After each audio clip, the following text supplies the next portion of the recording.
That was the E-flat Polonaise Opus 22, written by Frédéric Chopin, who was born in Poland February 22nd, 1810. He was the son of a bookkeeper in a cigar factory. His works include barcarolles, ballads, mazurkas, etudes, and nocturnes, the best known of which is his famous funeral march.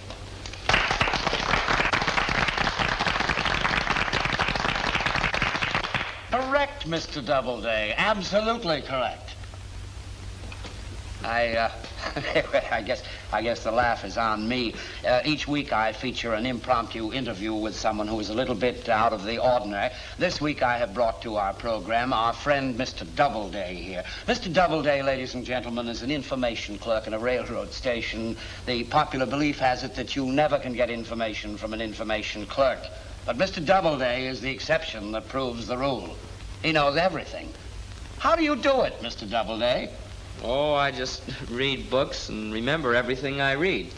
You are not getting your answers out of that book, are you? Oh, this? No, sir. You see, I'm studying up on my Army regulations. I leave for camp day after tomorrow. Oh, I see. I figure the Army's just like anything else. If you want to amount to something, you have to study. You mean to say you can read that and answer these questions at the same time? Oh, yes, sir. It just comes natural. Amazing, Mr. Doubleday. You're truly amazing. Here's one, Mr. Doubleday, that I think will stick you. What is a tinker's dam? Now, for example, suppose I say, I don't care a tinker's dam for all the tea in China. In medieval England, traveling tinkers used to kick a hole in the ground in which to store their molten metal while using it to mend cooking vessels. When the tinker was finished, the hardened lead was removed, and the dirt form or dam was then useless. Hence the expression for any useless article, a tinker's dam. You, Mr. Cardigan, are undoubtedly a coffee drinker, so you wouldn't give a tinker's dam for all the tea in China. Mr. Doubleday, you confound me. You positively confound me. You seem to take the difficult questions right in your stride. Now look, I'll find an easy one for you. Who discovered electricity? Benjamin Franklin in 1752, according to popular That's belief. correct, Mr. Doubleday. Absolutely correct. But then, of course, it might have been too easy. Even I could answer that, folks. I beg your pardon, Mr. Cardigan, but you're entirely mistaken. What? What I was going to say was that Benjamin Franklin in 1752, according to popular belief, was supposed to have discovered electricity. He'll never trip up Dodo. He knows everything. Oh, yeah? Didn't know enough to keep out of the draft. He didn't mind being drafted. He thought it was a wonderful idea. Dodo says it's the duty of every young man to be prepared. He's a sucker. They'll never get me. Boy, did I put one over on those Army doctors. You know, the night before I had to take my examination, I smoked 3 or 4 great big black cigars. Then I ate a lot of ice cream and dill pickles, and then I got up and ran around the block 3 or 4 times. Oh, boy, was I sick. Say, the doctor took one look at me and said I was a walking corpse.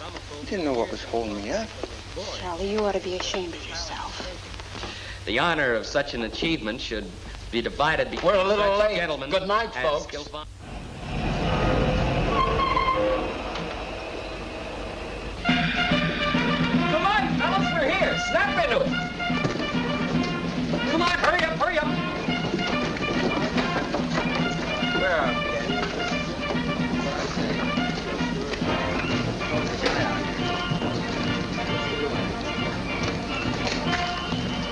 All present and accounted for, sir. Well, come on, fellas, line up. The first thing you have to learn in the Army is discipline. According to paragraph... Listen, you draft board's greatest blunder. You haven't drawn your uniform yet, and you want to play colonel. I give the orders around here. Get back in line. But, sir, I was just trying to help. Shut up! All right, men. Line up in 2 ranks. In case you don't know, that means one behind the other. In the Army now. It's a great Army, but you've got a lot to learn.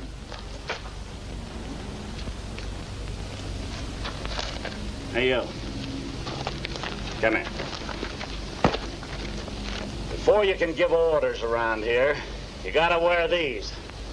To get these, it takes years and years of hard work and experience. The way you've been popping off around here, You'd think you knew everything about this man's army. Oh, but Sergeant, Quiet! Now, if it wouldn't strain your mental capacities too much, and you could remember which is your right side, I'd like to have you right face.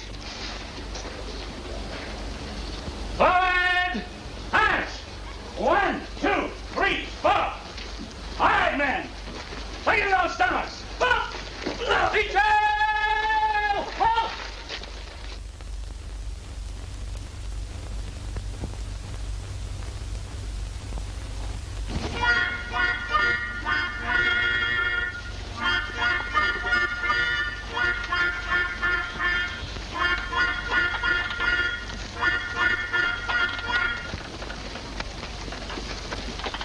You're out of step, Sergeant.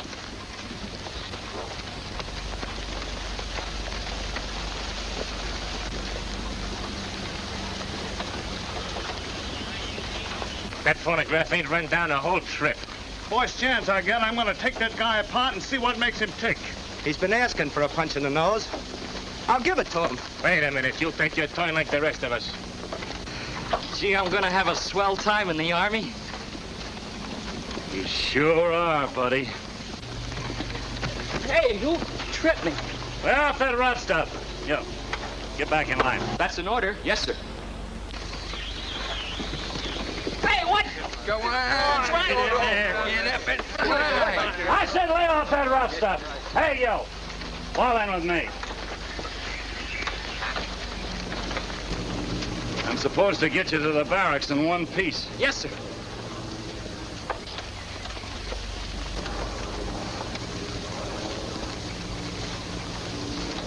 Hut, 2, 3, 4. Hut, 2, 3, 4. Hut, 2, 3, 4. Hut, 2, 3, 4. Hut, 2, 3, 4. Hut, 2, 3, 4. Hut, 2, 3, 4. Hut, 2, 3, 4. Hut, 2, 3, 4. Hut, 2, 3, 4. Hut, 2, 3, 4. Hut, 2, 3. Hungry! Halt!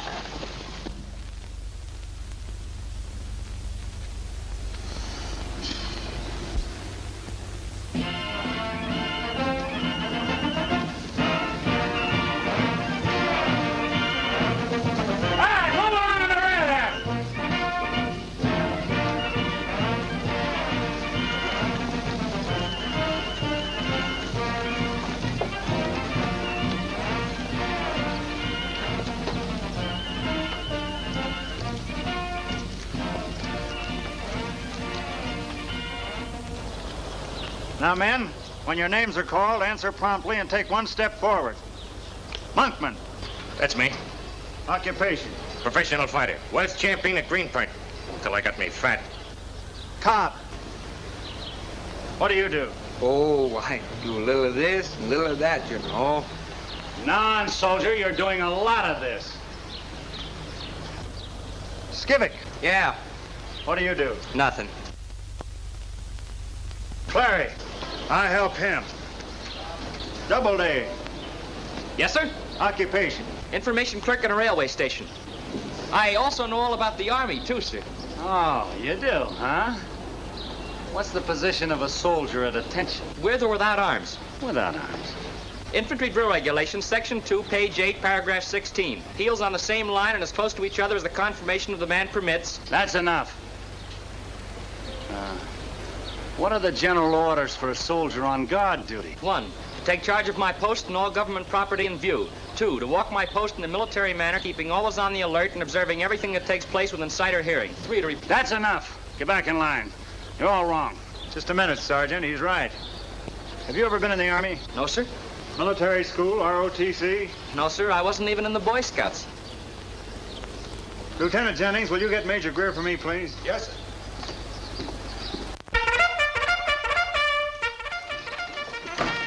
What is it, Caldwell? Would the Major listen to this man a moment, sir? What is the equipment of the infantry in action? Field Service Regulations, Chapter 2, page 6, paragraph 24. The principal offensive weapons are the machine gun, the rifle, the bayonet, its mortars, and... That'll do. Has Captain Ross Meade seen this man? Not yet. Call the captain. Yes, sir.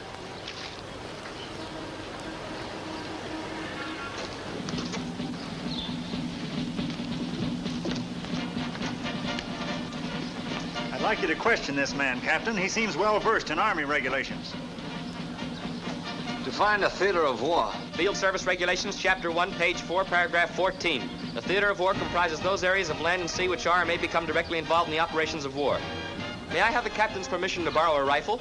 Soldier, give this man your gun. At ease. Attention. Forward. Arm. Left shoulder. Arm. Right shoulder. Arm. Right face. Left face. About face. About face. Forward. Arm. Inspection. Arms. Order. Arms. Parade. Rest. Are you a good marksman? I don't know, sir. I never handled a gun before. I practiced with a mop. Forward, march! Forward, march! That is an incorrect command, sir. The soldier cannot respond to the order of forward march from the position of parade rest. Can you recite the duties of a sergeant? Yes, sir, but I haven't time. What do you mean you haven't time? Officer's call sounded 5 minutes ago, sir. You'll be late. He's good material. Send him to non-com school. Carry on, Caldwell.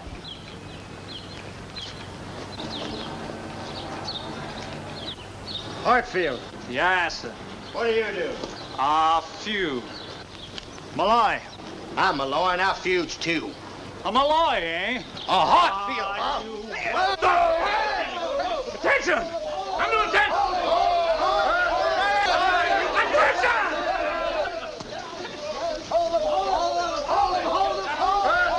Give me that. Oh, no. Come on, give it to me, quick. Hurry up. All right. Here you are, Sergeant. Thanks.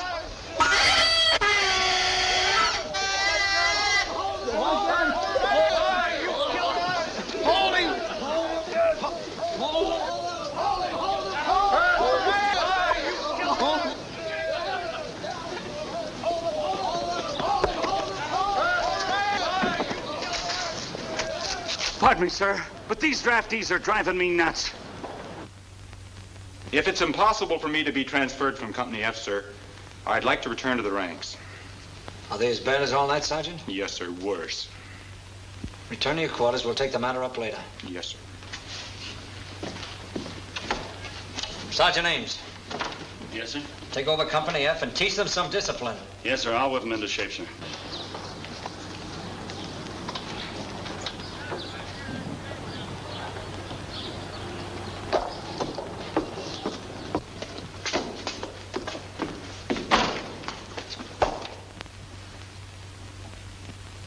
Sergeant Doubleday reporting for duty, sir. You a sergeant? You mean you've completed your course at non-com school? Yes, sir. You see, I already knew the manuals for privates, corporals, and sergeants, infantry drill regulations, field service regulations, field service maneuvers, United States Articles of War, and Army regulations. So they just sewed these chevrons on me and sent me over here, sir. Perhaps Sergeant Doubleday would be a very good man for Company F, sir. Yes, yes. You may be right, Sergeant. Sergeant Doubleday, you're assigned to Company F. You may start immediately by putting them through their paces. Yes, sir. Thank you, sir.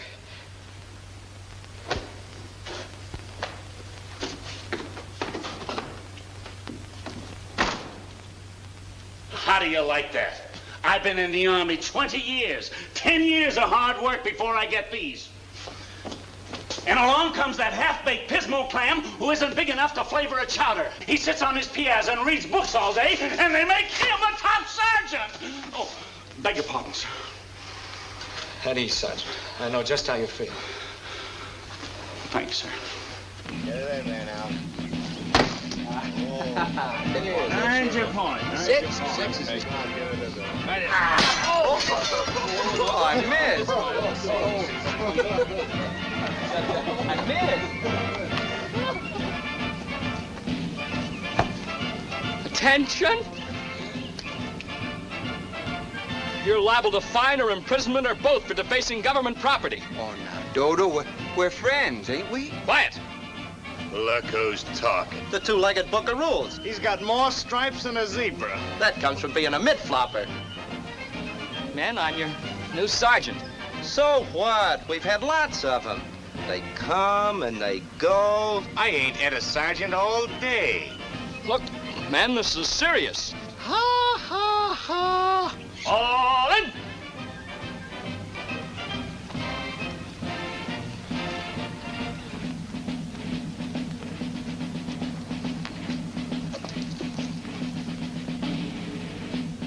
Attention!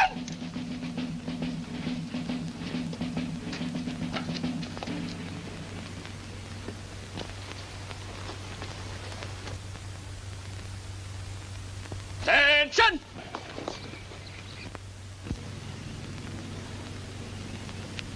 At close interval, fall in!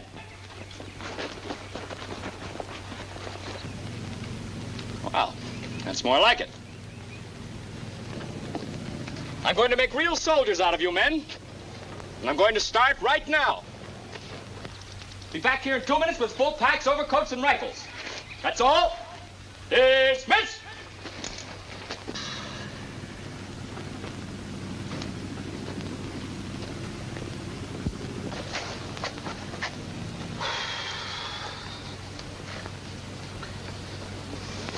That's the way to handle them. Dominate them. You're a sergeant now. Those chevrons mean something. Don't let them get you down, Sergeant Doubleday. So, they got you talking to yourself, have they, Sergeant?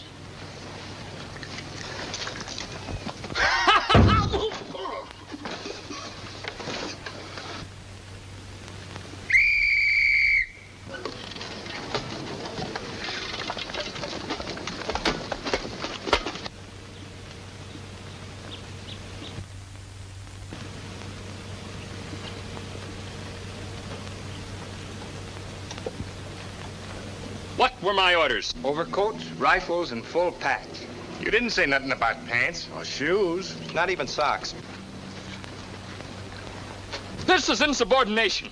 Look, Sarge, you distinctly said overcoats, packs, rifles, and that's all. And here we are. We aim to please. When Sergeant commands, we obey. Begging the Major's pardon, sir. We have a new sergeant in charge of Company F. He's drilling his men in rather unusual equipment. Might I suggest that the Major inspect them, sir? Where are they? Right this way, sir. From the barracks, sir. You knew what I meant. Yes, teacher. Silence in the rank. Now go on in and... What's the meaning of this, Sergeant? Where's your uniform? Well, you see, Major, it's an awful long story. We were only obeying the sergeant's orders, Major. 30 days in the guardhouse for you men. Sergeant, I'm afraid I'll have to break you for this. But, sir, I can explain. I took the liberty of experimenting with a minimum of equipment necessary in case of a surprise attack. Surprise attack? What good would these men be in warfare? They couldn't march like that. Pardon me, sir, but they're a hardy breed of men, sir. You see, they come from the Kentucky hills and aren't used to wearing shoes. In fact, they can march much better without them. You don't say. Right shoulder armed. Left face. Forward march.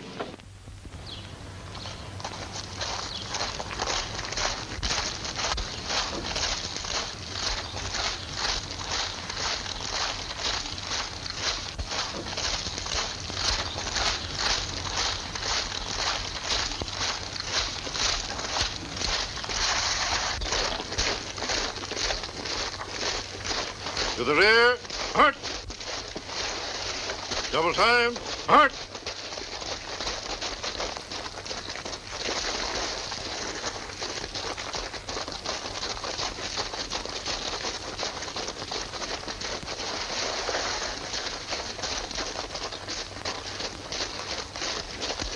Detail, halt. Left face. Mark time, march.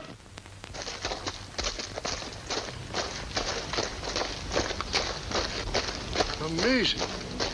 But could they keep it up for a full day's march? Oh, yes, sir. The Army is always ready for innovations. Keep on with your experiment, Sergeant. Let me know how it turns out. At sundown. Yes, Major.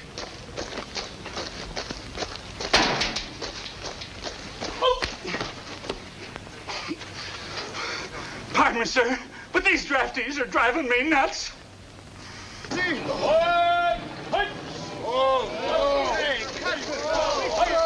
How about me dropping out for a while? Quiet! You heard what the Major said. We'll carry on till sundown. Oh, no, sundown.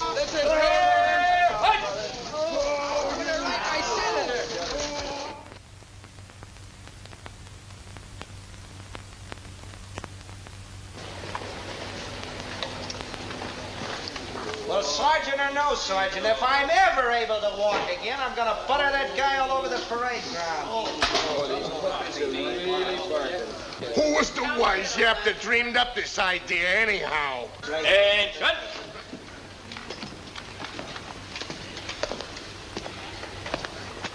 Men, your little prank has cost this outfit exactly 48 hours guard duty. Effective tomorrow morning. Let that be a lesson to you. Here, study this. They're general orders for a sentry. And for once, try to conduct yourselves according to Army regulations. That's all. Why, that little... Wait a minute. He's a zebra. Hey, you guys, come here. Come here. Get a load of this now. Get in here close. It says right here. Now you listen to this. Patrols will cover their posts on... Coming in. 10, jump! Captain's orders. You're to report to Recreation Hall at once. In service uniform with blouse.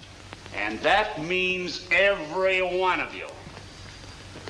The girls of the Buddies Entertainment League are giving a dance. Oh, not that, Sarge. I can't dance. I can't even walk. With my sore dogs, they can't even dance with St. Vitus. You'll dance, soldiers, and like it.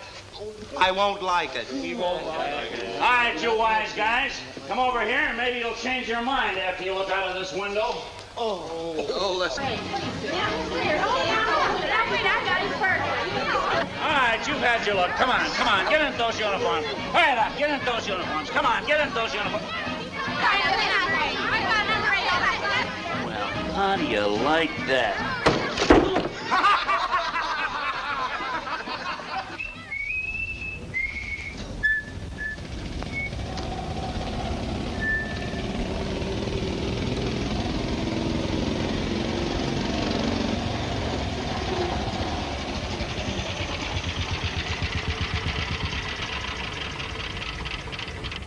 Okay, buddy, on your way. Everything's hunky-dory here, too. That's the idea.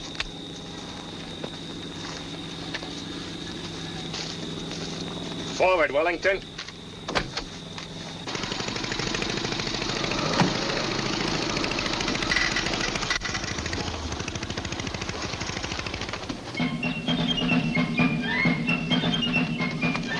Who's the sergeant of the guard?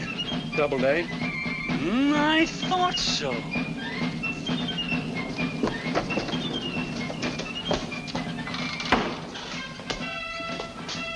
Beg pardon, sir.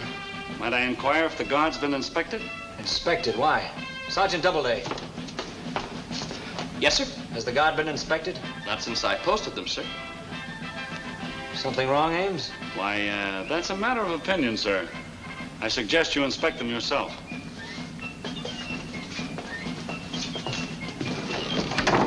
This way, sir, this way.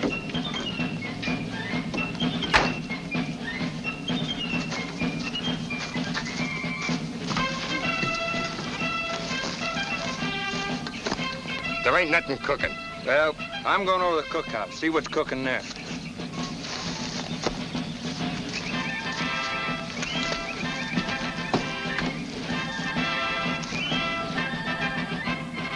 This wouldn't have happened in the old army, sir. Sergeant, how do you account for this? I can't, sir. Pardon me, sir. Halt! Come down off that mule! Get out of that mule! Oh!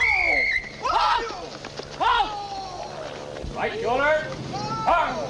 Whoa, mule! Whoa!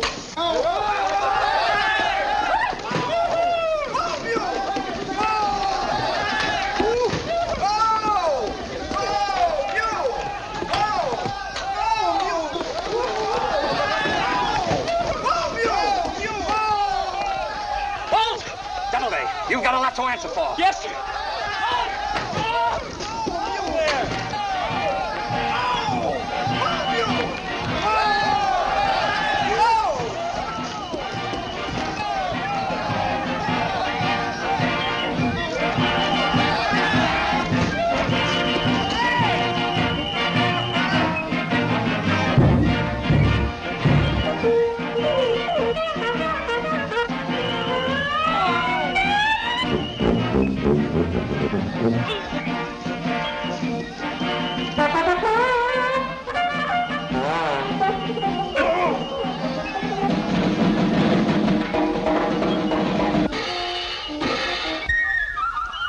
If he don't lose his stripes this time, I'll eat mine.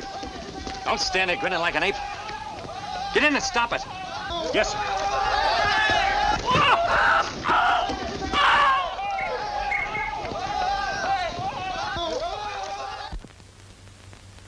Says right here, sir, patrols will cover their posts on foot, mounted on animals, bicycles, motorcycles, and motor transportation. Right here. It also says that such means shall be prescribed by the officer of the day. And I'm the officer of the day. Your sense of humor will cost you 30 days in the guardhouse and 90 days' pay. Sergeant Ames, place these men under arrest. Yes, sir. Gladly, sir. But, sir, these men aren't subject to arrest. You heard what I said? Yes, sir, distinctly. But Section 2, Paragraph 15, page 14 of the Basic Field Manual states that during the absence of the officer of the day, the sergeant shall perform his duties. I posted the guard during your absence, therefore I was in command, sir. Well, so you told them to patrol their post in that ridiculous manner? No, sir, but I didn't tell them not to, sir. And according to Paragraph 3... Quiet! I'm going to take this up with Major Greer.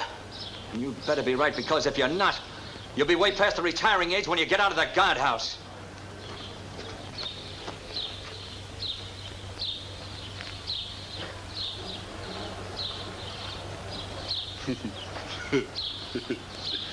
Easy come, easy go.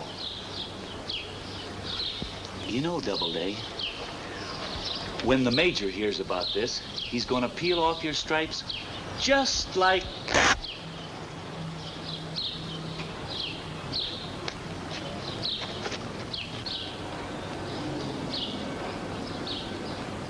Detail dismissed. Look, it's kind of tough, I know, losing your stripes, Sergeant, after you work so hard to get them, but... You're the right guy, Sergeant, sticking your neck out for us. Thanks a million. Oh, we've been a bunch of heels. You did it to get me in wrong, didn't you? I was only trying to make good soldiers out of you. You know, it's a privilege to be a good soldier. Forget it. Dodo, from now on, we're with you all the way, huh? You bet. Major Greer, Sergeant Doubleday said that... Just a minute, Captain. I don't know what Doubleday said, but if he said it, chances are he's right. But, Major... You wouldn't want me to find out that the sergeant of the guard is smarter than the officer of the day, now would you? No, sir.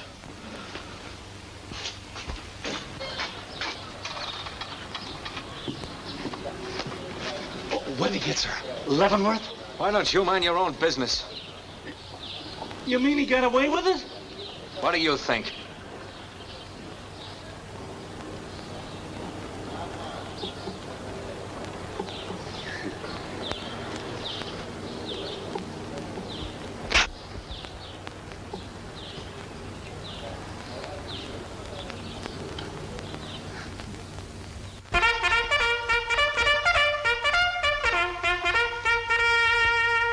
Very thoughtful of them, Lieutenant, detailing me to the Dust Bowl.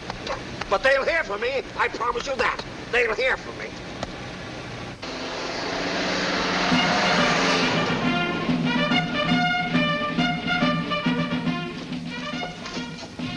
Colonel Colonel Barkley, the new post commander's here, sir, and he's fuming. Old Spitfire, huh? Yes, he hardly had his foot off the running board before he started yelling for the roads to be paved, the barracks to be painted, and the company street to be widened. And he just took the hide off a second lieutenant for not saluting promptly. He'll have this camp on his toes from now on, right on old Spitfire Barkley. He's a stickler for regulations for everyone but himself.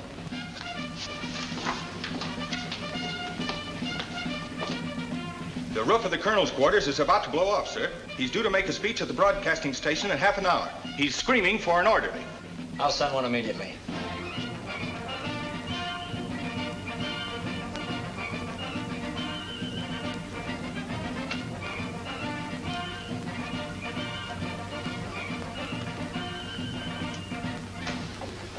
I know what you're thinking, but don't say it. Please, sir.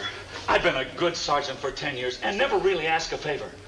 I don't know. Once he starts giving the colonel paragraph so-and-so, section so-and-so, page so-and-so, old Spitfire, I'll peel him like a banana. Detail Sergeant Doubleday is Colonel Barkley's orderly. Thank you, sir. Pardon me, sir, but these draftees are... Why don't you watch where you're going, soldier? What am I? A colonel or a second lieutenant? Doesn't anybody know I'm here? Officers and men of the United States Army, we must face the facts. Not bad.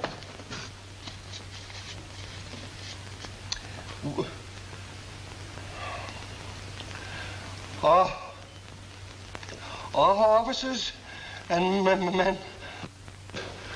Officers and men. Oh, why do I have to talk into one of these things? Officers and men of the United States Army. Don't sneak up on me like that! I'm just reporting for duty, sir. Well, report out loud. Yes, sir. What do you want? Well, I'm Sergeant Doubleday, assigned as your orderly, sir. Oh, you are you? Yes, sir. Well, understand this. When I give an order, I want you to jump. Not walk, jump. Get it? Yes, sir. Good. Don't forget it. Yes, sir. And stop that saluting. I've got arthritis. Yes, sir. Oh, officers, are you afraid of one of those things? Afraid of a hairbrush, sir? That's not a hairbrush. That's a microphone. And every time I have to talk into one, I get tongue-tied. Why not just ignore it, sir? Ignore it? I can ignore a bayonet charge, but I cannot ignore that. It frightens me. Take my boots off. Yes, sir. Begging Colonel's pardon, sir, but might I inquire how the Colonel got his breeches off over his boots? Yeah, well, what? Well, they are off, aren't they? Yes, sir. Obviously. Oh. Why, oh, why do they put me on a national hookup? When I talk to troops, I like to talk right into their faces. Throw my words right into their teeth. Instead of that, I have to talk into a tin can. And frankly, Sergeant, I'm scared to death. Where are my trunks? Oh, if you look under your towel, sir, maybe you've got them on. What would... Not those, you silly numbskull. The trunks I carry my clothes in. Oh, yes, sir. I'll get them right away. You do nothing of the sort. Turn on my shower. Yes, sir. 6 trunks of dress uniforms, and I have to wear that. Oh. Colonel. What? Your socks. What? Well, I always wear my socks in the shower. Oh! Isn't there any hot water in this dugout? Yes, sir, but you didn't give me a chance to turn it on, Well, sir. turn it on! Yes, sir. Ah! What do you think you're doing? Boiling a lobster? Yes, sir. I mean, no, sir. Never mind, I'll adjust it myself. Towel! Hurry!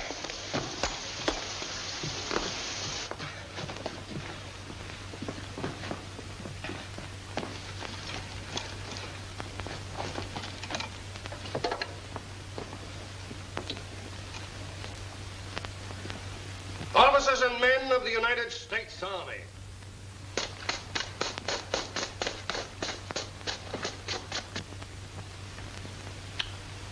I wonder how I did get my breeches off over my boots.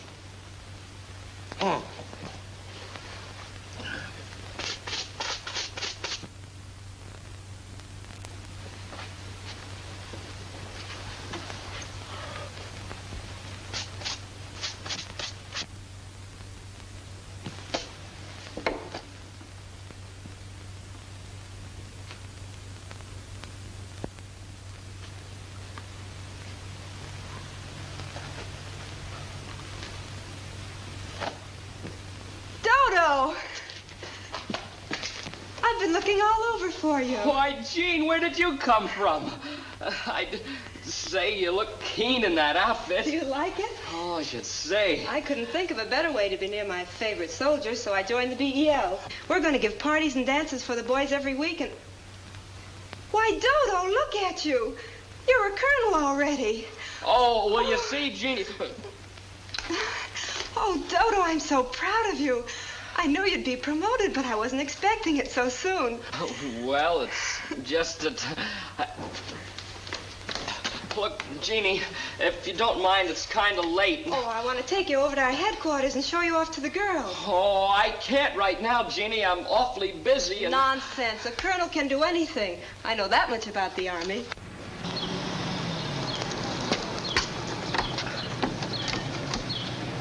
Colonel, you'll have to hurry. You're on the air in 15 minutes. On the air? Are you going to make a speech? Yes, miss. A national hookup. Oh, I Dodo, how wonderful. Oh, but... May I go too? Yes, of course. But every minute counts now. We must hurry. Oh, hurry, Dodo. Hurry. Orderly! Orderly! Where's my uniform? Where's my orderly? Where's everybody? Look, Jean, there's been a big mistake. Oh, there's Charlie. Yoo-hoo, Charlie. Hey, did you see what I saw? Yeah. Or did I? What kind of an army is this? I've told you, square-headed scissor bills, 1,000 times that the piece is directly over the head. Now get it up there and keep it there.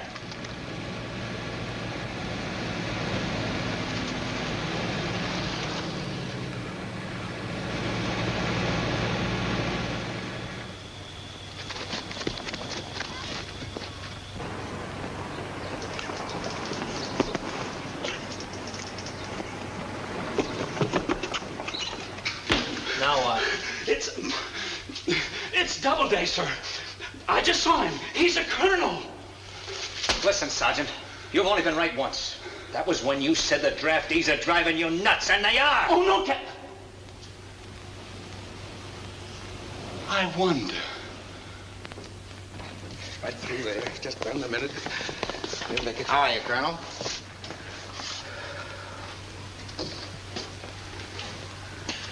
Good afternoon, ladies and gentlemen. May I present the new commanding officer of Camp Carver.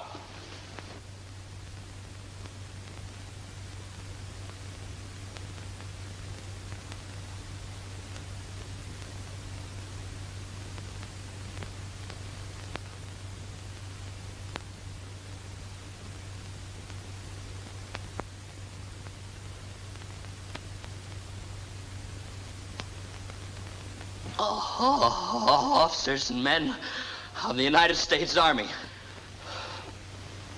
Let us look the facts squarely in the face.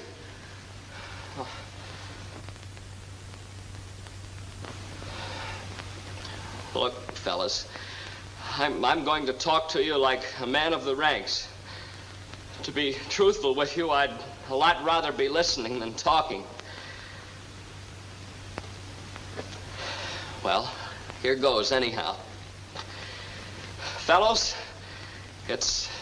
you're in the Army now, and it's a grand Army. I know that some of you don't feel that way. I know that some of you don't feel it's fair. You've left good jobs to come and work for Uncle Sam for $21 a month. Well, we should be glad we've got an Uncle Sam to work for. Remember this. Washington gave up a good job when he went to Valley Forge, and so did other men. And they didn't get $21 to give it up. There wasn't even $21 in the whole 13 colonies. And that's only about $1.65 per colony. The old man's got a sense of humor, huh? That voice reminds me of somebody.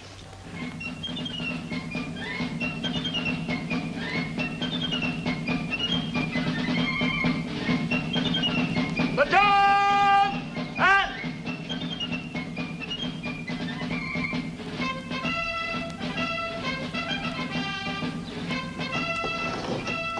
Hey, you! What do you want? Salute you, Army Goat. I'm your commanding officer. Don't give me that stuff, soldier. Come to attention. I'm Colonel Barclay. Huh? Oh, yes, sir. Colonel Barclay, sir. I thought you were broadcasting, sir. How could I be broadcasting without any clothes? Find my orderly and you'll find my uniform. Yes, sir. I'll find him right away, sir. And when you do, bring him back alive. I personally want to shoot him at sunrise. Yes, sir. Did the government give Paul Revere taxi cab fare to take him to Lexington? They did not. He furnished his own horse.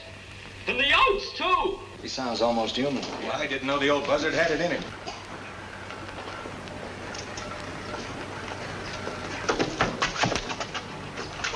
That's the kind of stuff to feed the troops that means something.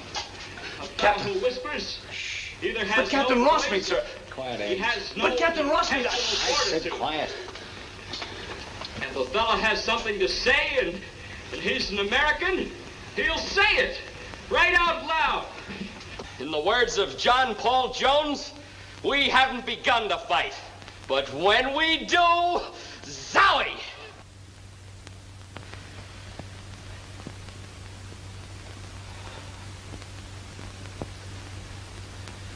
I thank you. Well, the old man really let his hair down. But, Captain, what is it? It's private, sir. Pardon me, Captain. Would the captain come outside? It's private. It's... Great speech the Spitfire made.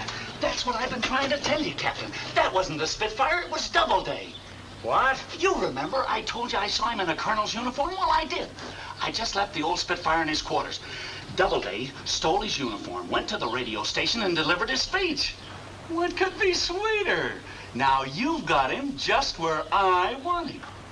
Are you sure of this? I'm positive. He just ordered me to bring him back alive. Come on.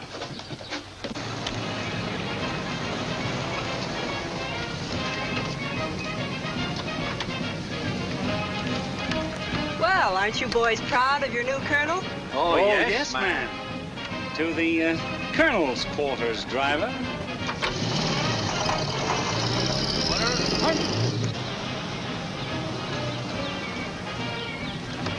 Right this way, Colonel.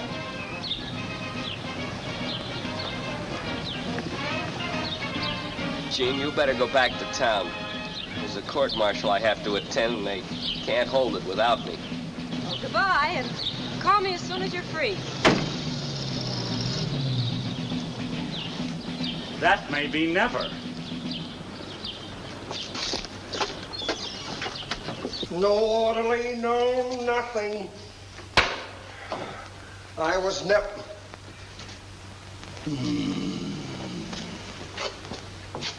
What are you doing in my uniform?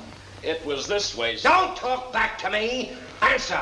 What are you doing in my uniform? Quiet. Take it off.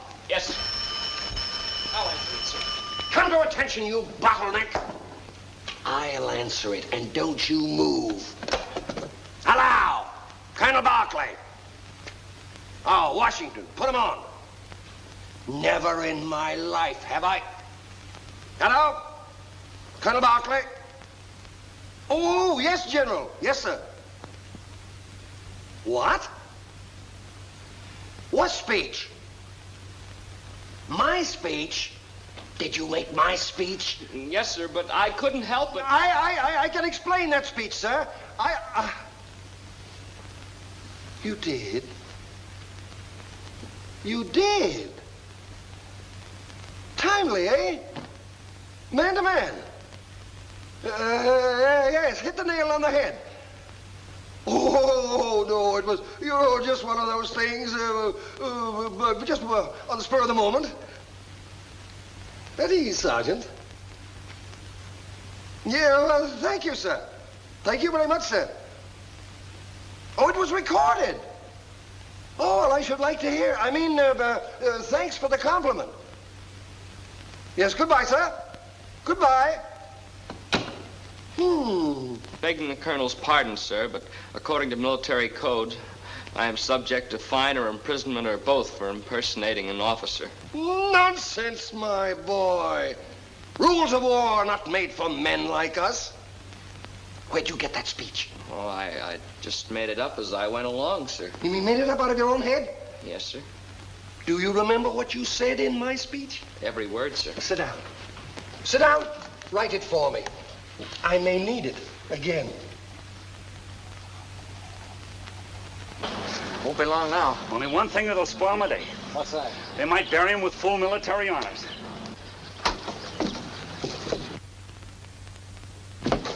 Thank you, Sergeant. Thank you.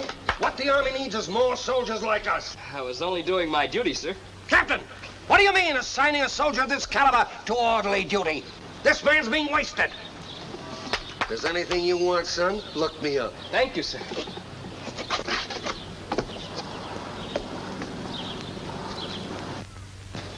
Get me another orderly.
You slab-sided paper picker, you! Pardon me, sir, but these draftees have driven me nuts. I can see that. What's the matter with you, Ames? An old campaigner like you going to seed. You... All right, shoulder. Arr. Look at my young friend Doubleday. There's a sergeant to be proud of. Look at his men. Beautifully drilled, like a well-oiled machine. Left shoulder. Arr. No. Here, give me the gun. Now, you men watch me and do exactly as I do.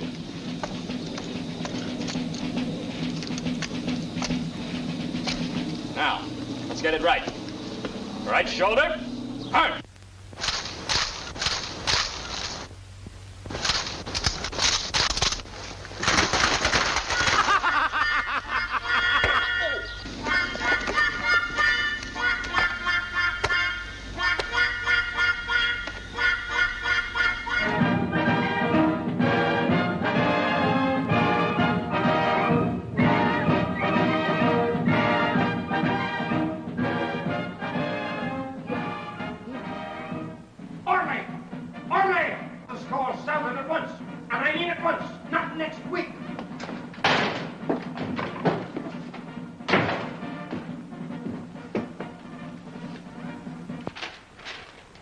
Sergeant. Yes, sir. Doubleday, I got a great idea. I want to address the men this morning, so dash me over a little speech, something snappy. Something like, like President Lincoln used at Gettysburg, only streamlined it. I'll do my best, sir. What's the subject? Relationship between officers and men. You know, get to know them personally, democracy working, all that sort of thing. Right away, sir.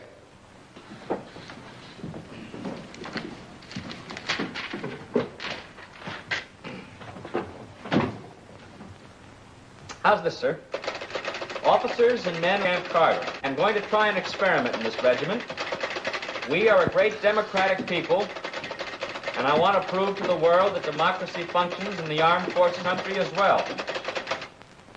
Very good, very good. Splendid, Sergeant, splendid. An army lacking an esprit de corps is in a state of marcescent decrepitude. What's that last? Marcescent decrepitude. Yes. Marcescent decrepitude. Yes, of course. Carry on. The important part Army morale has played in previous campaigns is well worthy of your attention. This all-important subject cannot be lightly dismissed. And I believe this will stimulate a spirit of camaraderie unknown to any other army in the world.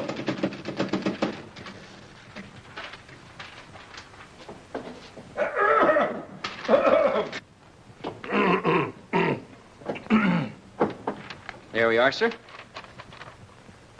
Oh, that's excellent, Sergeant. That is excellent. Now, if I can only memorize this before... Really,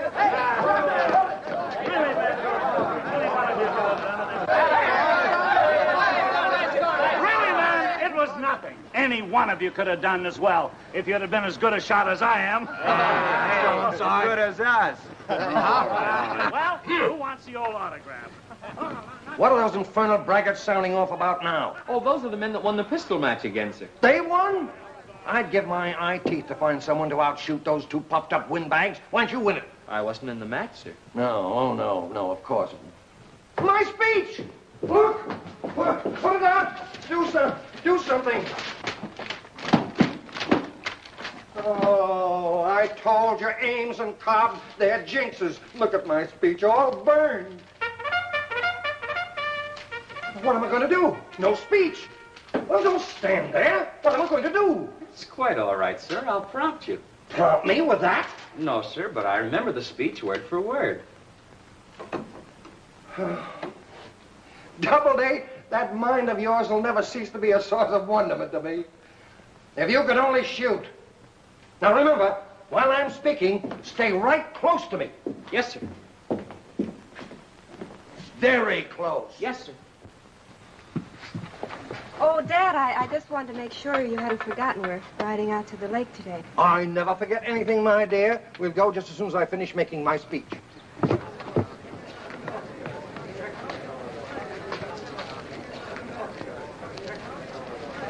I said very close. Yes, sir.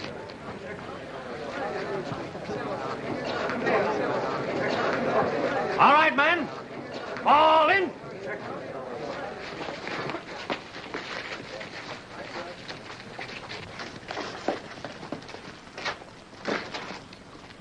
What's the matter with you, Doubleday? Sorry, sir. Something got in my eye, sir. Well, take it out. At ease! And now I have a few remarks to make that are of the utmost importance. Officers and men of Camp Carver. What is it?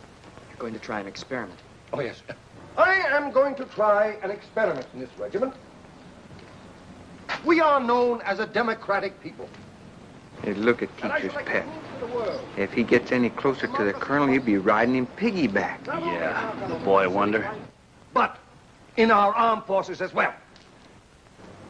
We feel that there should be brought about a closer relationship between officers and men.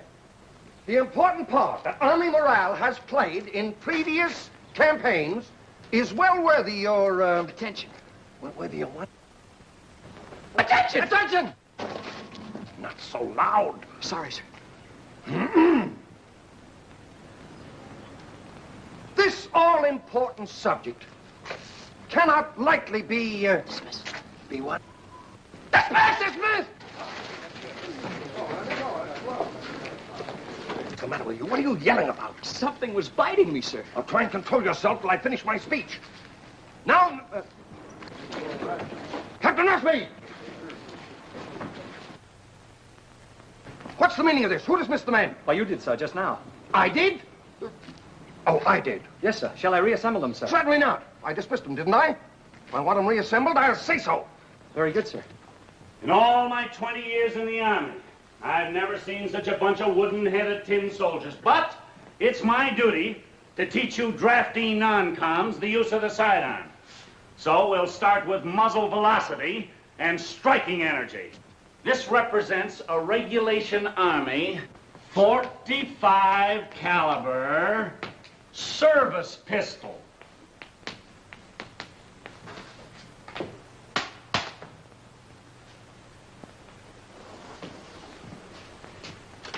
Even you men will understand this. You'll keep your eyes on what I'm about to do.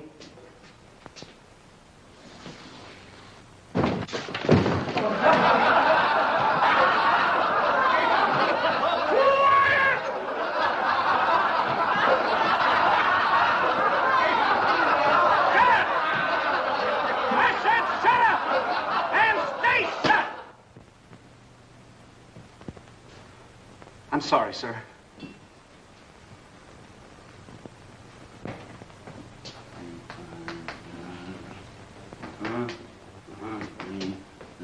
Just in case you men understand English, I'll explain what these figures mean.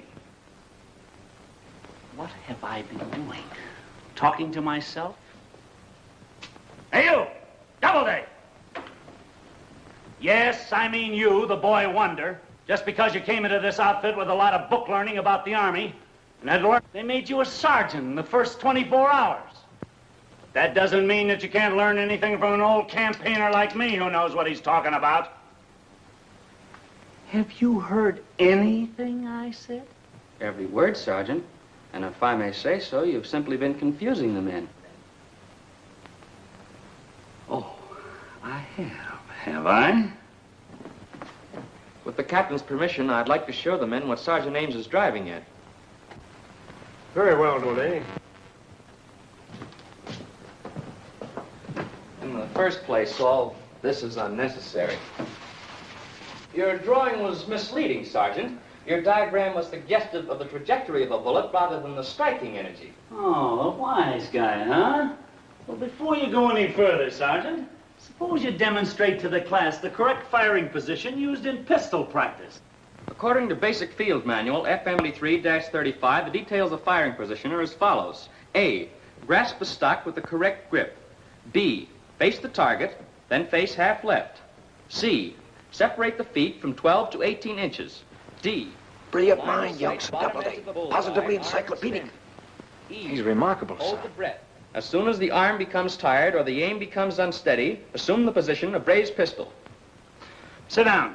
You don't know what you're talking about. You're all wrong. Just a minute, Ames. The man's absolutely correct.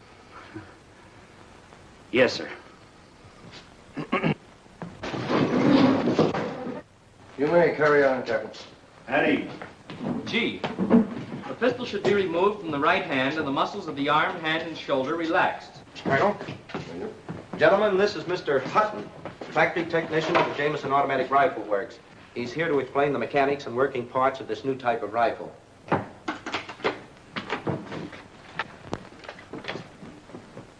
You men probably know the Army is considering this rifle, but I doubt that any of you know the principle of its operation. Excuse me, sir, but I know all about it.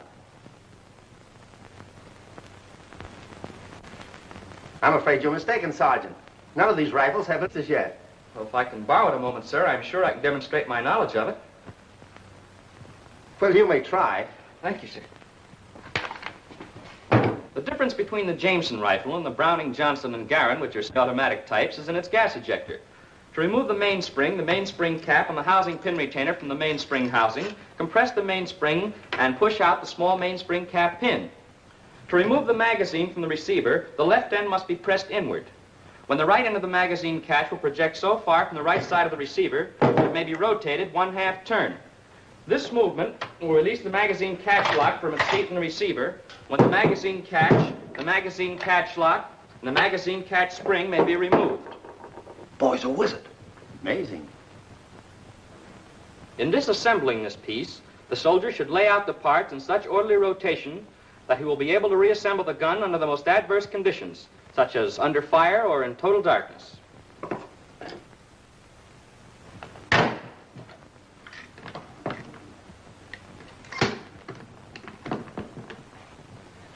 Well, you must have worked in our factory, Sergeant, before you joined the Army.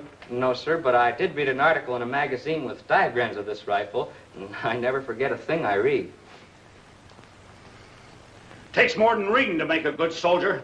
It seems to help, Ames. You ought to try it sometime. Yes, sir. Well, Mr. Hutton, you can carry on from there with the finer points. There's nothing to say. He's covered everything. Well, thank you, Sergeant. That'll be all for today, men. Dismiss. Sergeant Ames, bring this rifle over to my office. I want to examine it in detail. Yes, sir. Right away, sir.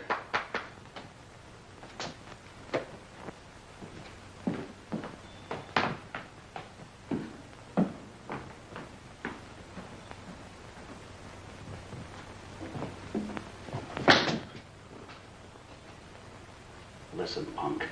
I don't like smart alecks, savvy? What are you trying to do, make a fool out of me? But, Sergeant... Shut up! I'll get those stripes off of you if it's the last thing I do. I was only Go on, scram! Beat it! Look how that little squirt figured this thing out. Let me see. What did he do? Oh, yeah. He just... No. Yeah, I remember. Yeah, that's right. Yeah, oh, here.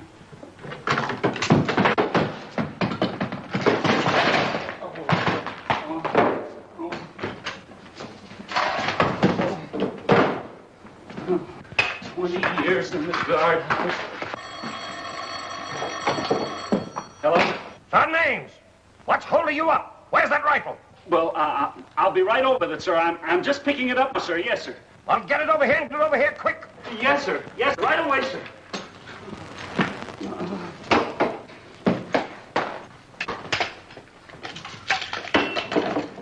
Oh, listen, punk.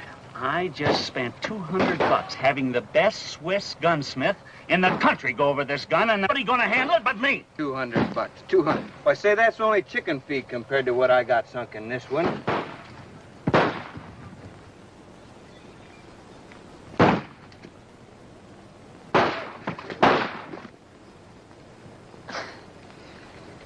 The gun wizard. Look at him, look at him. He's scared to death. He can't even pull a trigger, much less hit anything. A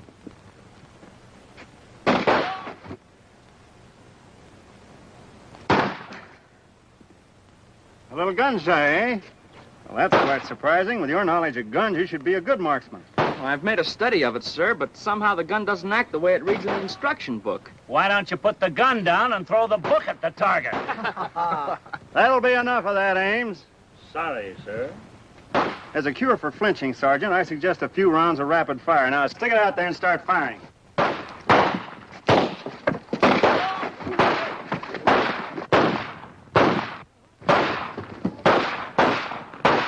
Hey!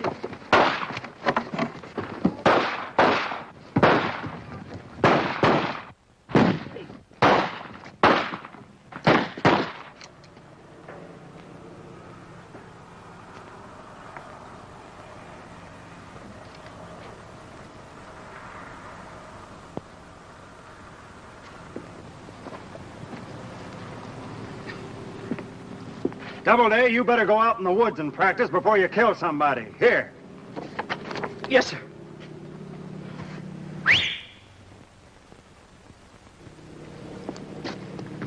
You men better count off.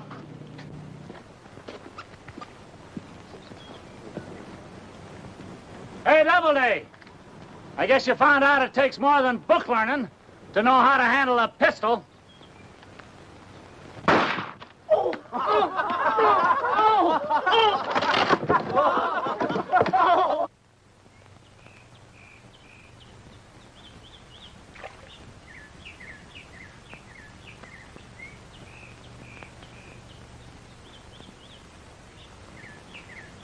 If you ever catch a fish I can fry, we won't have to eat this cold ham. I can't catch anything with that confounded fish hawk hanging around. He's got them all hiding under the bank.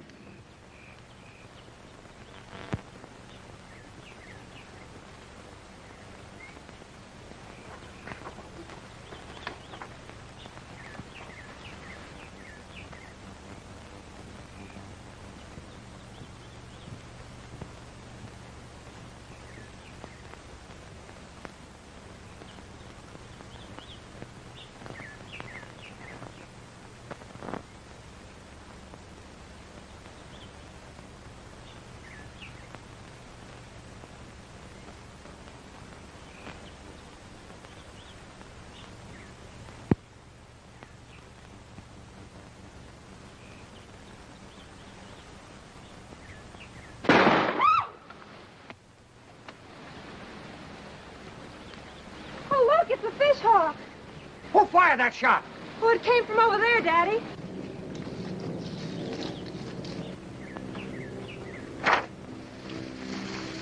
Hey, you! You! Yes, sir. Come here. Yes, sir.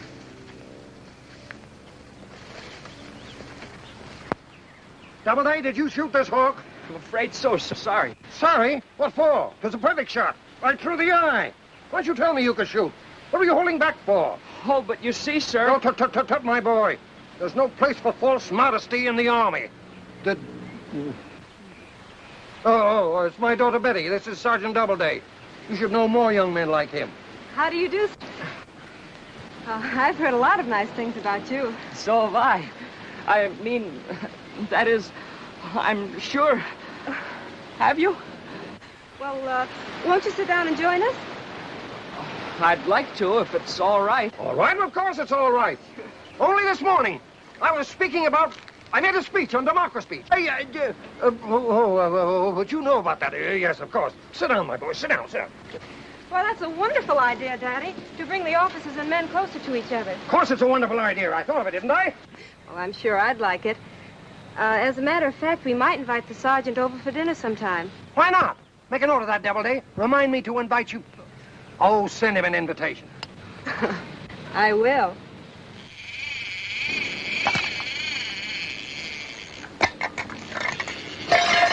Oh, Daddy!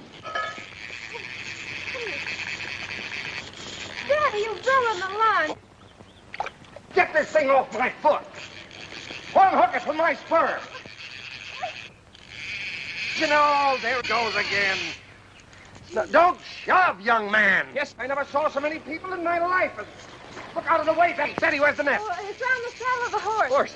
Here he comes. Gee, he's a beaut, Dad. If I can... Oh, he's loose. Look, he's flopping back into the lake.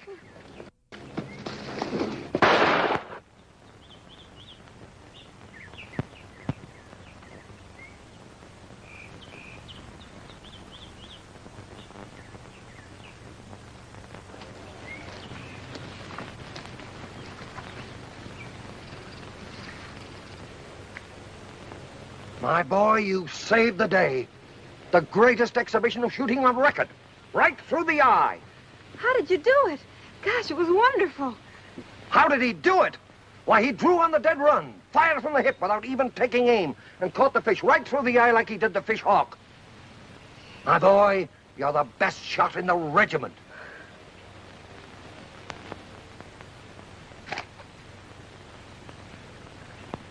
As a matter of fact, you're the best shot in the Army.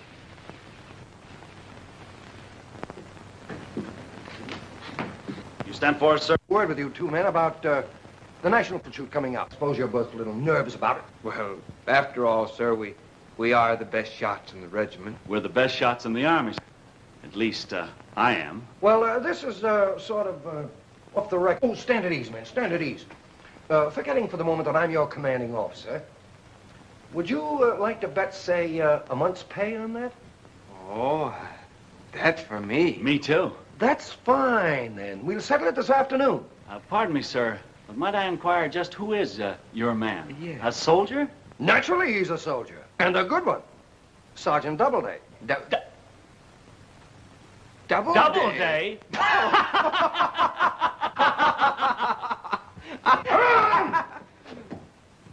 You men will find that I know a pistol shot when I see one. Smith.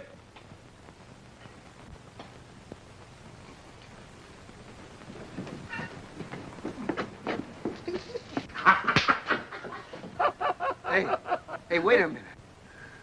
Hey, do you suppose the colonel knows something? Well, that Doubleday, he does everything so good. Maybe he's playing possum on us with this shooting business. I wonder. You sent for me, sir? Yeah, Sergeant.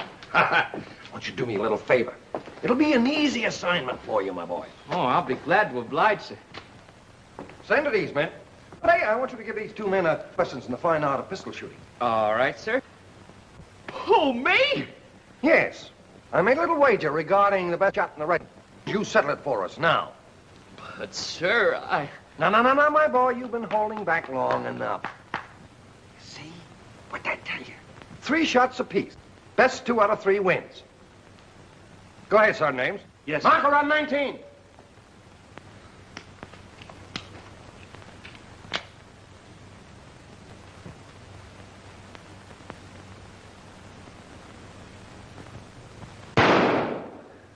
A 5 at 3 o'clock. An 8 at 9 o'clock.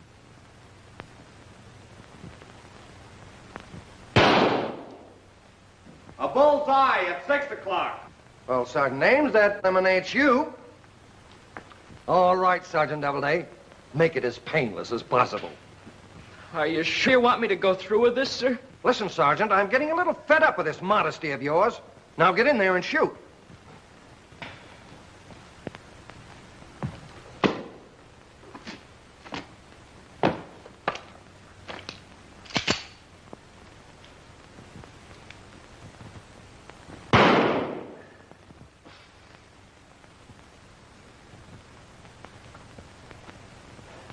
I'm sorry, sir.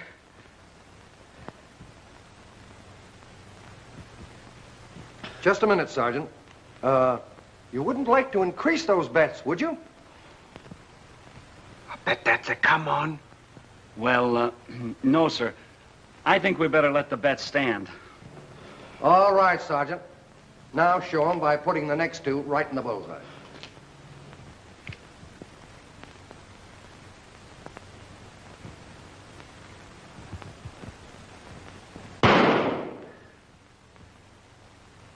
Well, mark it. It's a washout, sir. Never mind, Doubleday. What happened? You didn't even hit the target. I've been trying to tell you, sir. But the hawk and the fish, I saw them with my own eyes. But I didn't mean to hit them. They were both accidents. Accidents? Doubleday, you've let me down. I've a great mind to demote you. You'll get my checks on payday. Well?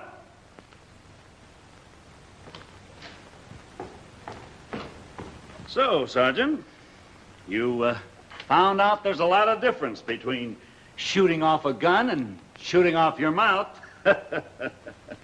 I got a gun here that can't miss now. You take this and show 'em that you can really shoot. Thanks. Detail, halt! Left face. Sergeant, instruct these men in the use of the sidearm. Yes, sir. Carry on. Doubleday, your gun. Somebody handle it that knows how. At ease, men. You've all had preliminary instruction. As you men know, I'm the best shot in the regiment. So I'll give you the benefit of my years of experience. Watch 18. Doubleday, keep your eye on this. It's just possible that you might learn how to shoot a pistol.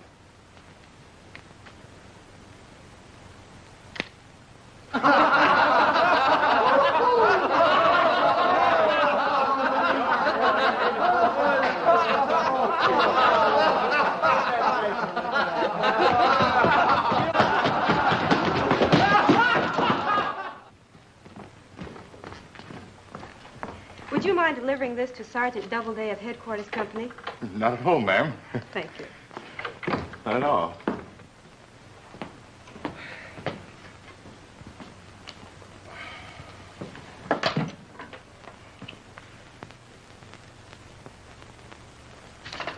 What's this? To the best shot in the Army. Well, I guess that's me, all right. Let's see what this says now. Miss Betty Barkley requests the pleasure of company at dinner. Colonel Barkley's quarters, 7 to 9. Oh, boy! She wants me to... 7 o'clock. Uh-oh. The best shot in the Army.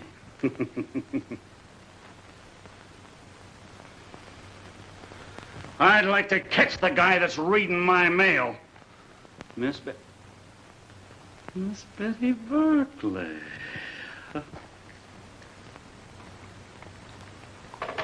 Gee, I'm going to have dinner with Miss Barkley tonight.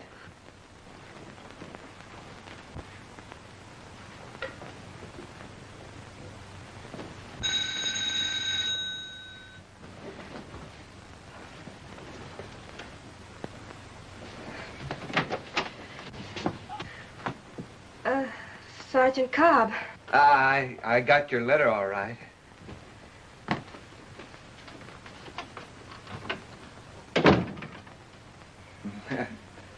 Oh, I brought this for you.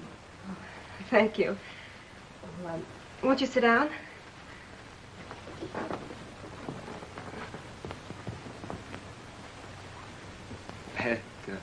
Marshmallows.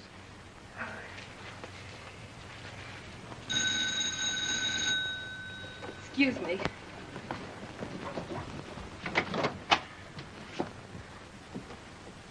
Sergeant Ames. Hiya, beautiful.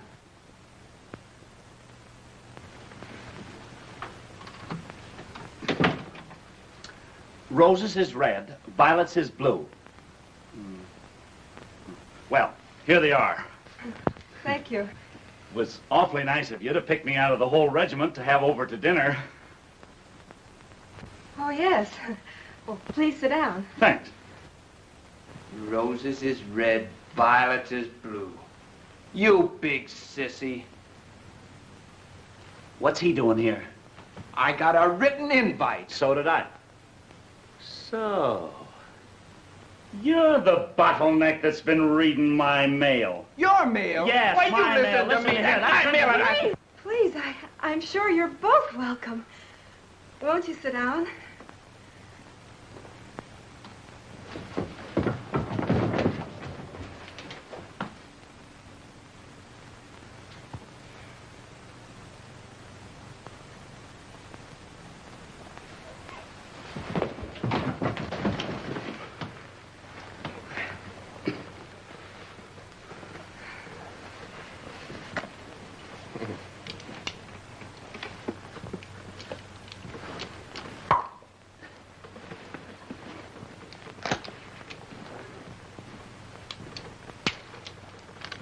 Bullseye.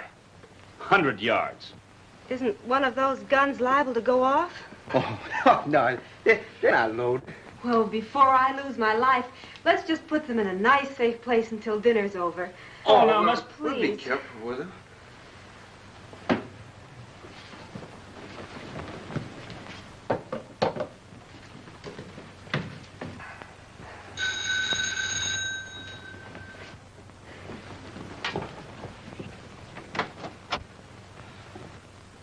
Good evening, Miss Barkley. Why, Sergeant Doubleday. Won't you come in? Take your hat. I was afraid you weren't coming. Well, your invitation said 7 o'clock. I'm a little late. I thought you didn't get it. Oh, I couldn't miss it. Someone left it right on the table. That invite must have been meant for him. But we're here now, and we're going to stay here. Oh, how lovely. Oh, my favorite chocolate. Oh, and my favorite flowers. How did you know? Oh, I guess I just sort of guessed it. Come in. Oh, Sergeant Ames and Sergeant Cobb, you must know Sergeant Doubleday. After all, he's the best shot in the regiment. Oh, yeah? He's what? Oh, of course, I understand. You boys are pretty good, too. Two? Thanks. Well, maybe somebody would like a piece of candy. Would you do the honors? I'll arrange these. Of course, I'd be delighted. Won't you sit here, Sergeant? Oh, if you don't mind, I think I'll sit over here. Sit here.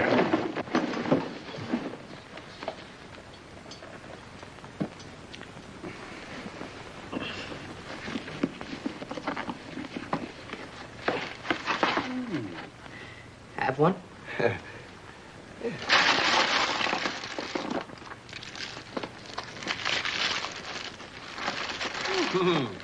Delicious. Divine. I brought these chocolates for Miss Barkley. You boys certainly are enjoying that candy. It's very good. You know, Miss Barkley, every time I eat candy, I always get a little thirsty. May I have a glass of water, please? Certainly.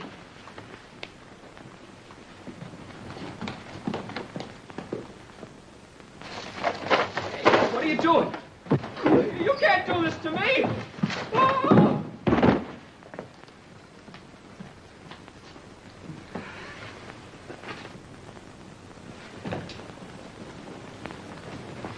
I hope this is cold enough. Hang on. Where's Sergeant Doubleday? Oh, he had to leave very suddenly. That's odd. Excuse me. Why, Sergeant, back already? Yes, I just went outside to see if my dog was all right.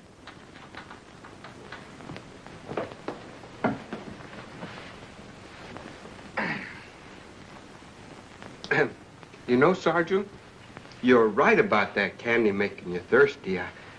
I wonder if I could have a glass of water, too, please. Why, of course. I'll get it for him. Nonsense, I'm the hostess. You boys just sit down and make yourselves comfortable. But you don't understand.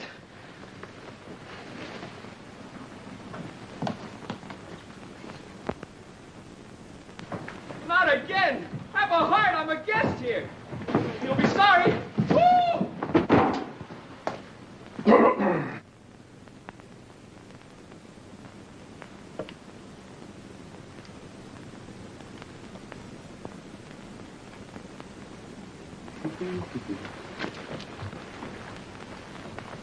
Here you are. Oh, thank you. Now what's happened to him? You know, oh, he's just a fly-by-night. Yeah, sort of an inner and outer. Oh, we'll answer that. While you get me another glass of water. It's that candy again.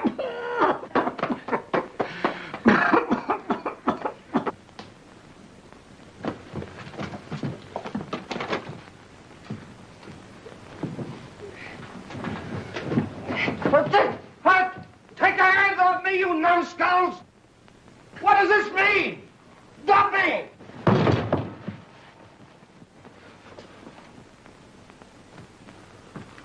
What is the meat? What's this outrage? But, sir, we thought you were a prowler. Prowler? I'll have you broken for this. I'll have you put in a guardhouse. What are you doing here, anyway? Daddy, they're our guests. Guests? They nearly killed me. They're a couple of guests.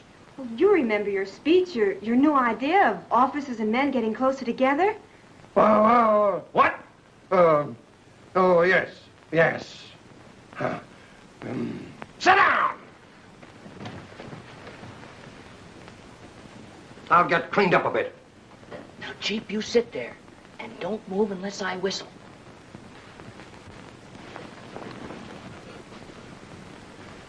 Psst. We may hang for this, but it'll be worth it. Why? Before you boys do anything rash,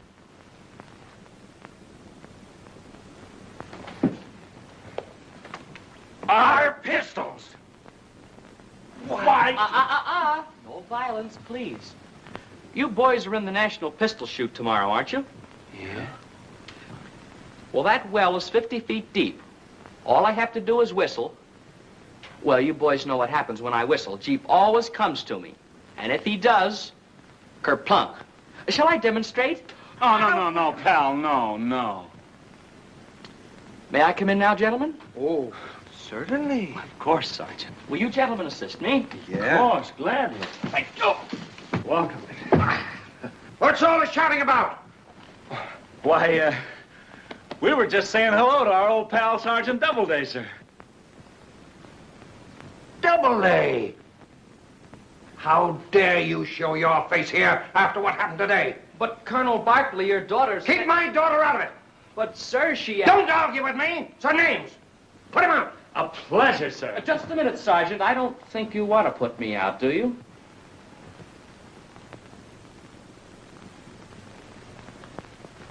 Did you hear what I said? Put him out! Sorry, sir. But I just can't seem to do it. Can't seem to do it? What kind of idiotic talk is that? Sergeant Cobb. Yes, sir. You put him out. Yes, sir.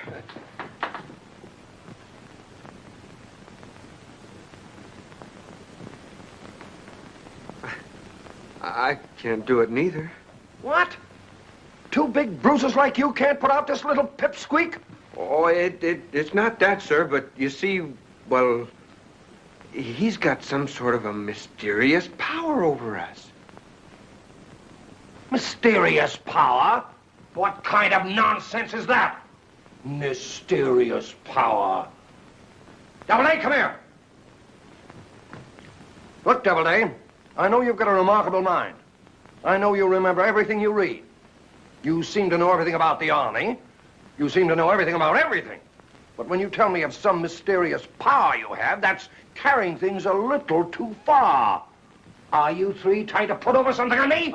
No, sir. You see, I'm merely applying the principles of, Dr. Thorndyke's book, How to Subject Others to Your Will. You mean to tell me that just because you read a book, you can make these two do anything you want? Oh, yes, sir. It's surprising what you can do with your will when you know how. Oh, is it? Suppose you give me a demonstration. I should like to see you make them do something. Certainly, sir. How are you men on Mother Goose? Mother Goose? Yes, let's have, patty cake, baker's man, with gestures, you know. Now, just a minute, Doubleday. Oh, well. If you insist.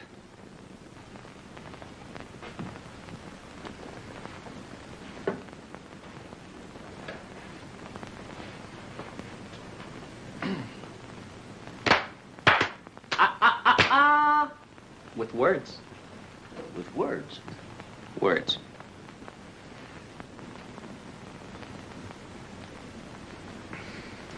Patty cake, baker's man. Bake me a cake as fast as you can. Roll it, pat it, mark it with a T, and put it in the oven for baby and me. Aren't you boys a little old for patty caking? Suppose you try it on me. You, sir? Yes, go ahead, try it on me.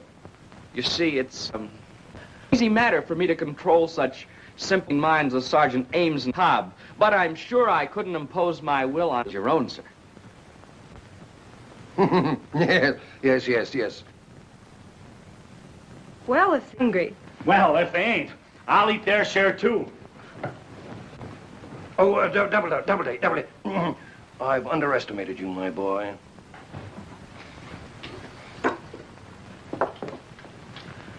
My, what a beautiful bird. Ha ha. Too bad you men had your dinner before you came. What? Oh, yes. You see, we didn't expect to be invited to dinner, too. Oh, but surely you can eat just a little bit. Oh, I'm afraid they couldn't eat a thing after the big meal they had, could you, boy? Oh, now look here, No, I couldn't eat nothing. Not a bite. I'm sure you must have room for an olive. Well...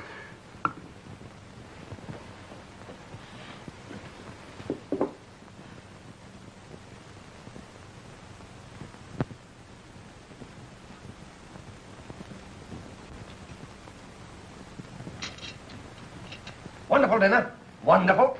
Too bad you boys weren't hungry.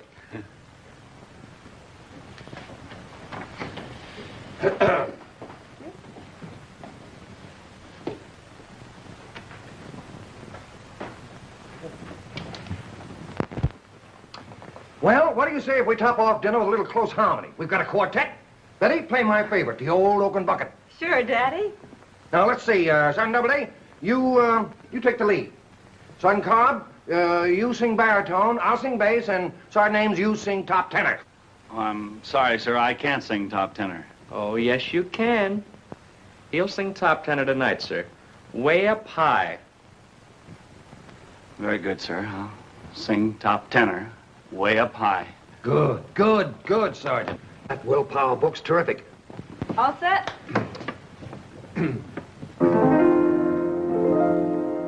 The old oaken bucket, the iron-bound bit, the moss-covered bucket that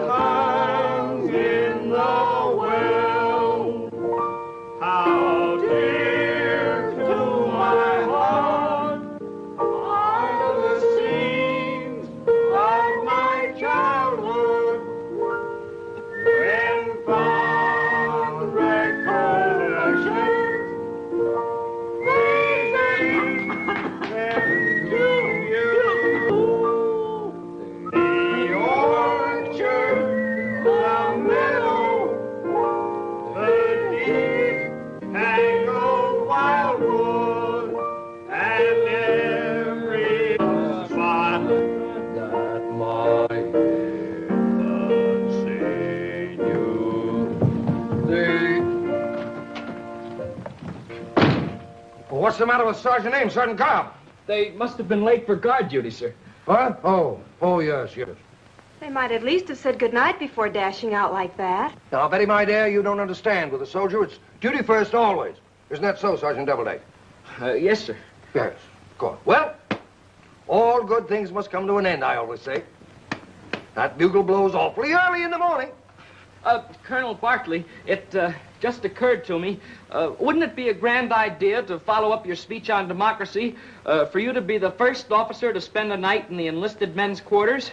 You probably haven't slept in a barracks in years. How about tonight? Why, that's a marvelous idea, Daddy. You know, Doubleday, I must have put that thought in your mind. I was just about to remark it. I don't know where I get these wonderful ideas.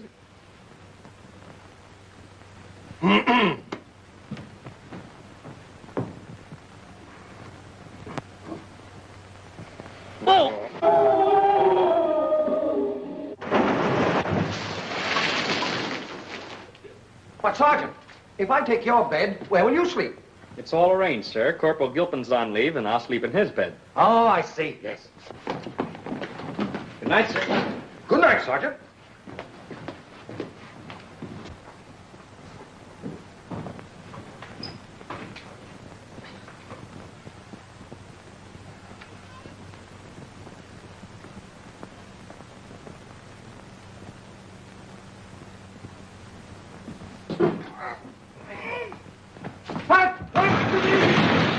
What's the meeting?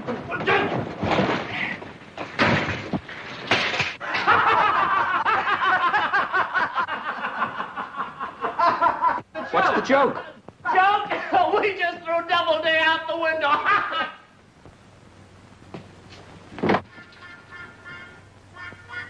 Oh, it's you, eh? From now on, you're Private Ames and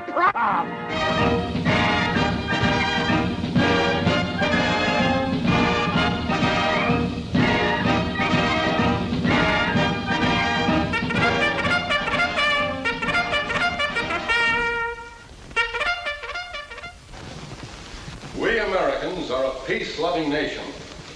We don't like war. But when a mad dog attacks, you've got to fight and keep fighting until he's stamped out forever.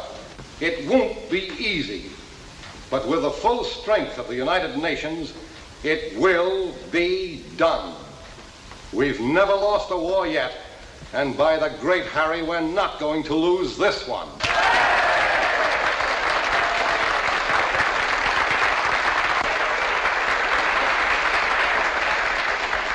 That's the spirit, men.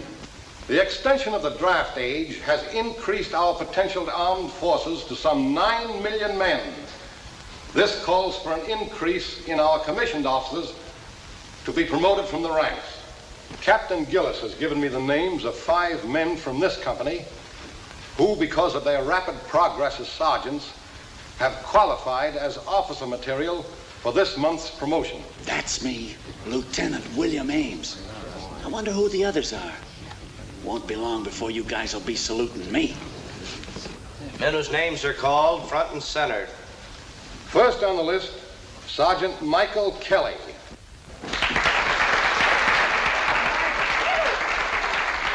I guess they ain't calling us in alphabetical order. First Sergeant John Mendoza.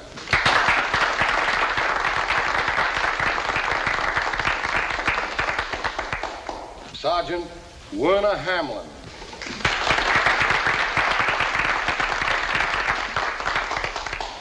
Maybe I'm hard of hearing. I ain't heard your name yet, Ames. Don't worry, wise guy. You will. Captain Gillis ain't overlooking a good bet like me. Sergeant William... Ames is the name, sir. Ames. William Ames. William Tyser Koskowitz.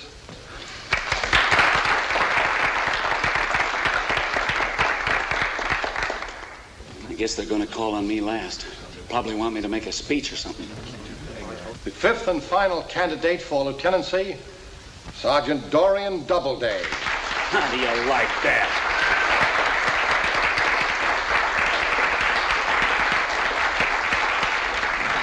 Here, sir.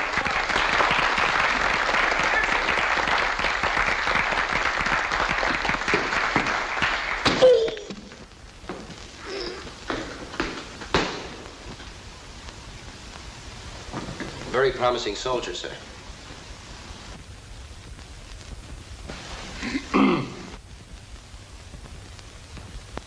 This opportunity for promotion is a great honor, but it means a lot of hard work and study. I hope you'll all pass your examinations and become officers who will be a credit to the Army. That's all, men. Attention! Gentlemen, meet me at headquarters in 30 minutes. Dismiss.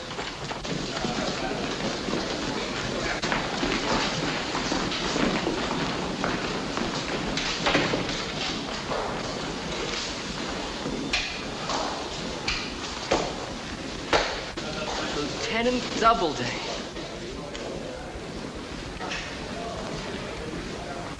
Captain Doubleday. Colonel Doubleday. Gentlemen, join me at headquarters in 30 minutes. Just a minute. What strings did you pull to raid over me for a commission? Honestly, Ames, it's all a surprise to me. I feel like I'm dreaming. Well, say you're dreaming. Just because you got what the officers call a photographic mind, whatever that is, they may think you're Superman, but you're nothing but a nitwit. And if you think you're going to rank over me after 20 years of blood, toil, sweat, and tears, you're...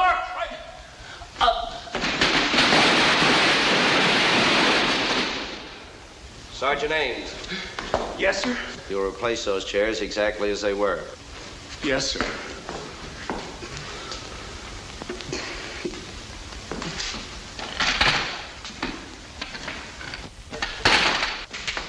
An infantry battalion with 8 men marching in column of 3. 800 by 8 equals... What happened to that logistics table? I don't know, sir. Present my compliments to Major Gunning and borrow his staff officer's manual. Yes, sir.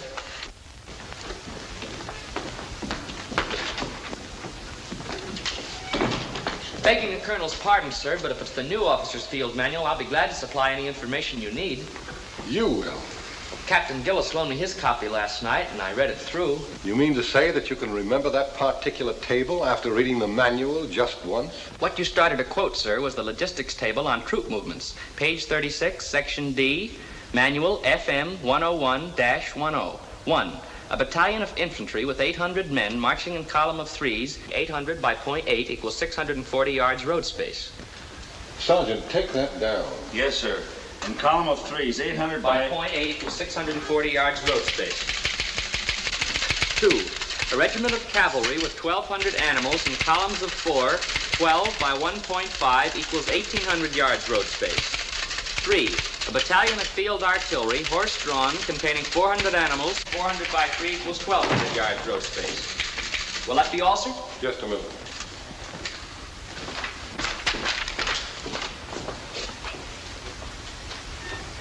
Why, it's absolutely correct. There are 2 L's in artillery.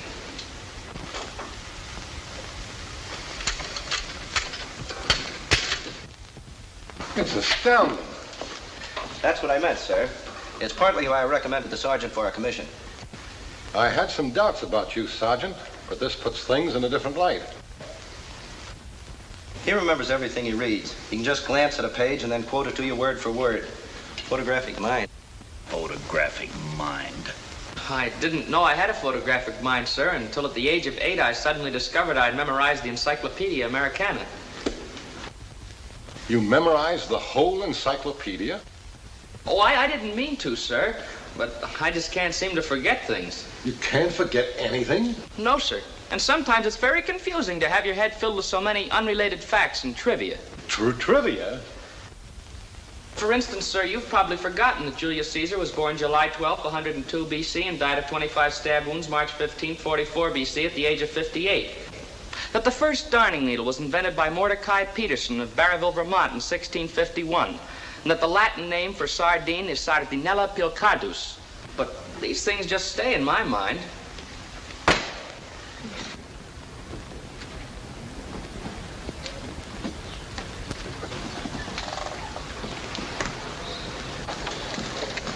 When did you learn to read, Ames? Very funny. You know, Tops, I've been thinking. What with? What you need to get ahead in this man's army is a good memory. Look at that little squirt Doubleday. Just because he memorized all the Army manuals, they're going to make him a lieutenant. That's why I've been studying this book. Don't strain your brain cell. You can remember anything. It's just an association of ideas. Say, for instance, that you wanted to remember Shakespeare. Well, you just think of a pier shaking. A pier shaking? Yeah. Then every time you see a pier shaking, what'd be the first thing you'd think about? An earthquake. Nah, you guys don't get it. Say that you wanted to think of a name like Yardbird. Well, you just think of a chicken with 3 feet. You know, 3 feet make a yard. Chicken's a bird. Yardbird. Come on, fellas. Hey, wait a minute. Where are you guys going? We've got to go tell Ripley about it. You mean about me taking a memory course? Nah. About that chicken with the 3 feet. Well, anyway, I can remember the important things. 5 after 1, Ames. So what? Thought you had to see Captain Gillis at 1 o'clock. Holy smoke, I forgot. Hey, this yours?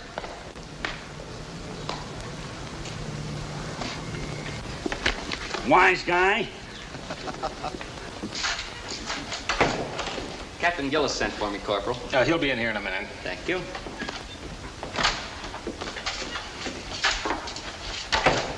Captain Gillis wants to see me. Uh-huh.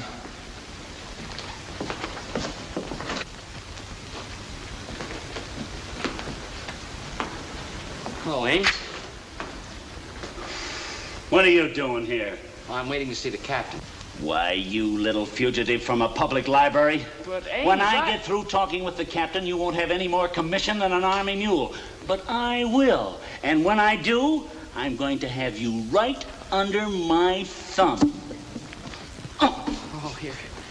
Get away. Attention. The papers are ready for your signature, sir. Thank you. At ease. Thank you.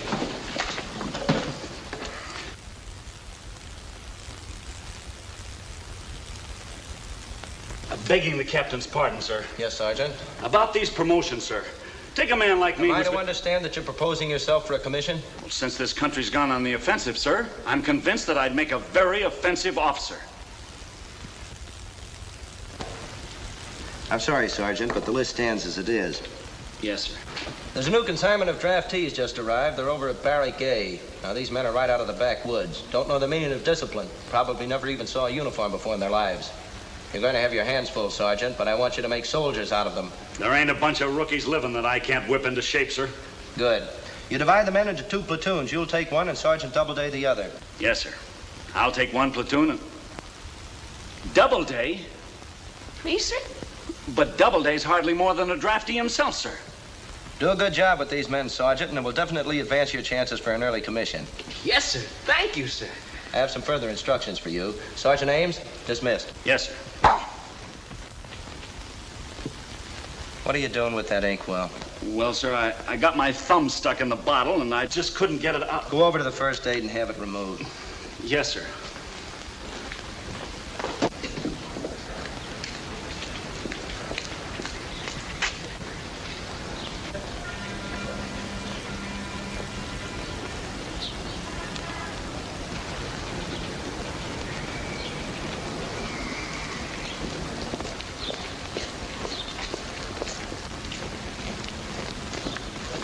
What is this? What do you guys think you are? Come on your feet. Knock into it. Fall in. Where are you yokels from? The petrified forest? I said fall in. You got a lot to learn around here. The first thing is obedience. Savvy? Hey, feller, what's in our cow tracks on your sleeve? Cow tracks? Those are chevrons. That means I'm sergeant, the boss. Catch on? Can't say as it do. You men might as well make up your minds to one thing around here. I'm head man. And when I give a command, you jump. And what's more... What's the matter with you? Hungry?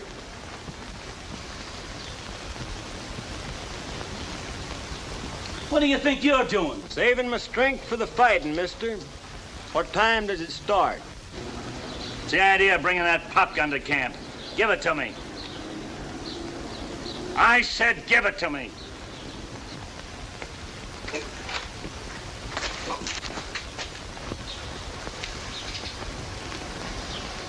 Sorry, mister, but this is my feuding gun. See the notch? You must be some shot. Only one notch. Only notch when I miss.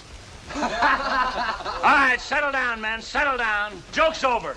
Oh, you don't know what a thrill this is going to be for me, Ames. My first command. Which is my platoon? Doubleday, I'm going to hand pick it for you. You men, you two men, all of you up that other end. Take them away, Sergeant. They're all yours, including Daniel Bone here. Drop around the rifle range sometime, little Abner, and I'll teach you how to shoot. You gotta be good to get one of these. You men form some sort of a line and follow me. Forward, march! Left, right, up, 2, 3, 4, up, 2.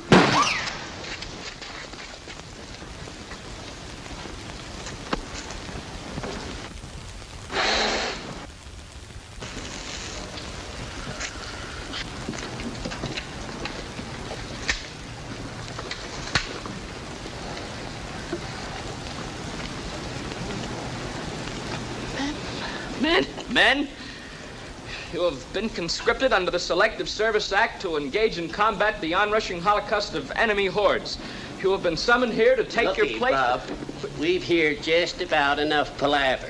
If you all ain't got no fighting to be did, we will go on back home and get to plowing. But you're in the Army now. You can't go home. Listen, Sonny, nobody ain't never told me I can't do nothing.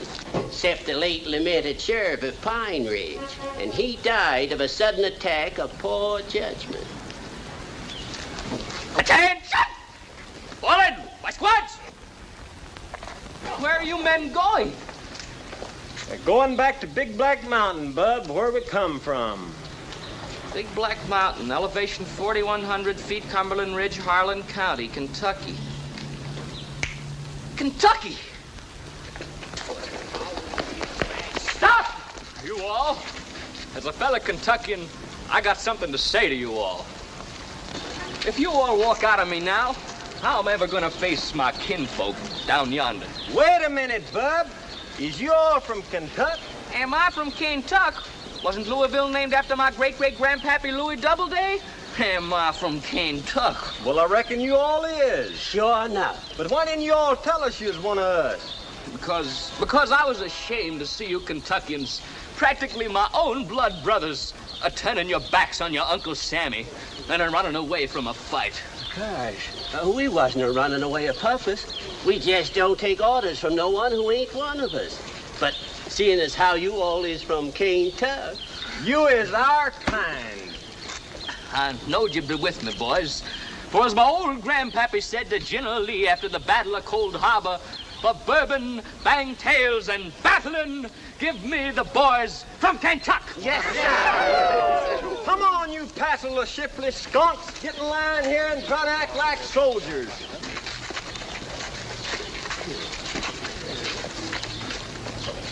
Well, that's more like it, ain't it, Bud? Men, you all is gonna make the finest platoon in the Army. Not for just my sake, but for the honor of my great-grandpappy, the Old South, and General Robert E. Lee.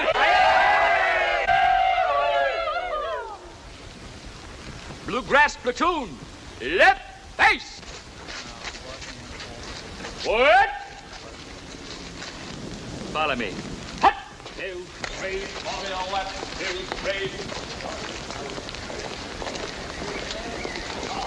Have a chaw?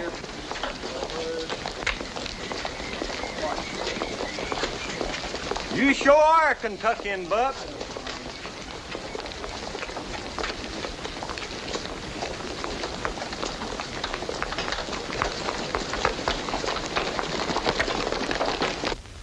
All right, Nix. Wait a minute. Y'all can't do this to me. I'm a Hatfield. No Hatfield ever had his hair cut. Wait a minute. Y'all can't hog-tie me. Shut up. About 10 more guys like you and I'll wind up in a nut house. I'm willing to fight, but I ain't willing to part with my hair. Ah, yeah! The McCoys! Shut up! Next. Great day in the morning. I'm naked.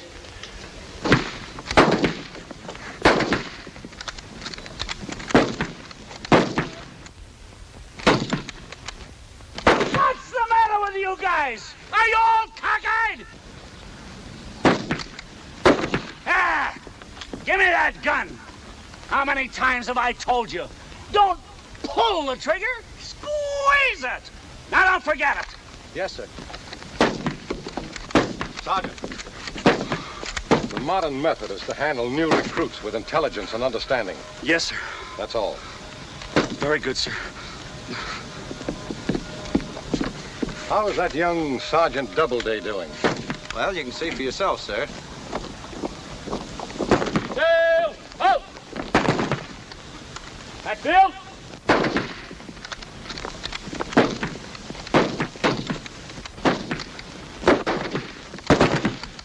Yes, sir. Take over this equipment. Yes, sir. All right, you all. Follow me.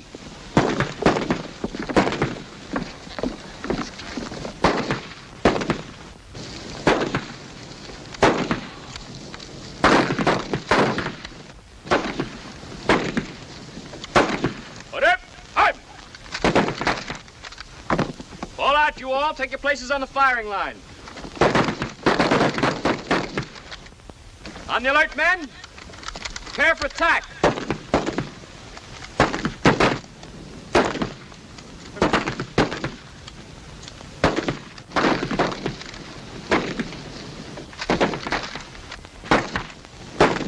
Release target!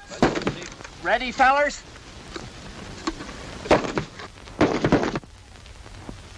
Fire at will!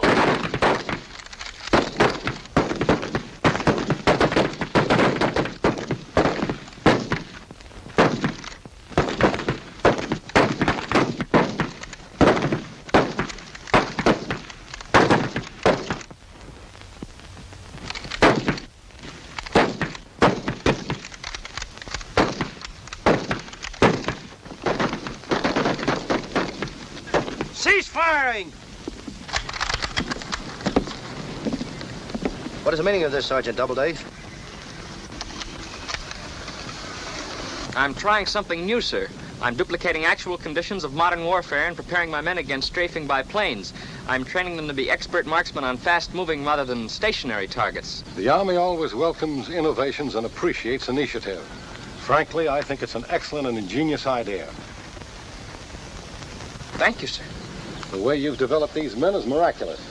I've never seen such astounding marksmanship. Oh, I can't claim credit. You don't have to, my boy. The facts speak for themselves. I want this taught to every line sergeant in the regiment. Yes, sir. We might as well start with Sergeant Ames. Sergeant Ames! When Sergeant Doubleday has shown you his method, you will demonstrate it to your men. Yes, sir. Carry on. Yes, sir.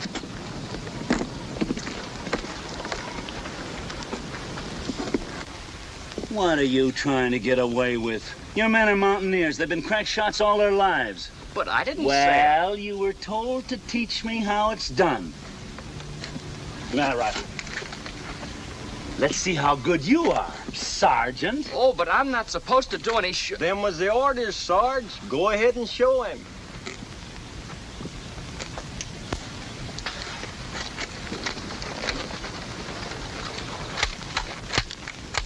Release targets!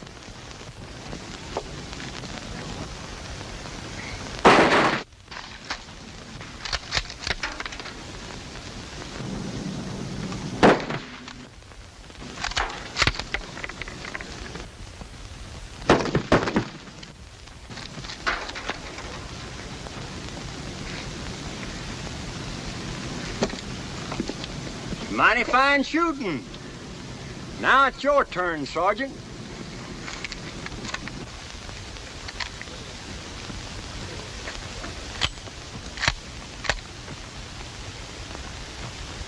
All right, let him go. Hey, fellers, it's Ames. Get ready.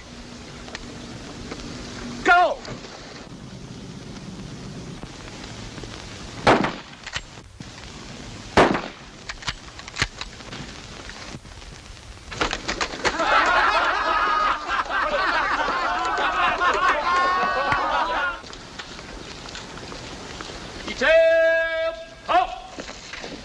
Left, base. At ease. You all.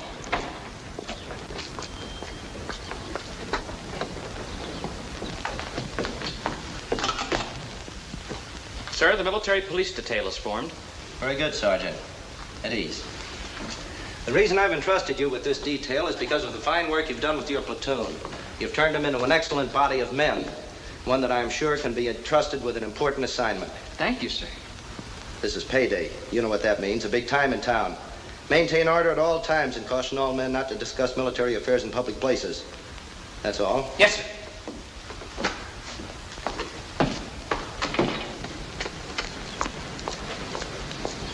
Ship, attention. All right, men, fall out and board the truck. That's what you get for being so smart. While you're pounding the pavements, I'll be in town cutting up capers with the cuties. Oh, I feel quite honored to be entrusted with the military police detail. Yeah? Well, you see this book? When I finish studying it, I'll have a better memory than yours. Oh, yes, I've read that. It's an excellent memory course, especially for someone who's liable to forget his own name. What are you talking about? Who could forget that? Well, for instance, what's your name? Quick! Why, Quick! Quick! Now, don't tell me. What do you know about that? Simple case of hysterical amnesia. It's quite common. Ames! William Ames! That's me! That's right. If it ever happens again, just turn to page 21, and you'll find a picture that has so many of your characteristics you'll remember just who and what you are. Gee, thanks. Thanks. Hey, what page did you say that was? Page 21. Oh, yeah, that's right.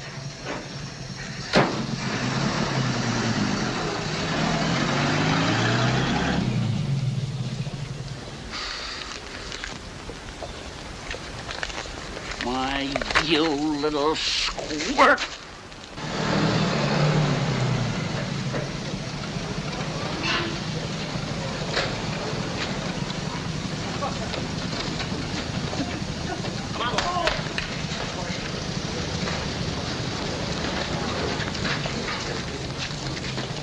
All right, you men, patrol the town. Maintain order where soldiers gather. Do not interfere with civilians. I'll check with you every hour as I make my rounds. Break it up, patrol in pairs. That's all. You all.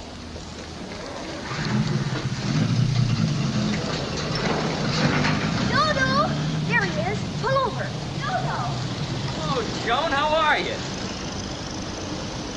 We drove out to the camp, but they told us you were on duty today.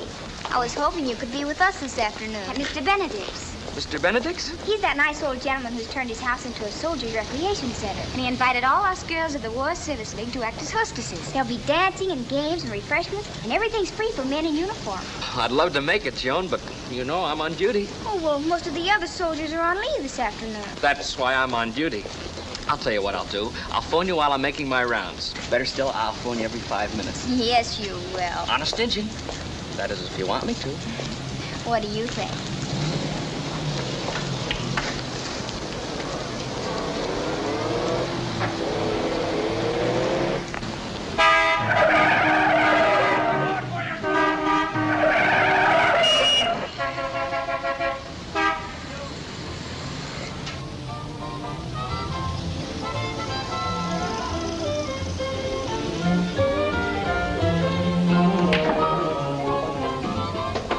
So I says to myself, if having a memory like that little boyfriend of yours helps you to get promoted, I practically got lieutenant's bars on my shoulders right now. I've been a sergeant for 15 years, and there ain't nothing in this man's army that I don't know. I got all the facts and figures stored right here.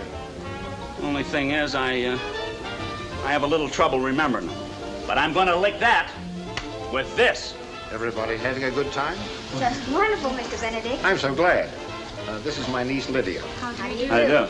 I think it's just grand of you to do all this for the boys. Any service to my country is a privilege. You never saw such a man. Nothing matters but the morale of our soldiers and making sure our side wins. If everybody's like you, I don't see how we can lose. Excuse me. Great day in the morning, what a shack. Gosh. Welcome, men. Glad to have you visit us. Well, thank you, sir. We ain't exactly a biz, and we're policing. Well, I hardly think we need any police protection here. Well, it don't look like, but we got orders to sort of browse around wherever soldiers pig together. Go right in. Much obliged.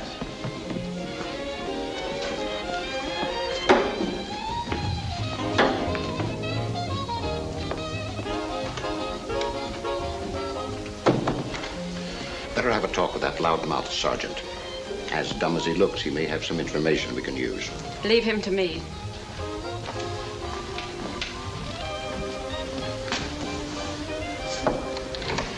And be especially discreet. None of those girls must suspect anything.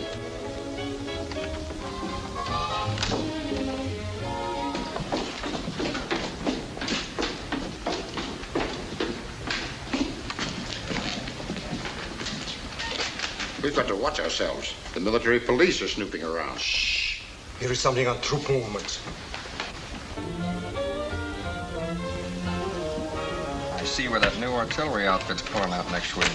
Yeah, and from the looks of their equipment, they're headed for... you know where. Hello, sweet stuff. What's cooking? What did he say? Hello, sweet stuff. What's cooking? Gross, check that. It may be a code.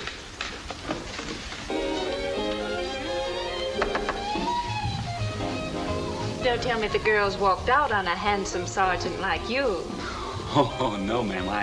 I just had a little studying to do. I hope it's confidential information. I love to prove there's one woman who can really keep a secret. Oh, no. It's just a memory course. Oh, it's a memory course? Yeah, it's a wonderful system. Here, see if you can stick me. Well, there's a page torn out. No. Well, darned if there ain't. It teaches you how you can remember names. Yeah, for instance, what's your last name? Hummock. Hummock? Oh, that's a cinch. You remember names by rhyming them. Hummock rhymes with stomach. So all I have to do is think of stomach, and I can remember your last name is Hummock. Very interesting. It's been nice meeting you. Well, it's been nice meeting you too, Miss, Kelly.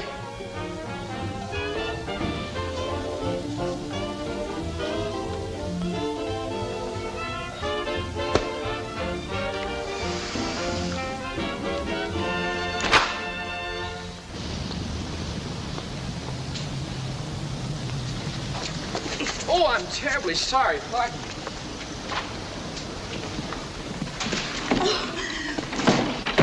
Well, did you see that? See it? Why, he almost knocked my mother down. He'll get a piece of my mind when he comes out.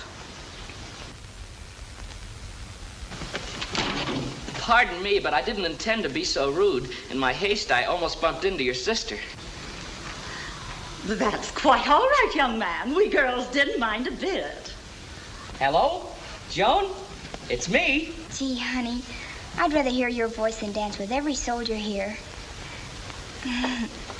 I'd say a lot more if there weren't so many people around.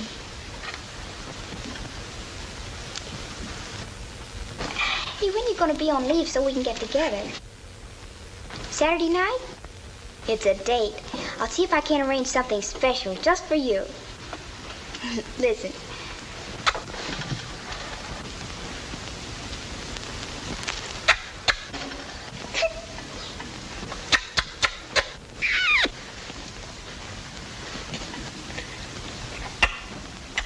Is he going to be in there all day? What's he talking about? That's none of your business. But whatever it is, it must be very important.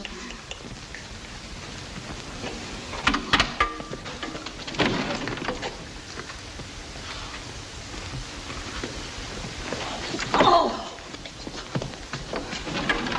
Oh! Pardon me. Do you think it would be all right with Mr. Benedict if we held a dance here Saturday night? I'm sure it will. Why don't you ask him? I'm going to. Mr. Benedict?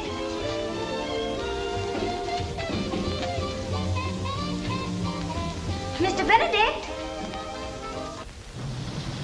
It is now 5 p.m. and time for the running of the Flamingo Handicap. This is Len McNary bringing to you a word picture of this classic. I see the horses are in the gate, and it looks like a start. And they're off with Lady Claire in the lead, Dakota second, and Silver Heels a favorite.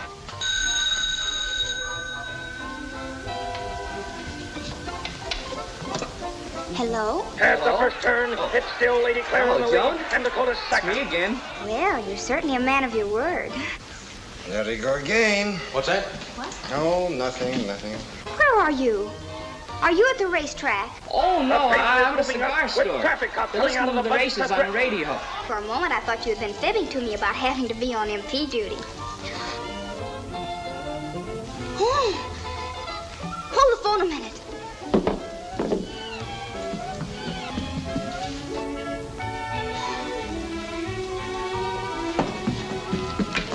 Dodo, they're spies.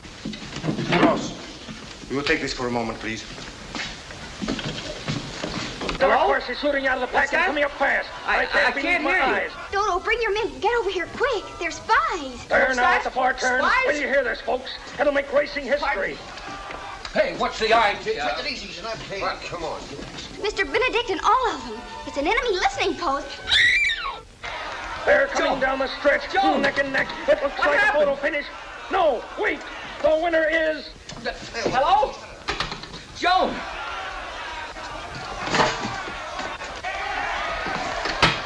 You've just listened to the greatest race in history. What? Wait, I'll phone the track.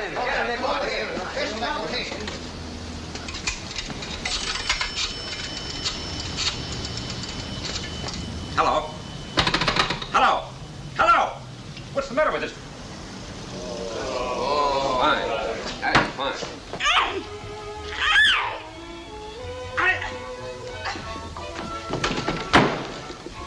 So you were spying on us.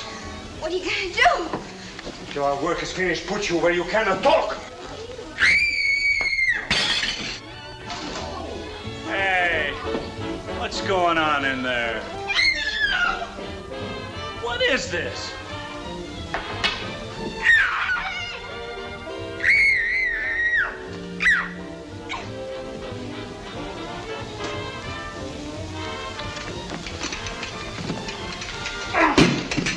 No. Don't ever do that to a rat. No? No. Do this. That weren't fair, Sarge. I seen him first. Next time, you can be first. Don't stand there arguing. This is a spy ring. They have the place wired to pick up military information. What? Well, fry my hide. I'll split them with you 50-50. I'll take those two.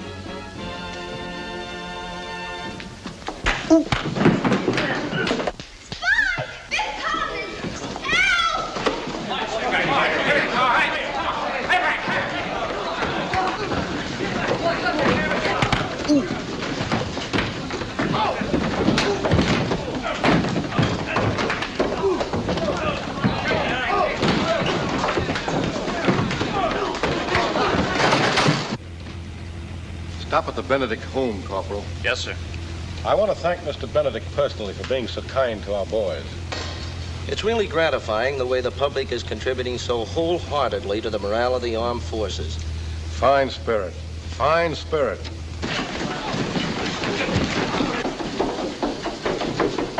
Don't go. What happened? That girl.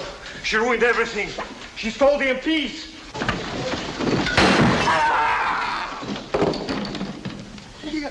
Get upstairs, men, and see that no one leaves the house. Follow me, men. We're rounding up a spy ring. This way. Hey, wait for me! I never been on these things before in my life!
Follow me!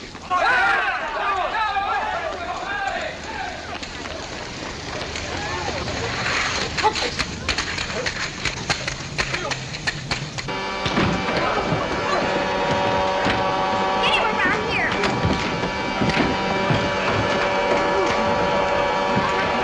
Bring him around this way.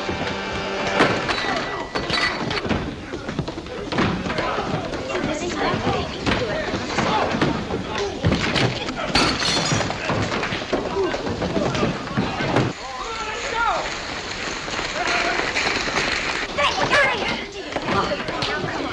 Get it all fixed.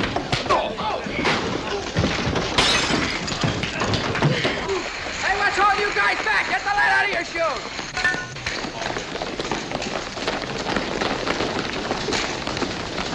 Wait a minute.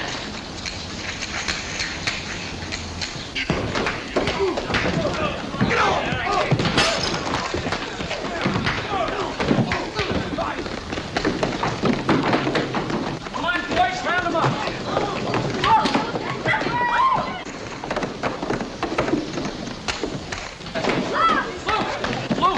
Luke, where's Joe? Just a second, Sargy. I never start nothing I don't finish. That done it. Where's Joan? Joan? Don't ask me. I never mix pleasure and women folk.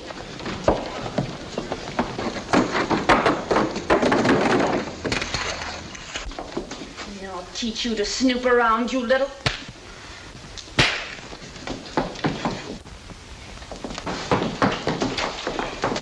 You little brat.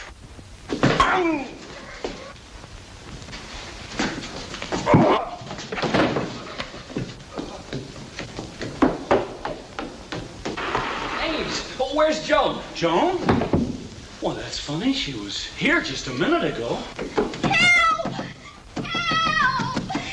Joan's voice. It's coming from right behind this wall. Here I am. Dodo! Must be a concealed door. There's no opening here. Never mind looking for one. I'll make one.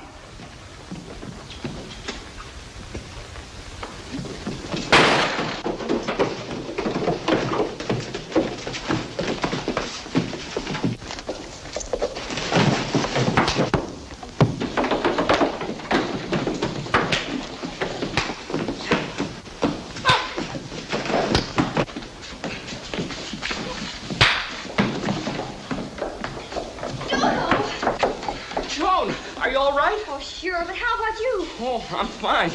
But these two could use a little first aid. Attention. All branches in the 35th area. Attention. All branches in the 35th area. It must be a message from their headquarters. Important. Important. At 8 tonight, emergency meetings for all operators. Be present at meeting place nearest your district. Locations are as follows. Zone A, rear of barber shop, 5th and Elm. Zone B, Quick, Dodo, garage write it at down. Jupiter. I can and remember 10th. it. I can remember. Entrance through rear. Zone C, loft building, River Street, across from wharf. Take freight elevator. Zone D, deserted barn at Havenhurst and Bagley.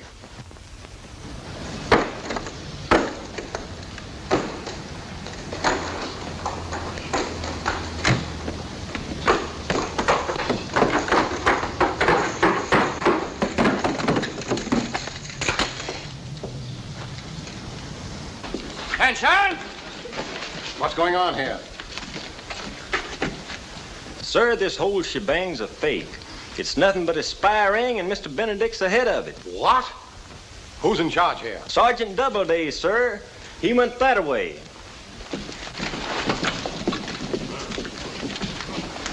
That is all. Heil Hitler. Did you get everything? Every word of it.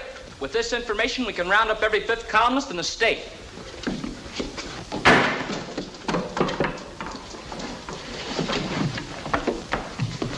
Dodo! Oh, do something. Colonel Elliot. What's happened? Who did this? He did, so Dodo couldn't tell. He heard all their secret instructions on that radio. I must have that information immediately. This man is badly hurt. Get him to a hospital at once. I see people under arrest. Yes, sir. Detail, take over the prisoner. Attention! Attention! All operatives in 35th District. Be sure and attend meetings tonight. Heil Hitler!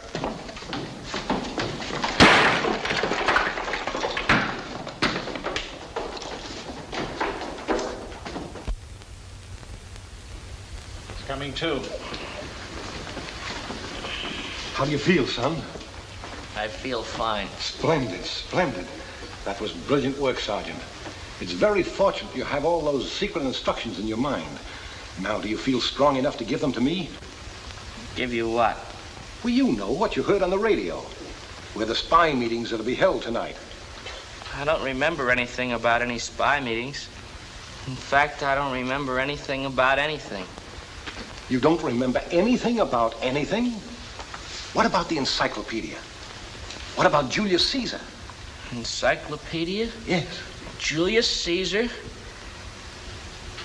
It's all news to me, sir.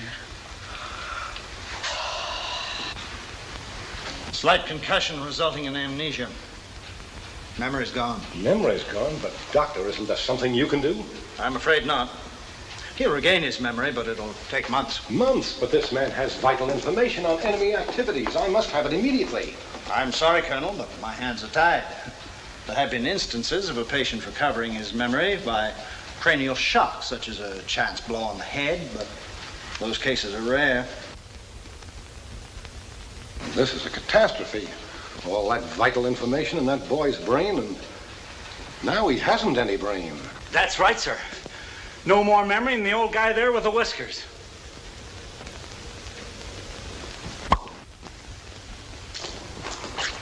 Oh, Doctor, I think he's coming out of it. How do you feel? Can you remember things? Of course. Where's my platoon? Fall in, you all. He's delirious. I'm not delirious. Colonel Elliott, sir, there's not a moment to lose. I've got the addresses of every spy nest in the state. Can you remember them? Certainly, sir. Sergeant, take down the addresses. Yes, sir.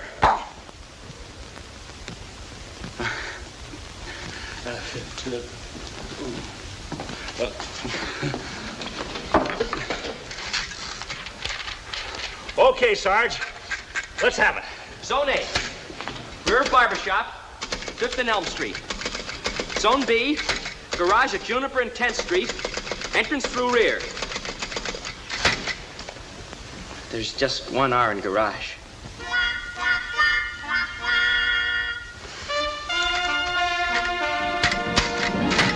Zone C.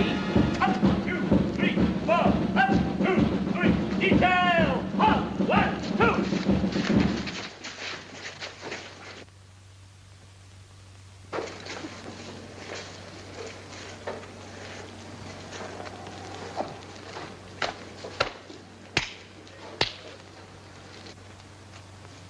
In all my 20 years in the Army, I've never seen such a bunch of...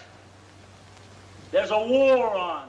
Your soldiers marching, not playing hopscotch. Did you hear that, Major? A command is a command. I want you to pay strict attention to me. Attention! Now snap out of it, you campfire girls.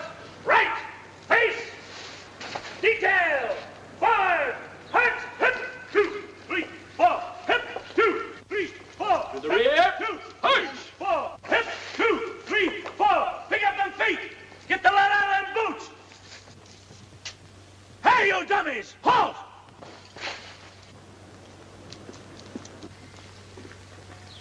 About. Peace. Forward. Punch. What is this, mutiny? Detail, halt! If I find out who's kidding around here, he's gonna spend the next 30 days doing KP. From now on, when you hear a command, obey it. Detail, forward, hut, hut, 2, 3, 4. All right. 2, 3, 4, hut, 2, 3, 4. Eyes, right.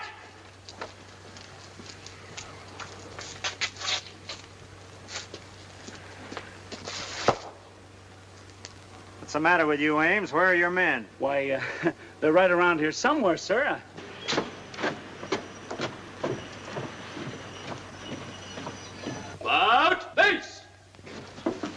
Listen, Ames, if you can't control your platoon, I'll put a sergeant in charge who can. Have your men gotten out of hand? Oh, no, sir. I have everything under perfect control, sir. Six, bayonets! Charge! Sorry, sir. Halt! Halt! What do you guys think you're doing? Attention! About! Face! Dismiss!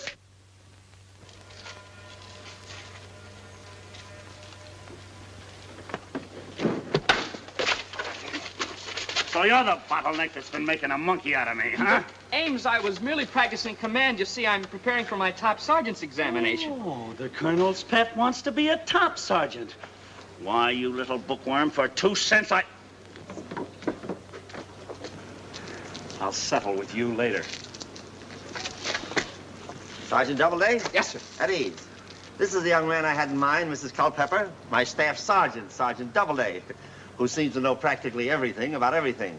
This is Mrs. Culpepper, organizer of the Girls' Home Defense League. And her niece, Miss, Betty Marlowe. You no doubt are familiar with the splendid work that Mrs. Culpepper has been doing, Sergeant. Oh, yes, I've read Mrs. Culpepper's latest monograph on occupational therapy as applied to young women in defense work. But you should have included among useful occupations for young women that of radio locator. Radio locator?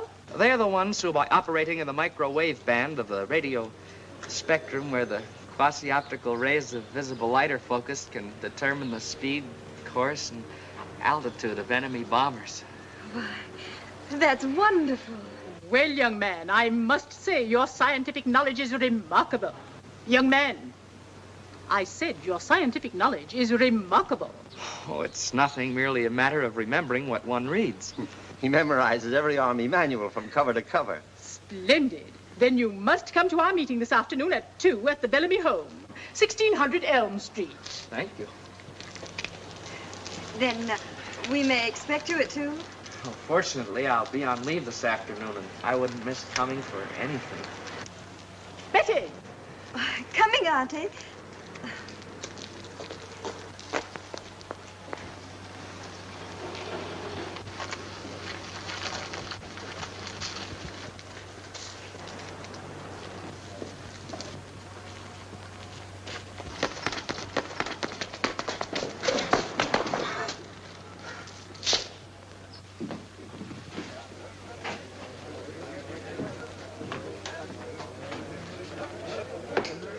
So long, fellas. Going to town, Pete? I hope they'll tell you. Well, just a second. I'll get my cap and go with you. Okay. Hey, wait a minute. How much dough you got? Well, I'm a little short this month. You're a little short last month and the month before that. So long, Chiseler.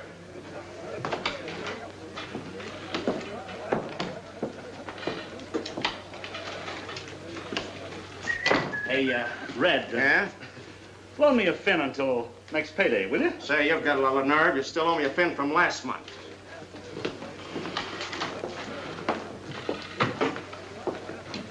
What a memory. Ain't you going to town, Ames? No. What can a guy do on 35 cents? Unless you'd loan me a $5. Don't make me laugh. I got a split lip.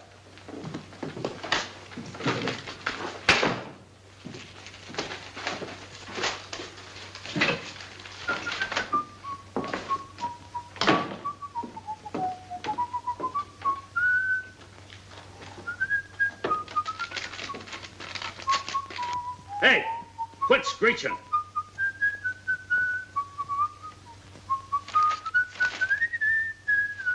I might have known it was you. Oh, hello, Ames. I won another quiz contest. Boy, is this a lifesaver. I've been waiting for a chance to get you alone. Do you know what I'm gonna do with you?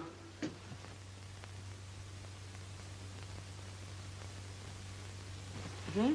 I'm going to take you out for the best time you ever had in your life. But I thought that... You think that I don't like you? That I'm sore at you on account of how I acted today? Well, yes.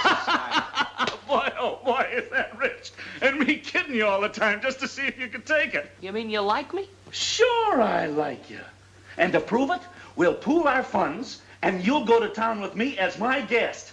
Gee, thanks. Oh, but I can't. I've already got a date for this afternoon. Sure you have. A date with me. We're going on leave together. Oh, I appreciate your invitation, Ames, but some other time. Now, look, pal, there's no time like the present. You're my guest, and I won't take no for an answer. Well, we won't have very long. If we hurry, we could spend an hour or so together. We could go to the aquarium or something. But I'd have to leave you around 2 o'clock. Well, come on, let's go. What's holding us up? Boy, oh boy, am I going to show you a good time. But I have a little business to attend to in the office first. Never let business interfere with pleasure. Well, it wasn't important. I was just going to cash this check. The check? Oh, that's what I always say. Never let pleasure interfere with business. Oh, I'm sorry, Ames. Oh, perfectly all right, perfectly all right. No, think nothing of it. It's okay, pal. Any time at all. It's perfectly all right, I assure you. You're going to love the aquarium, Ames. Do you know they even have a specimen of Holocan stellarius with elongated bronchiosticles? Gee, I can hardly wait. But speaking of fish, always makes me thirsty. Let's have a little drink. There's a drugstore on the corner where you can get a keen chocolate malt. Swell! But first, let's do a little slumming. You know, I've always been curious to see this place from the inside. Just for a second, huh? Well, just for a second. That's the old sporting blood.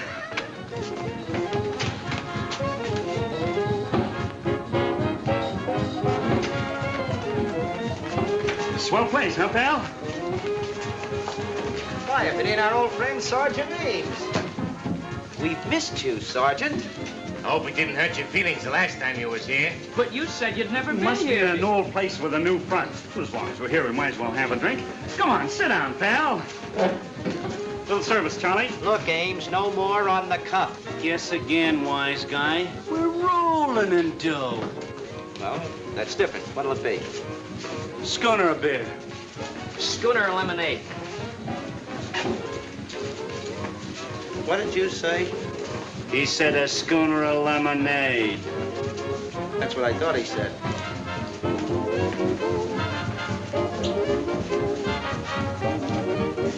Hiya, Blondie. Buy you a drink? Go on. The last time you bought me a drink, I had to pay for it myself. Yeah? Well, I'm in the chips now. Well, that's a horse in a different garage. Come on, folks. It's a gusher. Hey, there's something phony here. That guy ain't bought a drink since penny lemonade went out. That's the stuff. The more the merrier. Give them whatever they want, Charlie, and put it on our check.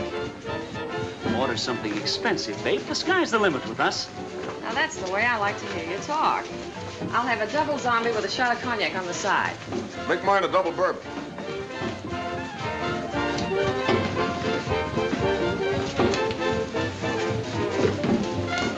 Excuse me, is there anything wrong? Told you I'm 50 cent myself to step out 8 to the bar. I beg your pardon? I'm a sizzling alligator. I got itchy feet from the jumping jive. Itchy feet? Oh, that's too bad. The recommended remedy for itchy feet is prescribed by the United States Army Medical Corps as soaking them in 1 part sodium carbonate with boro solution to 2 parts aquapura. Sweeter than we scream. And cute, too. Say, do you come here often? I spend my lunch hour here every day. You can call me Sally if you want to. Come on, let's dance. But I was about to do the aquarium. Well, I never did that one before, but if you hold me close enough, I can follow you. Come on, let's go.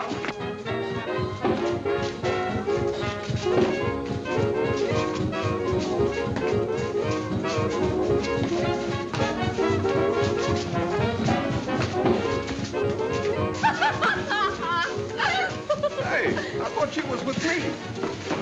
Hey, you got a lot of crust, soldier, even for the infantry. You artillery monkeys ought to be used to this by now. The infantry's first in war, first in peace, and first with the ladies.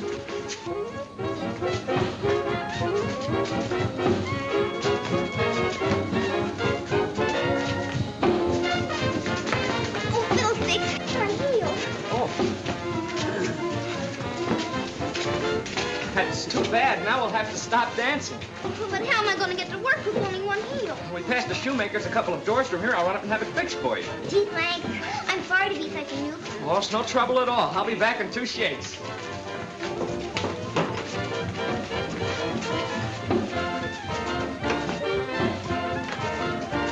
Easy come, easy go.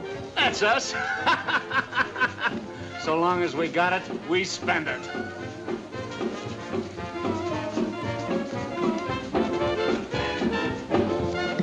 up again. You bet. Give my pal another lemonade. You know, beautiful, you and me is gonna get along all right. Makes 3 rounds you owe us 4, Sergeant. So what? We'll owe you for 4. Set him up again. Keep setting them up until I tell you to stop. Pal will pay this bill. Here, pal, take care of this trifling item. I got nothing but big bills in my pocket, Blondie. Can the Blondie stuff. Daisy's the name. So your pal's gonna pay the bill, huh? Why not? What's his is mine. What's mine's his. Hey, pal? Looks like you'd better bust one of them big bills, buddy. Well, my pal was sitting here just a moment ago. He's got a roll on him big enough to choke a horse. Well, he ain't here now. Maybe the horse beat you to it. What I want to know is who's paying for my drinks. Yeah, what is it? Who's paying the tariff? Who's paying for my drinks? Well, the house ain't. You're all stuck for your own drinks. The sergeant here's got all his dough tied up in Wall Street. Oh, he has he? Sergeant Doubleday. Oh, hello, Miss Marlowe. I never expected to see you going in a place like that. Neither did I. I mean, I was just waiting for a friend to come out. He's in there slumming. Oh, sweetie. Hey, where's my slipper? I gotta go to work. Oh. After all, it's her slipper. I suppose I ought to give it to her. So, I will. Thanks. Just put it on. You see, my heel snapped when he was showing me that new dance, the aquarium. Oh, excuse me. I guess I'm sort of in the way. See you later, sweetie. You see, her slipper snapped. I mean, her slapper slipped. I mean, it's kind of hard to explain. You mean Prince Charming found his Cinderella? Yes, that's it. No. It was all an accident. Well, they will happen, won't they? I hope you haven't changed your mind about coming to our meeting this afternoon. Oh, no. And you're not timid about being the only man among 16 girls? With you there, I won't even see the other 15. Now, I wish I could believe that, but there'll be some awfully pretty girls there. We're going to have punch and sandwiches before Mrs. Culpepper's lecture. Why don't you come along now and join us? Well, Oh, of course, if the grotto has so very much more to offer. Oh, no, I'd much rather go with you. I like sandwiches. I mean, I like 15 girls. I mean, I'd like to go even if you didn't have any sandwiches. Well, you know what I mean. Only Sergeant Ames is in town with me today, and... Well, bring him along. Oh, fine. I'll get him right away. On second thought, maybe you better run along and we'll join you later. We have a couple of errands to take care of. If your friend is anything like you, I know the girls will be crazy about him. Oh, I'm sure they'll like him. Everybody likes him.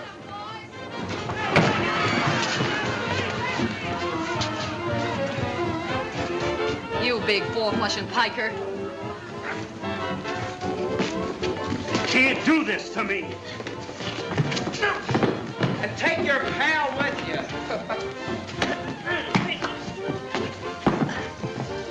Thanks just the same, pal. I know how it is.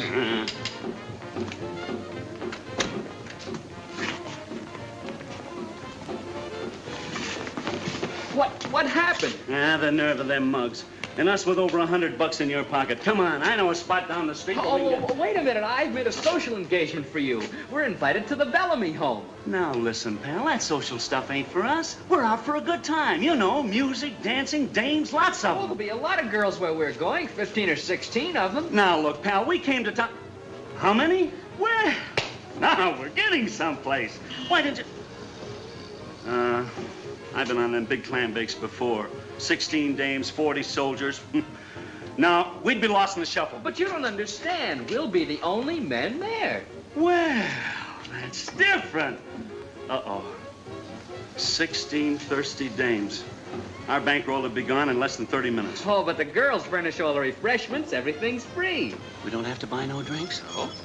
We don't have to buy no nothing? No. Are you sure we can get in? They're expecting us right now. Well, what are we waiting for? Taxi! 1600 L. And don't spare the horses.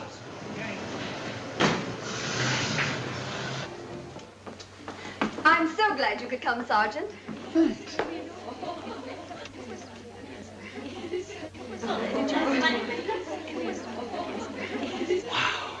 What a setup. Girls, the line forms on the left. I want you all to know Sergeant Doubleday and Sergeant Ames.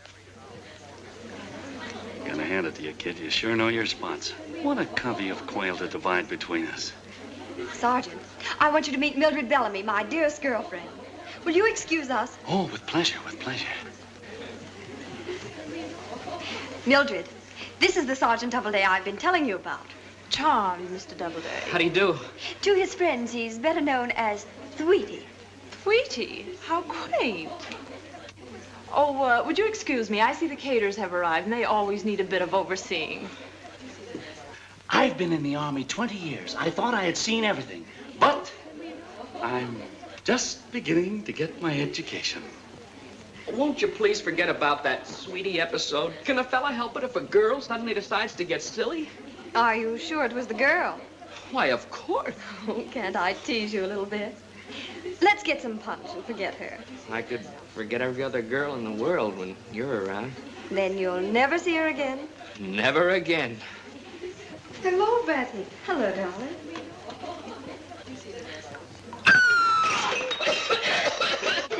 What's the matter? I'm allergic to fruit punch. I need air. That's terrible. I'll be all right in a minute. I'm so sorry. I'm sorry, too. It's all embarrassing. My head. I'll get you some aspirin. Yes. No! Don't leave me.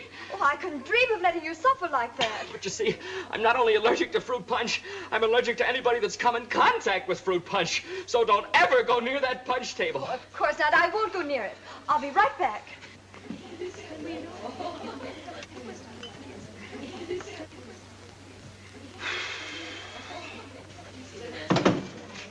Sweetie.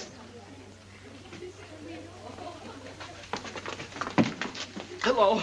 I can only stay a second. I'm not supposed to talk to the customer, but I'll be through for the day when we finish here, and I thought maybe we could go down to the beach and dance on the pier. But you've got to get out of here. Maybe I'll meet you down there. Oh, goody. Let's seal it with a kiss. But you've got to get out of here. There's not a second to lose. I won't budge until you seal it with a kiss. All right, anything if you'll only go.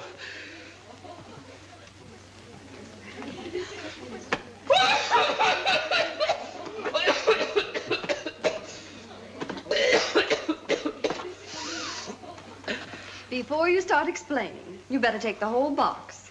If you don't mind my saying so, kid, you've got what it takes. Would you like some punch, Sergeant? Why not? You and me is going to get down to some serious guzzling.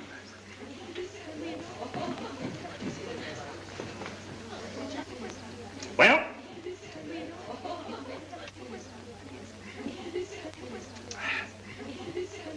Hey, what is this, a gag? Why, is something the matter? Something the matter. They left the stick out of it. If you're referring to intoxicants, we never served them. Hey, buddy, haven't they got something to drink around here? If you're thirsty, Sergeant, why not try the punch? I have, and I'm still thirsty.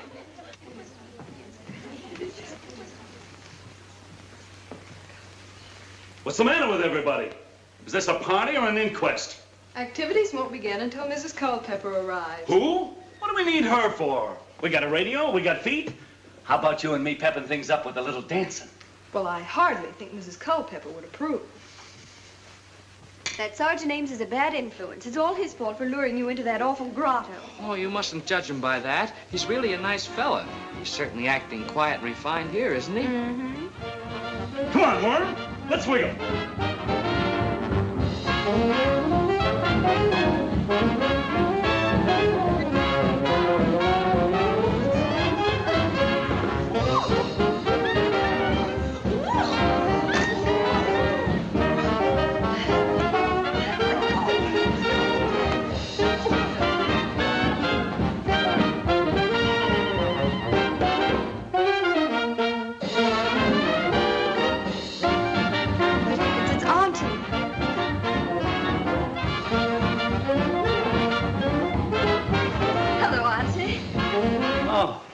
You can't take it, huh?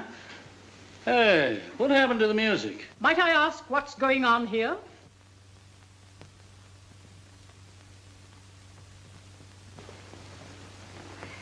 Oh, Auntie, you remember Sergeant Doubleday, and this is Sergeant Ames. He was just showing us a dance he witnessed while on a slumming tour. For a moment, I thought I was on a slumming tour. We're looking forward to your address, Mrs. Culpepper. This afternoon, I'm going to speak on vocational therapy. And you two gentlemen are perfect types to illustrate my theory. We'll be glad to help. Sure, why not? Splendid, splendid. Girls, will you please take seats? Sergeant Doubleday, will you please sit here? And Sergeant Ames, here. Thank you. By a happy coincidence, we have with us those two splendid types. Sergeant Doubleday, a product of the new modern army, and Sergeant Ames, a soldier of the old school, and no doubt proud of it. You said it, lady. That's what I've been trying to tell this new crop of draftees. All about the old army, where you couldn't get by on book learning and that kind of junk. But what you got here? Get a load of this, sister. Come on, feel it, feel it. Kind of scares you, huh? And that. Look at that.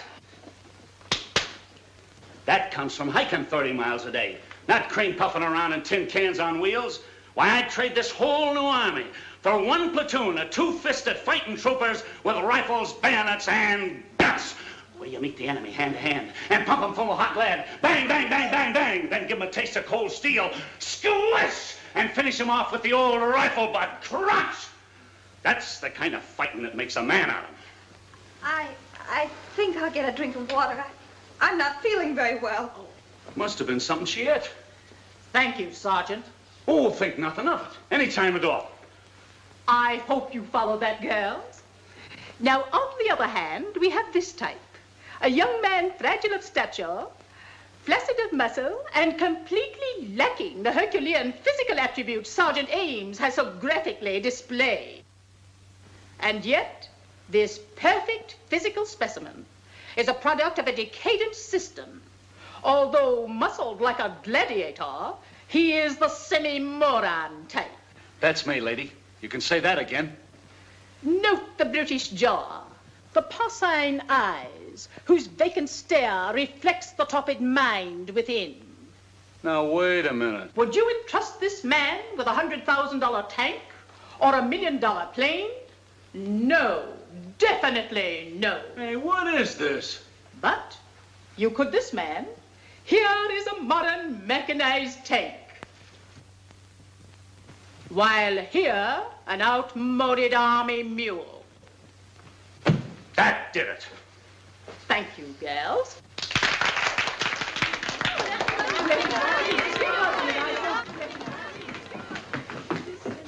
Wait, Ames, she didn't mean anything. She was speaking in metaphors.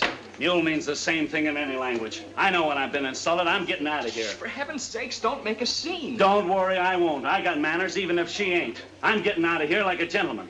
I'm leaving dignified.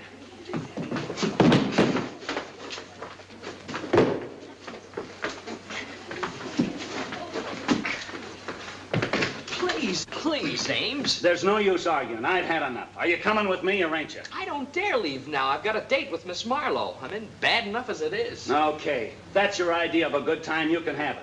But I came to town to have some fun. So long. So long. Now, ain't I the one? Here I come to town to hoop it up, and what do? I walk out and leave my dough in my locker. Ha! Ain't that rich? Yes, that's a good one. Well, have a good time, Ames. Now, wait a minute.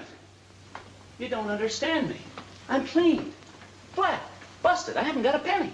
Would you be insulted if I offered to... Well, not coming from you. After all, we're buddies. This $10 ought to see you through. Thanks. You haven't got 2 5s, have you? I think so. Let's see. 1, 2. Here you are. It makes an even 20 I owe you. Wait a minute. I thought a friend you in meant... need is worth 2 in the bush. So long, pal.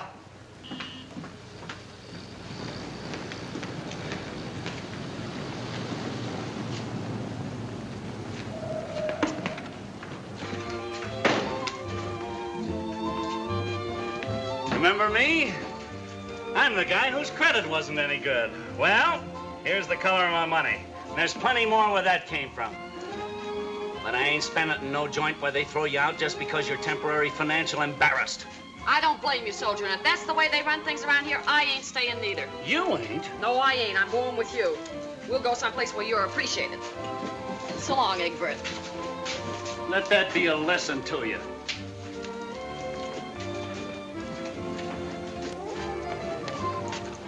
Well, beautiful, what's the program? What's your pleasure? Well, how about the big Army-Navy jamboree at the Lakeside Country Club? The whole camp will be there. Swell, I'll take you there and show you off. Can you dance? Can I dance? Could Paderewski play a fiddle? Come on, we get the trolley right over there. Hiya, Daisy. Hello, Pete. Where'd you get the swell coffee grinder? I rented around the corner. Come on, we'll go places. Hop in. She don't need your car, small fry. He can hire a car, so can I. Nothing's too good for you, beautiful. Come on, we'll go in style.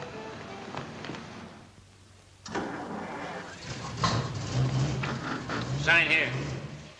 That means you're responsible for any damage.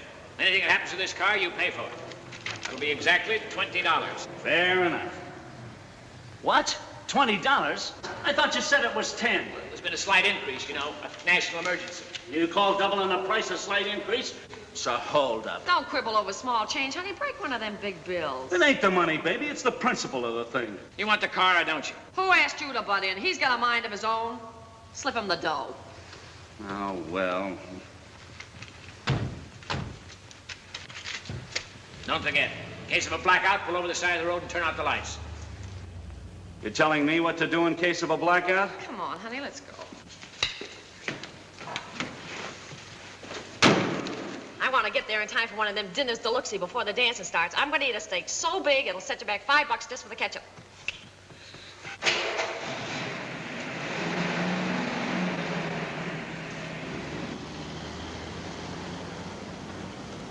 Where are we headed for? This ain't the way to the country club, and I'm ravenous. Before we do any eating, baby, I gotta pick up my buddy. I don't want your buddy. I want a steak. Oh, that's all right, but you'll be crazy about him. Yeah? What's he got that you ain't got? You'd be surprised. Well, I'm sticking with you. We'll get a girlfriend for him, and I know just the one. She's a cousin of mine. Swell. That'll fix everything. Do you think he'll like her? Oh, when he sees her, he'll go nuts.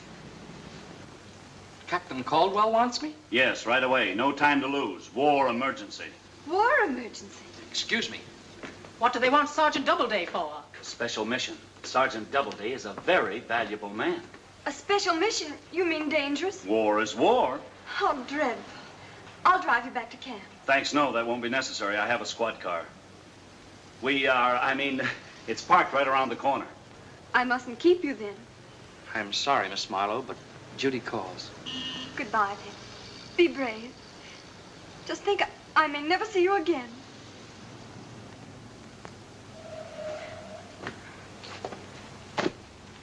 I'm ready, Sergeant. Lead on.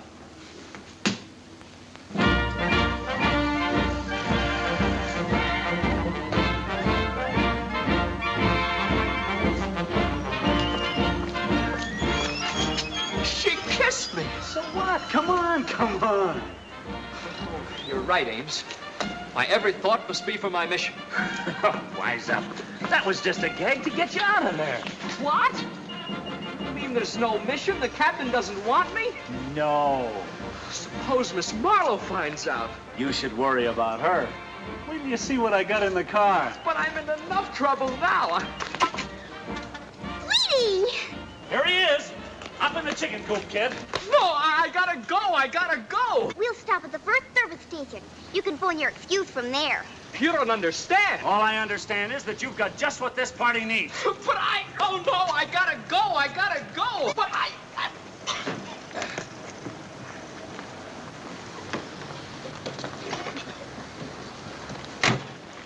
Well, we're off to the front. Forward! March! But Ames, don't go by the house. She'll see me. Too late! Did he say squad car or squad car? A dangerous mission. Could be. This is the life, eh, pal? Isn't it romantic the way fate came to throw us together? You think it means something? You have no idea what it may mean to me. You say the sweetest things. I'm starved. Is this all the faster this cradle goes? Step on it. Nothing doing. I ain't sticking out my neck for no accident. I'm gonna take this car back without a dent or a scratch and nothing missing. Okay, relax. I was just asking. Hey, that's the lighter you threw out. So what? From now on, we'll use matches. But that belonged to the car. Any damage we gotta pay for. We do? How much did it cost to rent this car? Oh, chicken feed, $20, and that ain't nothing compared to what we're gonna spend today. The big boy says there's plenty more where that 20 came from. Well, that's fine.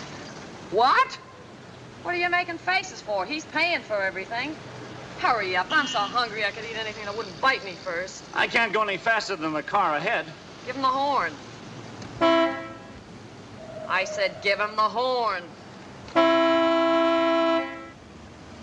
I'll speed him up.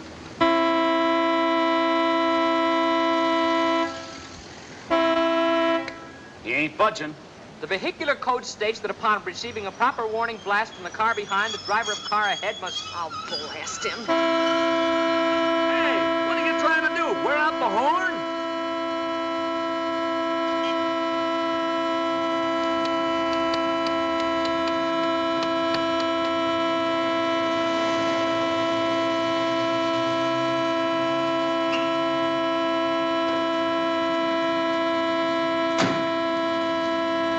Blowing that horn for my benefit, soldier?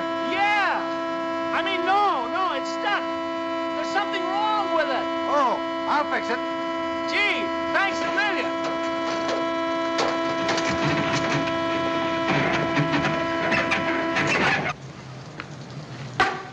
I fixed it. Well, I hope you're satisfied. First you cost us a lighter, now we gotta buy a new horn. Maybe I can have that one fixed. Do I eat or do I sit here while you play junk collector?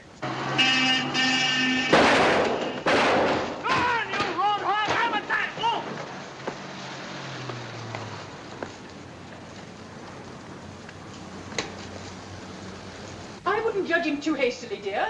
There might be extenuating circumstances. But, Auntie, how could he?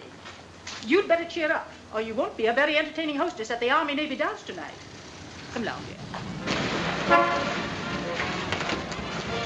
Well, here we are. It's about time. Let's get out of here and get some food. Can't even wait till we get finished. Sorry, sailor. Accidents will happen. I'll say they will.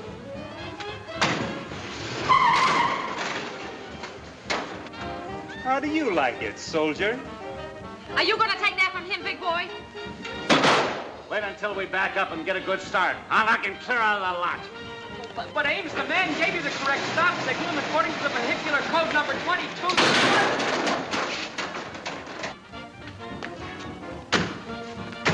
You smashed my headlight. Oh, that's all right, pal. What outfit you in? I'll send you a new one. I'll save you that trouble. I'll just take this one. Why, that's willful destruction of property. I'm going to get a policeman. Big boy don't need no cop. He ain't taking that from nobody. Go get him, honey. You said it, baby. I'll show him.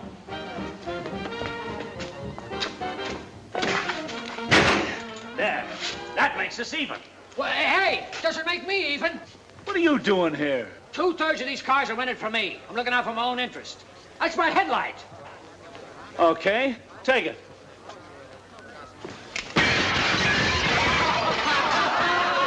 And that's my windshield. Now look here.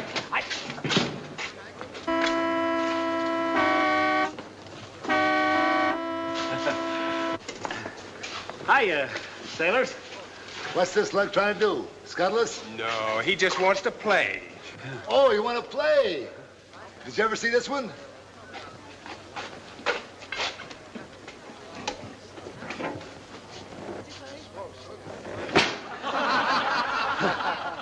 Plastic. What a trick. If you think that's good, watch this one.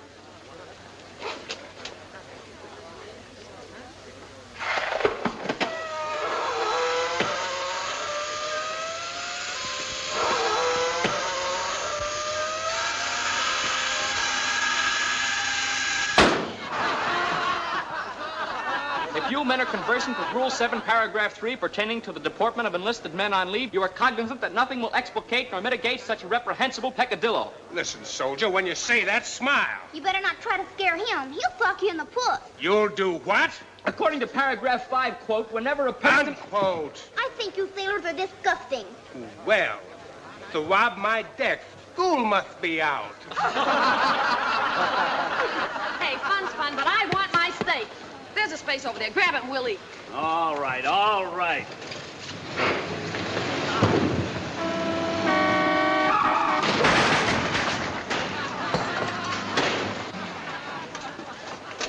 You should have sounded your horn, Ames. I haven't got a horn. Well, gentlemen, there's nothing to get excited about. Yeah, I'll fix you, you wall-eyed road hog. You'll never smack another car, flathead. Hey, that's my car. You can't do that. Oh, can't we? Watch.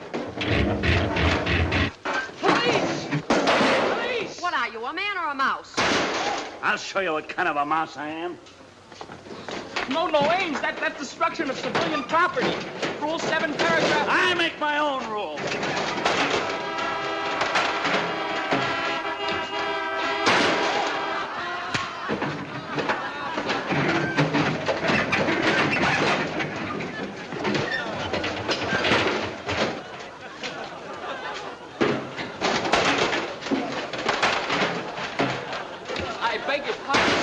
I think you should return that fender. After all, the damage done to your car was only negligible.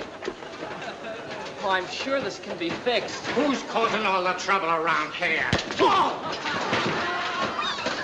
the stuff, sweetie.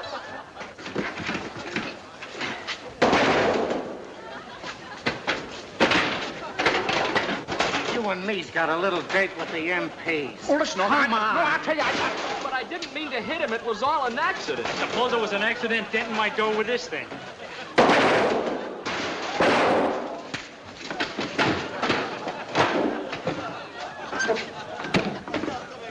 Your move, honey.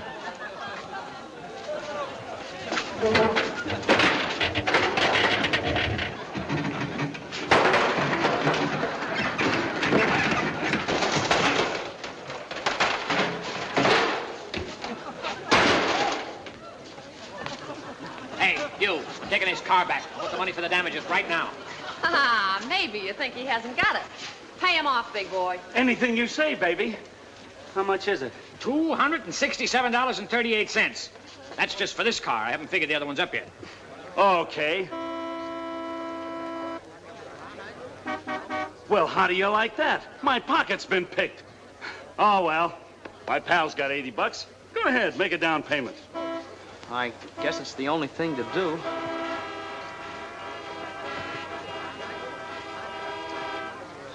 That's a coincidence. I've been picked, too. You mean we don't eat? I should have known it. With that big full flusher, this happens every time. Now, wait a minute. You can't get away with this. I'll call the MPs. Police! Let's go. This is where we came in. But Sweetie's in trouble. So what? We ain't gonna be. Police! Here. Hold this a minute. Police! Police! Police! What's the trouble here? Who's causing this riot? These men aren't. I want them pinched. One of them got away. Arrest this one. I'm going to find out what this is about. Much more, they rented this car for me and smashed it all up. And I want my dough. You'll get whatever's due you. What's going on here, Caldwell? It looks, sir, as though Sergeant Doubleday has been guilty of unsoldierly conduct, inciting a riot and damaging civilian property. His companion got away. This isn't like you, Doubleday. Who was your companion? I have nothing to say, sir. Are you adding insubordination to these other offenses?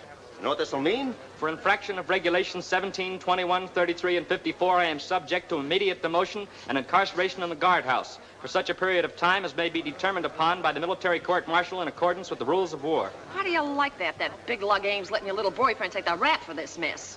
Can't you do something? If I could get my hands on that big false alarm, I'd do something. And you won't speak in your own defense? The military code of honor forbids that a soldier lie, cheat, steal, or betray a comrade in arms. The colonel no doubt recalls such a code from his military days at the academy. That's beside the point. You're under arrest. Thank you. I still believe you're shielding the real offender. I'll give you just one more chance to clear yourself. Who's the man?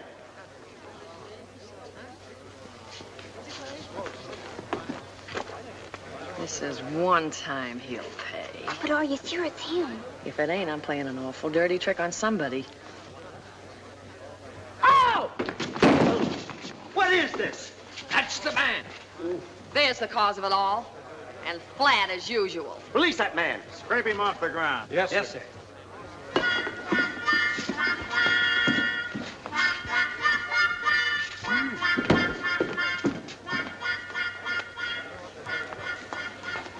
Betty!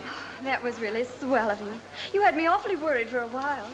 You were worried about me?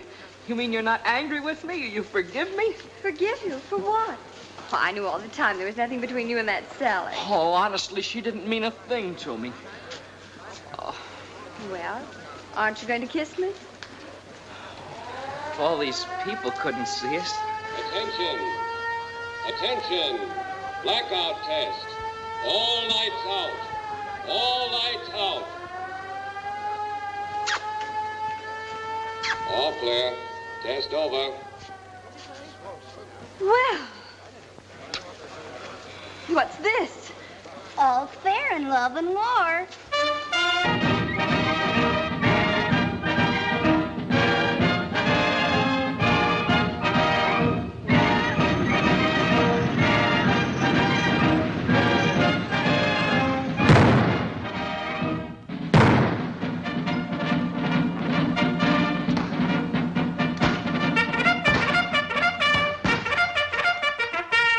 Sergeants from headquarters company are here, sir. Send them in. Yes, sir.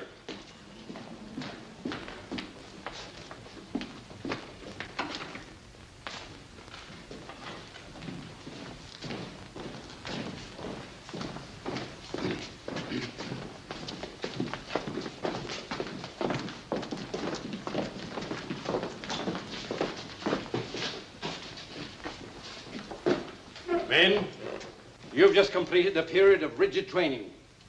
I want to congratulate all of you on your excellent showing. The regiment is now at full wartime strength and efficiency. Tomorrow, we join the active combat forces. As your names are called, one step forward.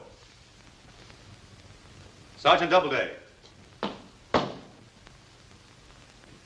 What are you doing here? I told you you're not part of this detail. Begging the captain's pardon, sir. I thought perhaps the captain might reconsider, sir. The rigors of an overseas campaign call for men of unusual physical perfection, great stamina, and the ability to endure hardships. Naturally, your request is out of the question. But Captain Gillis, sir, you don't know what this means to me. I had my heart set on stemming the onrushing enemy hordes on the field of battle, sir. Sergeant Doubleday, dismissed. Yes, sir.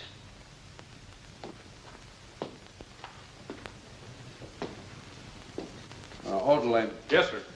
Where's that article on conduct of individuals in the basic field manual? I don't know, sir.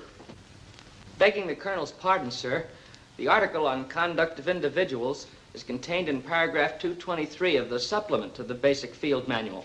I'll be glad to supply any information on the subject, sir. You will? Yes, sir. Paragraph 223, Article O. Do not take into combat letters, diaries, or other written papers.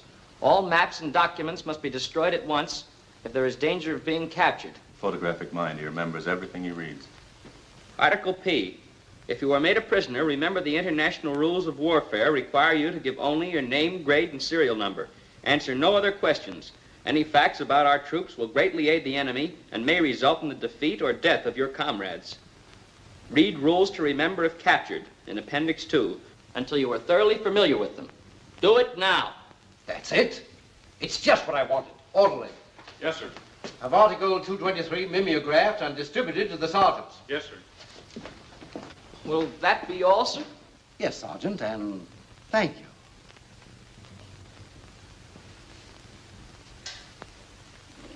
Let me see that list. Yes, sir.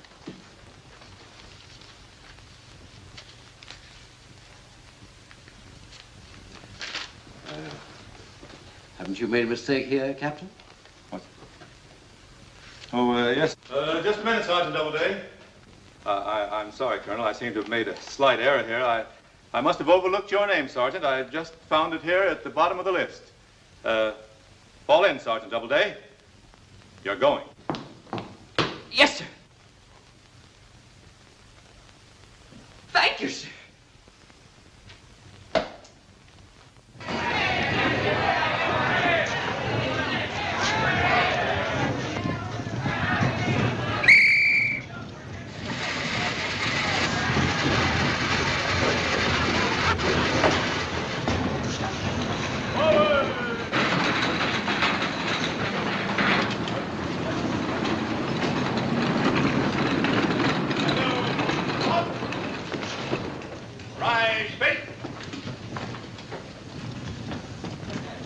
All right, Commander Scott? Men, I know the question uppermost in your minds is where you're going. We're sailing under sealed orders. You must be continually alert. I know I can count on every one of you. This transport must and will get through. That's all. Captain Gillis, inspect the men's packs. Yes, sir. You've got to get aboard that ship. Tomorrow night, watch for Hankel Single from Gull Cliff. He will flash you instructions. You must not fail. Ja, ich weiß schon. Prepare for bag inspection.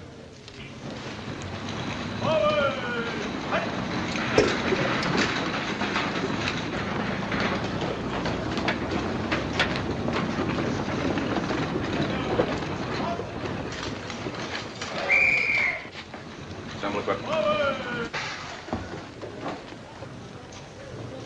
What are those, Sergeant? I've never been to sea before, sir. Those are preventatives for seasickness. All these? Yes, sir. As the cause of seasickness is an accumulation of blood in the spinal cord, movement of the fluid in the semicircular canals of the inner ear, reflex disturbances, commotion of the abdominal viscera, and supercussion of the cerebrospinal fluid, I figured I'd better bring along enough. Assemble equipment. What's all this, Sergeant? Just being prepared, sir. Never can tell where we're going to wind up. Assemble.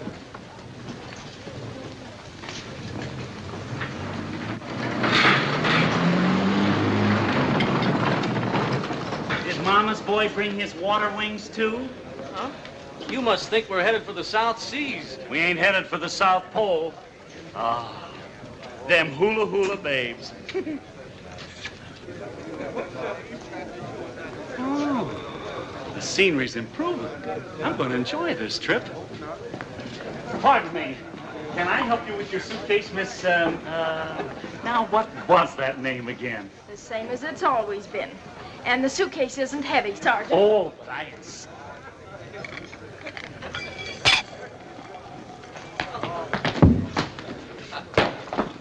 I'm terribly sorry.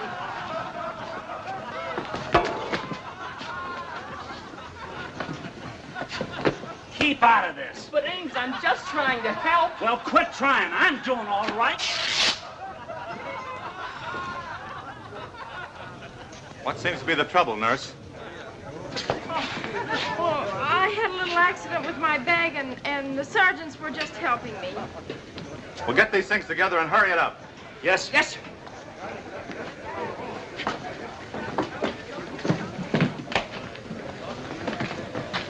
Thank you.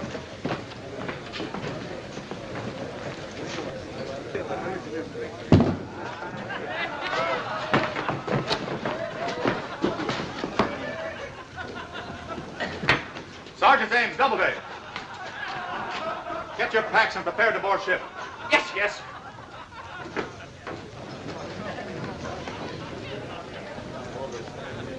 Listen, you. Lay off. I seen her first. I didn't mean to interfere, Ames. I'm sorry. You ought to be. Just when I was setting myself in pretty, you had to come along and mess things up. She is awfully cute, isn't she? Yeah, she sure is. Oh, I'm sorry. You little... Sergeant Doubleday. Yes, sir.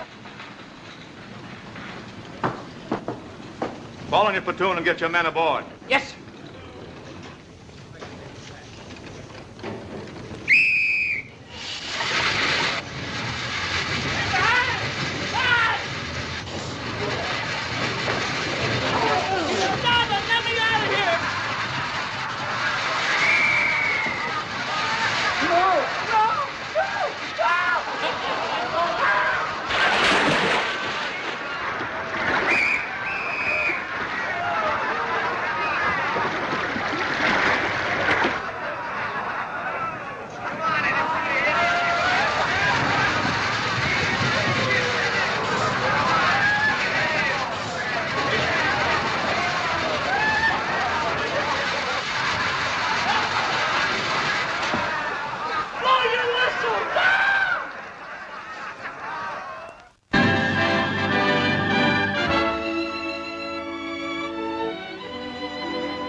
case you don't know, that's the ocean.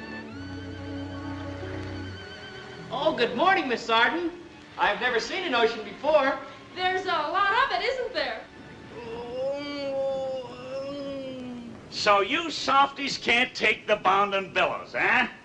Say, what do you think we're gonna have for breakfast? Raw oysters with chocolate sauce.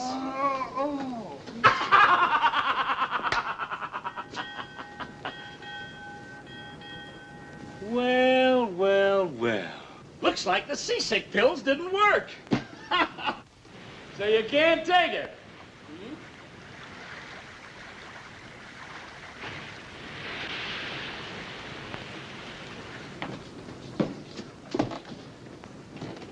I thought I told you to lay off. No, Sergeant. Oh, yes, Miss Potter. You'll report at once for deck duty. Yes, Miss Potter. I was just admiring the view. It's awfully cute. I mean, it's breathtaking.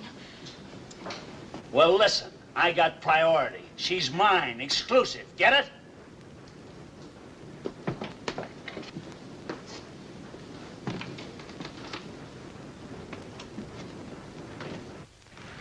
Hello, Sugar Puss. Sugar Puss? Should have said sour puss.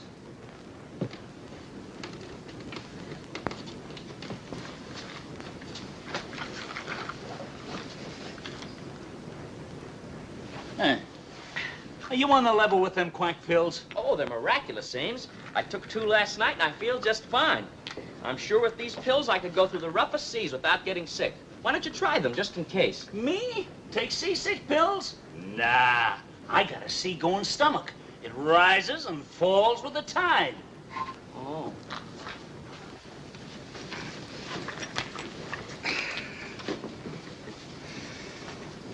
Oh, she gave me language lessons on the beach at Waikiki. Honk up.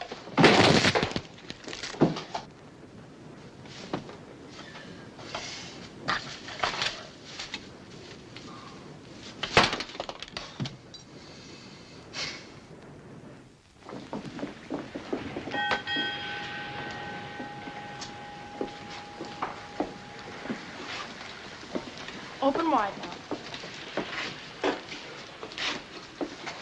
There. You'll feel much better now. Thank you. Hello, Miss Sargent. Oh, hello. Have one. It's on Uncle Sam. Oh, thanks. I feel swell. Oh. Oh.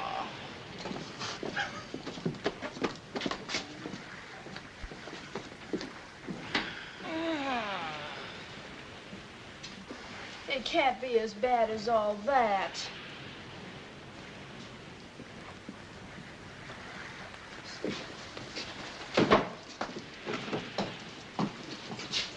Oh. Oh. Oh. Oh, nurse. Oh. Ames! Ames! I thought you were a good sailor. He looks to me like a very sick soldier. Yes. Is your stomach weak? No, my head aches. Don't stop, nurse. Oh, that feels so good. But you must take a powder. No, I don't want to take a powder. You take a powder. No, thanks. I'll stick to my pills. Here, try one. It'll fix you right up. No. No medicine. Oh. Just don't leave me, nurse. But I must give you something, Sergeant, or else I'll have to send you to the sick bay. Will you be there? No, the head nurse, Miss Potter's on duty. Oh, sourpuss. Yeah. Gracious, what's the matter? Oh, not a thing.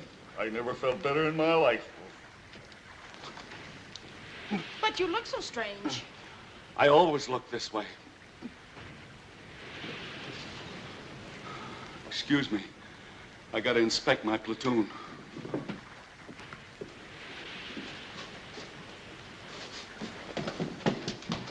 You know, I think Sergeant Ames is playing possum. Just trying to make me think he was sick. I wouldn't put it past him. He's always kidding.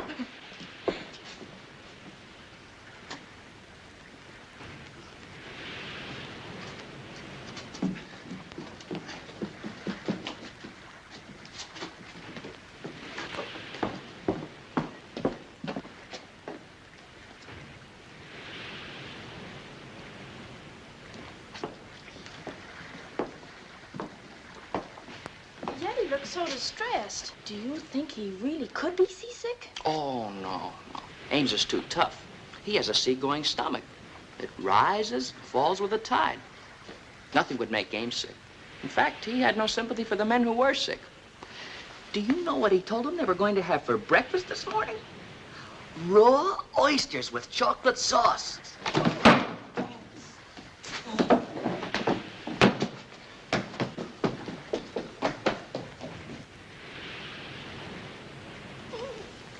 That thought should make anybody sick. Raw oysters with chocolate sauce.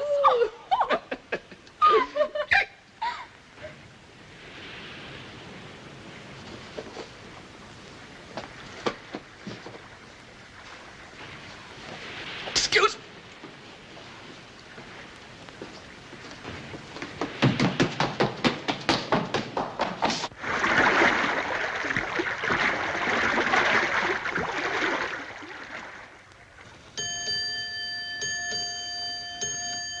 Time to open orders, sir.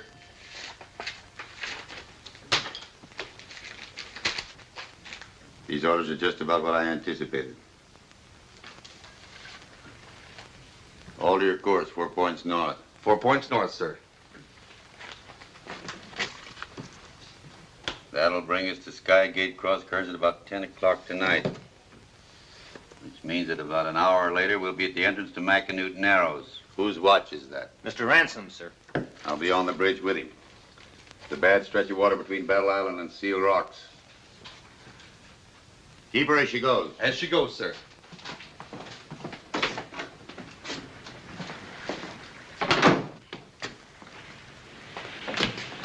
Good morning, sailors. I have a message for Captain Scott. Well, I'm terribly sorry, Sonny, but the skipper isn't in just now. Do you know where I can find him? Well, let me see. He's either up forward, aft, midships, below decks, or up in the crow's nest. Is there a crow's nest on the ship? Now, where do you think the captain gets his fresh eggs from? Well, you see, I've never been on a ship before. Why can't he keep chickens? Chickens get seasick. Crows don't. Oh. Do crow's eggs taste as good as hen's eggs? Would you like to know how you can find out? If it isn't too much trouble. Oh, no trouble at all.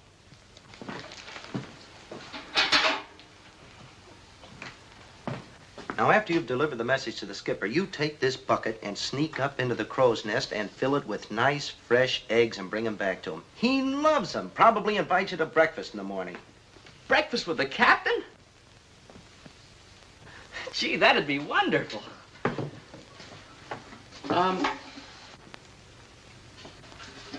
Oh, what are those numbers all over the ocean? Why, that's the number of fish there are in each of those places. Great help to the fishermen. Well, how do you count them? Oh, we don't. We just go out and catch some, subtract that from what was there, and put down what's left on the chart. Oh. Gee, running a big ship like this must require a lot of intricate calculation. Oh, nothing to it, nothing to it. All you have to know is astronomy, geometry, trigonometry, and oceanography, and then after about 5 years of intensive study, got the whole thing down pat. After that, you can read charts like that. Well, you know, I'm always interested in something new. Maybe before this voyage is over, I'll be able to run a ship myself.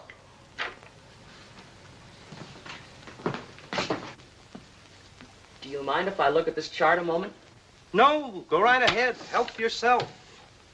Thank you.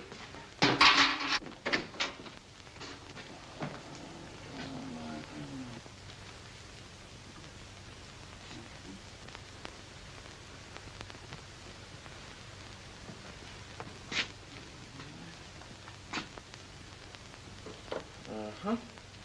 Well, I've learned all that. Huh?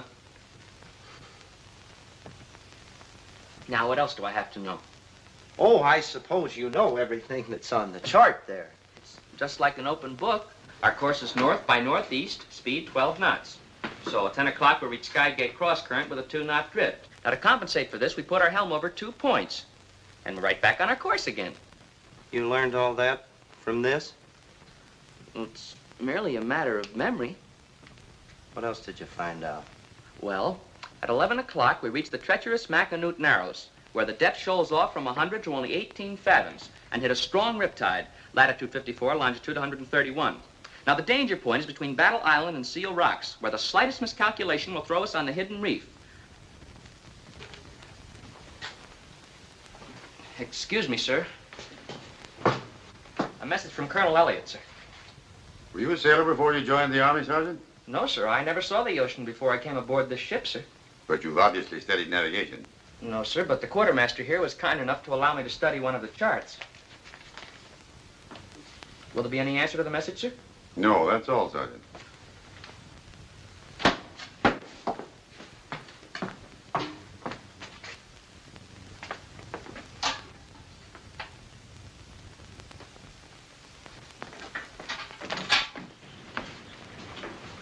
Remarkable.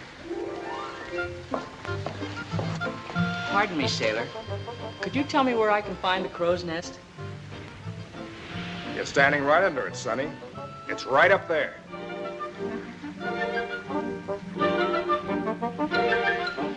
Way up there? Yep, that's it. Thank you very much. You're welcome.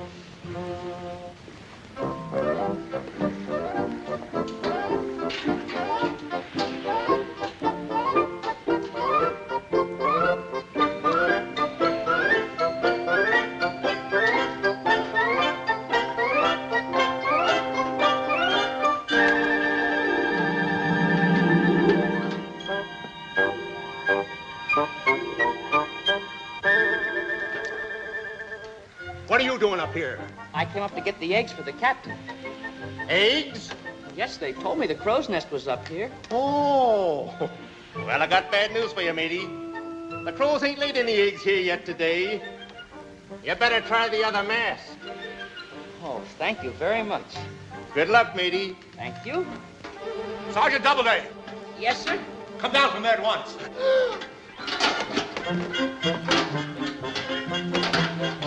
Sergeant, come down from there at once. I can't, sir. I can't move. Quick, rig a Bolton's chair and get that boy down from it. Aye, aye, sir. Look at him. He looks like a monkey on a stick.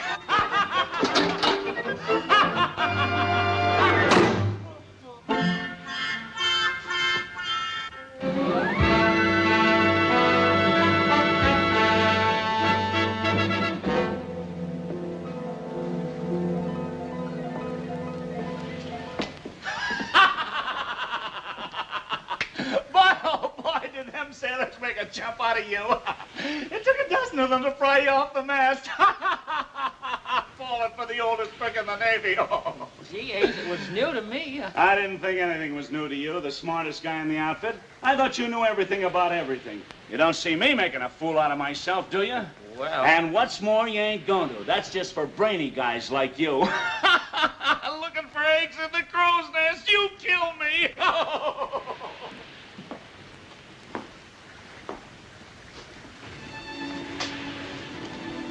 Oh, don't let him bother you, Dodo. That could have happened to anybody. I'm sorry I'm late. I just got off duty. Oh, that's all right. I was afraid you might not be able to make it at all.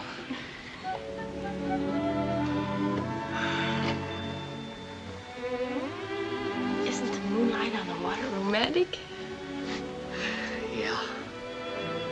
Just imagine that vast body of water reflecting the light emanating from a dead planet, revolving in an elliptical orbit 237,000 miles away. I'm disappointed in you, Dodo. Well, I'm quite sure my figures are correct. A train traveling 60 miles an hour would reach the moon in exactly 166 days. For heaven's sake, did you get me out here to talk about dead planets and mathematics? I don't understand. What did you expect? What would any girl expect under a moon like that?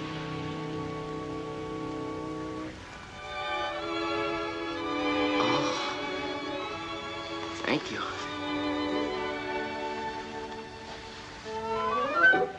The origin of the kiss is most interesting, being an outgrowth of the ancient feudal custom of saluting with the lips as a sign of homage. Oh, I'm sorry.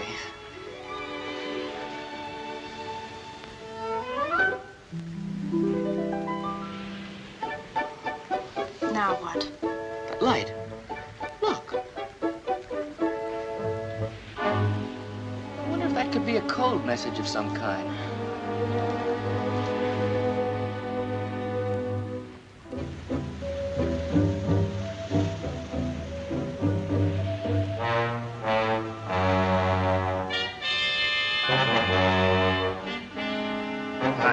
There's no answer. Das verstehe ich nicht. He must be on board. He may not be in position to reply. Maybe watch. No can do. Well, that's all we can do. Miller will conduct him farther up the coast. I can't figure it out. Can you? Whatever it was, it stopped. Hey, what's the matter with you? You moonstruck or plain nuts? I thought you were somebody else. The quartermaster. The quartermaster? I just saw a lot of lights flashing. You saw a lot of lights? You got it bad. It's the moon. You better report to sickbay. Pipe down. Time to turn in. Oh, I'm sorry.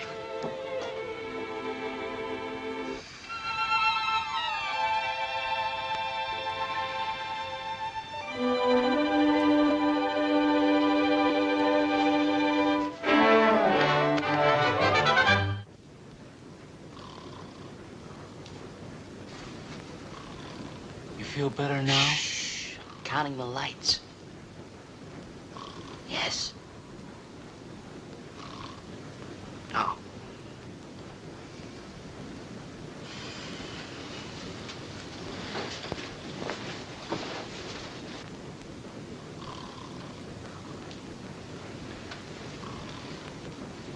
I wonder.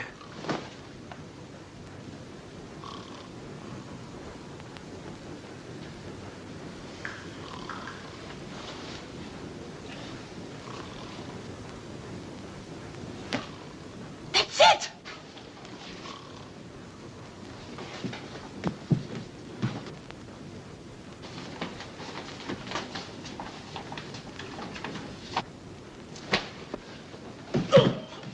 What's going on? What's happening? Shh. Hey!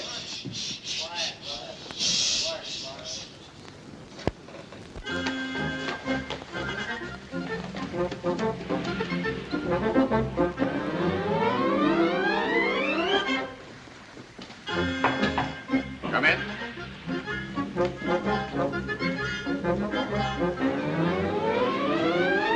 I saw a lot of lights flashing. Hour ago. Yes, sir. The lights were blinking in a regular pattern.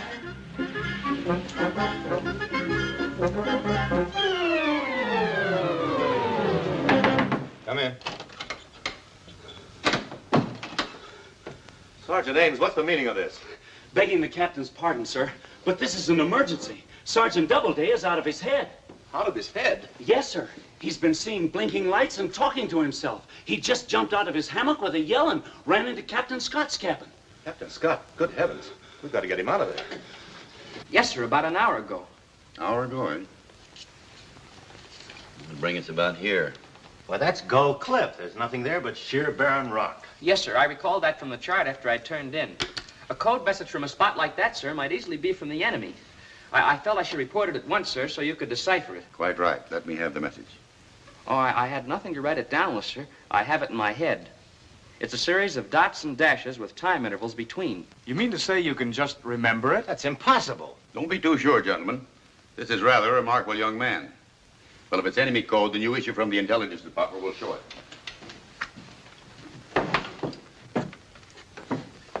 All right, Sergeant. Give me the message, just as you remember it. 3 dots, then a 2-second interval. 3 dashes, 1 second interval. 3 dashes, 4 dots, 2-second interval. Dot dash, 2-second interval. dash, dash, dash, dot, dot, dot. Oh, Dr. Hadley. Can you spare me a moment? Certainly, Captain. What's the trouble? It's one of our sergeants. He's become mentally deranged. Oh, no, sir. It's not me. I'm all right. Of course. Just come along. We'll have you straightened out in no time. Oh, no, you don't understand. There's a... Doctor, this man is all right. He merely reported it. It's Sergeant Doubleday. Oh, sorry. Oh, that's perfectly all right, sir. Where's the patient? He's in Captain Scott's cabin. I'll bring him right over to sick bay. Good.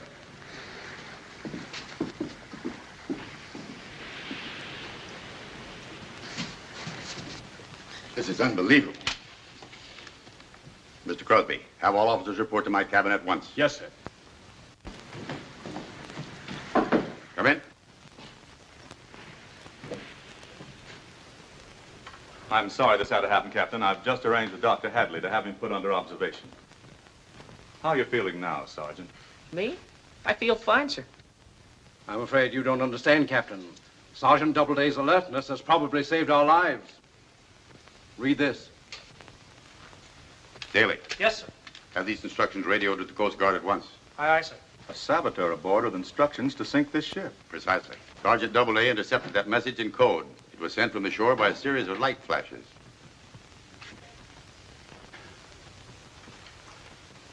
Maybe just as well to keep this news from Miss Potter and the nurses. I don't want them alarmed unnecessarily.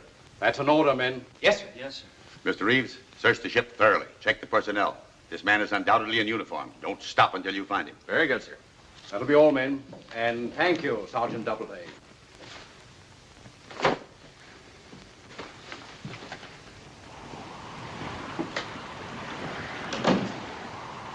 Trying to get me busted, huh?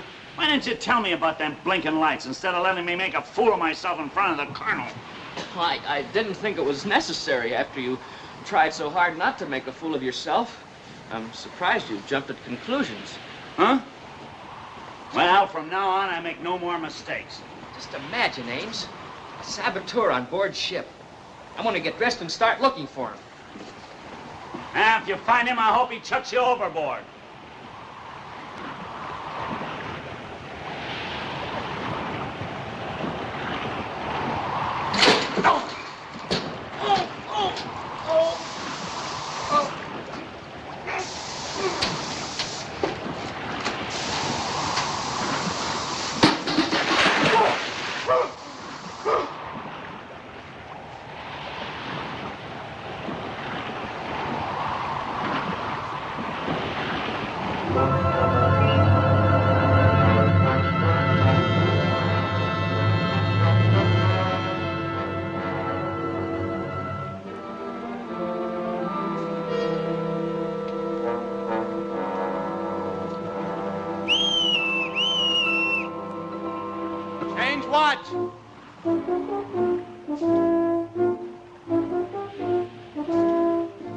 My watch.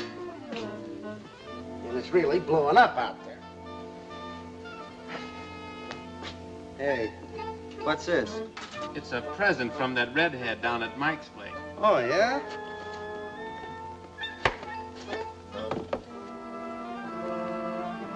Oh, just what I needed.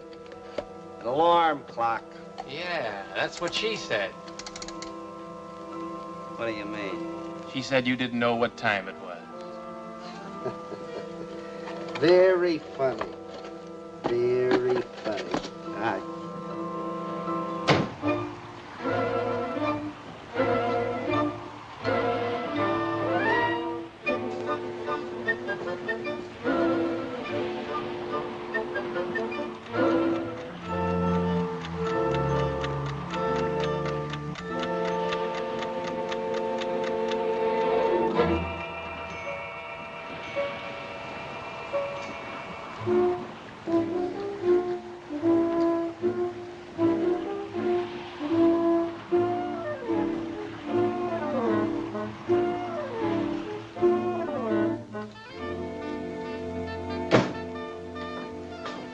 I'll take over, Pete. You can have it.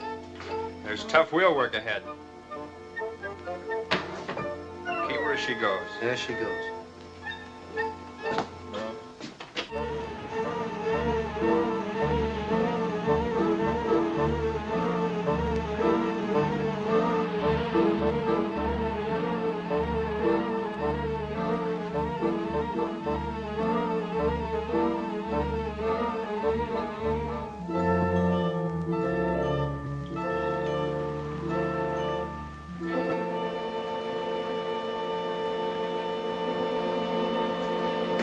Hey, what's the idea? You ain't fooling me.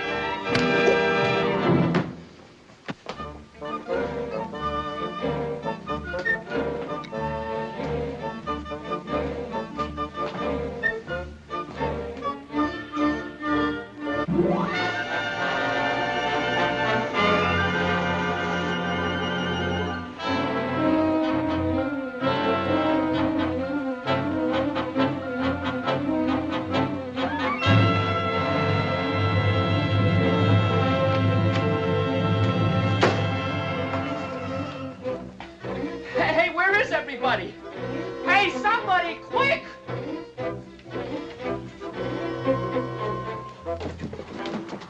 Here's your saboteur, sir. What? Yes, sir. I caught him trying to blow up the ship. Great work, Sergeant. Take him to my cabin and keep him under guard. I'll take care of him as soon as we get through the Narrows. Yes, sir.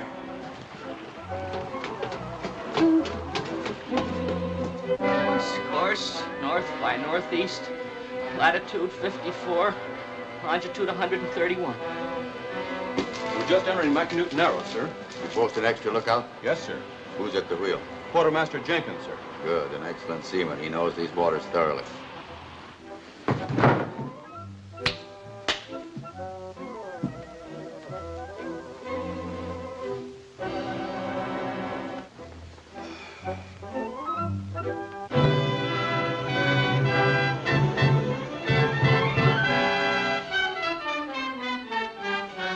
Either off 2 points, left wheel. Oh, sir! Either off 2 points, left wheel. 2 points left wheel.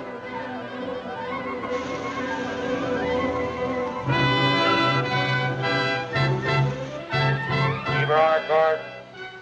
Captain! Heave her on our course. On her course, sir.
Lighthouse. That means we passed the reef. Take over, Mr. Ensign. Aye, sir.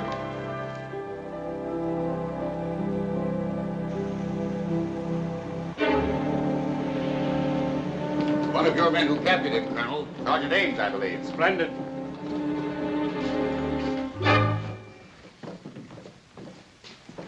Sergeant Ames? Yes, sir. Every man on board is indebted to you. That's all right, sir. Just in the line of duty. How did you capture him? Well, sir, I first spied him sneaking out of a hole in the deck. I trailed him to that little dark room up front where I cornered him. He was just about to set off the bomb when I jumped him. He pulled a knife on me. I tangled with him. And at the risk of my life, I saved the ship. Masquerading as a sailor, eh? Jenkins. That man is no saboteur. He sailed with me for years. But sir, he had a bomb in a black box. I heard it ticking. I threw it overboard. That wasn't no bomb. That was my alarm clock. Then while I'm trying to hang onto the wheel, this big flatfoot knocks me cold. Who's at the wheel now? I am, sir. I was. Nobody. What?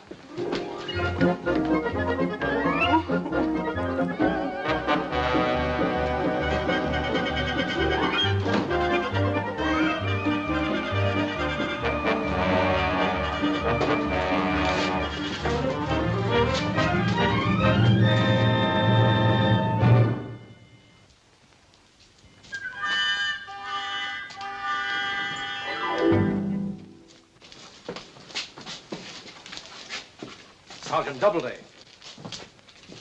Excellent seamanship, Jenkins. You handled the ship beautifully. I didn't have the helm, sir. It was that kid there. What? What were you doing at the wheel, Sergeant? Well, sir, I found it unattended and the ship was in dangerous waters, so I took over. But you don't know anything about navigation? No, sir, but I'd memorized the ship's course and all the danger spots. You mean you steered from memory? Yes, sir. But it was your duty to summon an officer. I tried to attract the captain's attention, sir, but he couldn't hear me. You acted on my orders like an old hand, Sergeant. I realize, sir, that I'm guilty of a breach of regulations, but the ship was in immediate danger, and In view of the results, Sergeant, I think we can condone the irregularity. We're indebted to you, Sergeant. The Army's to be congratulated on developing men of this caliber. Thank you, sir. Begging the Colonel's pardon, sir, I, too, realize that I have been guilty of a little breach of regulation, sir. You are the cause of the whole unfortunate affair. Report to my quarters immediately. Yes, sir. Gentlemen, we still haven't rounded up our saboteur. Let's get at it.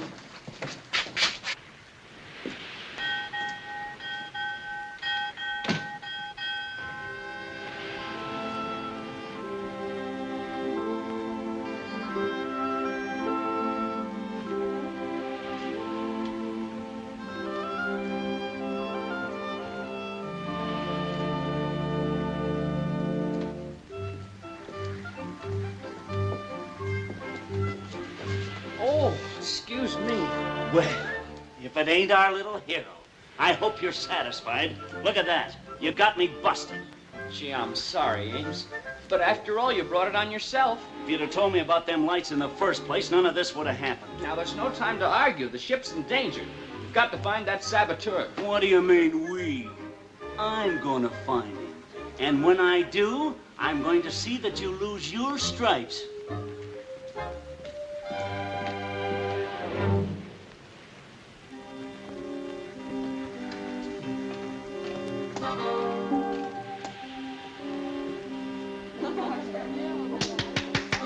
Early call in the morning, girls. Stop that chattering. Get to sleep. Good night. Good night. All right. Lights out.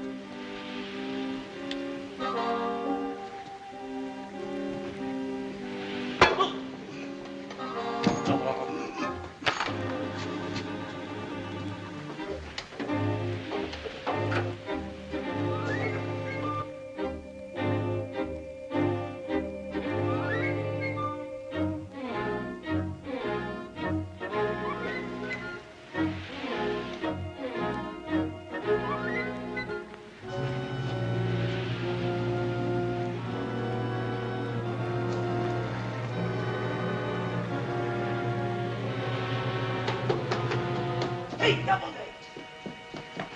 I got him trapped. Where? I'll show you. Come on. Wait a minute. I thought you were going to capture him all by yourself. Never mind what I said. It'll take the two of us. Come on. But Ames, I will... Come on.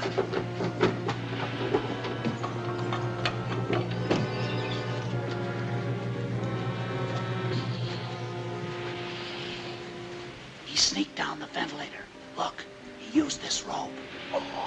You're smaller than I am. You go this way. I'll go down below and head him off. Oh, come on. There's no time to lose. But Ames...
Quick, sir. The saboteur must be in the nurses' quarters. They're screaming for help. What? Right this way, sir. I'll get some help!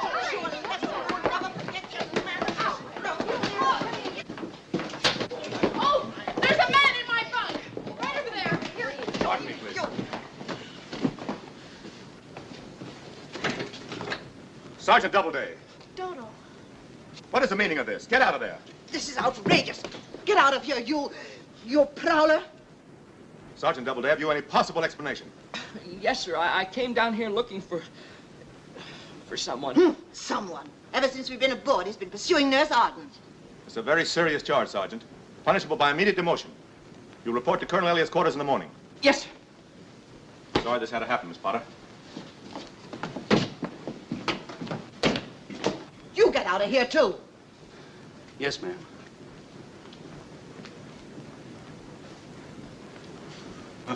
Oh!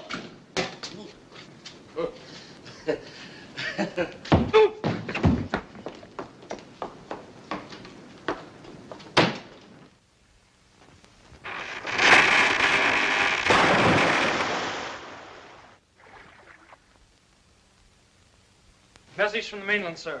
Urgent. Very good. Coast Guard advises spies captured on Gold Cliff. Can now reveal saboteur apprehended attempting to board your ship at point of departure.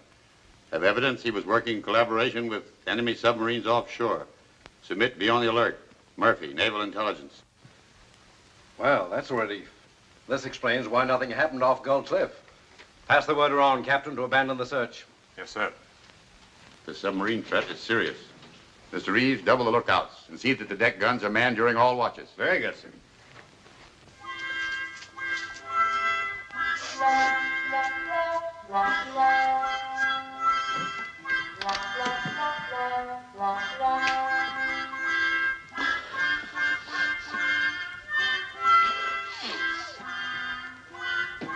Phyllis.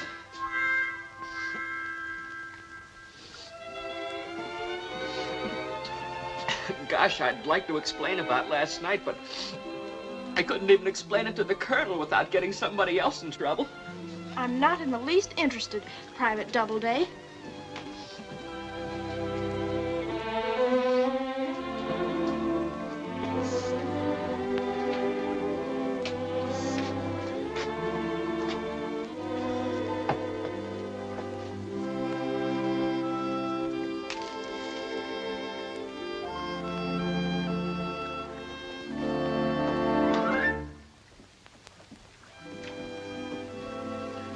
Anything wrong, Miss Arden? Oh, I feel terrible. Yeah? In spite of what Dodo did, I can't help feeling sorry for him. It breaks my heart to see him sitting over there crying like a baby. Dodo blubbering?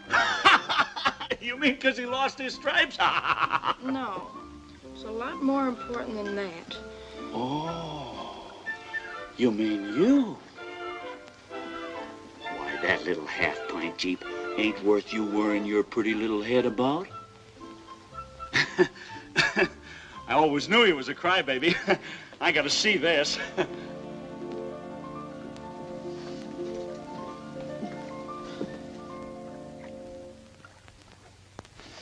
Well, well, well. So Mama's boy can't take it, huh? Oh, I'm all right, I guess. Gee, kid, I didn't think it was gonna hit you so hard. I'm sorry. Oh, I don't mind, Ames.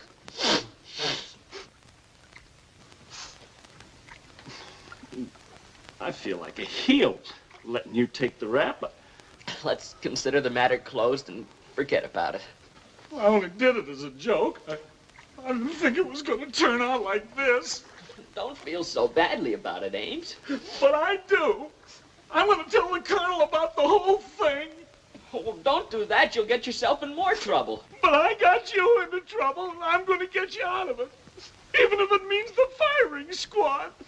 I just can't stand to see you look so terrible. I don't feel so terrible, Ames. Then what are you crying about? I'm not crying. You're not crying? Mm-mm.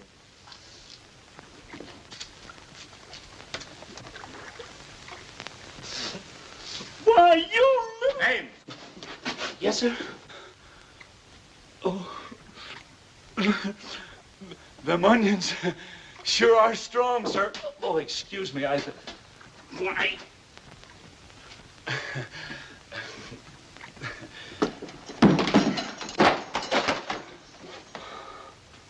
You will replace that hose. Yes, sir.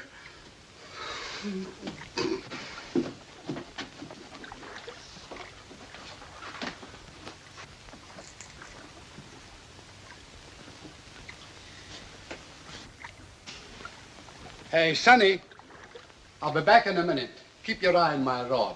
Oh, what'll I do if you get a bite? Just reel it in. You can't tell. You might catch a whale.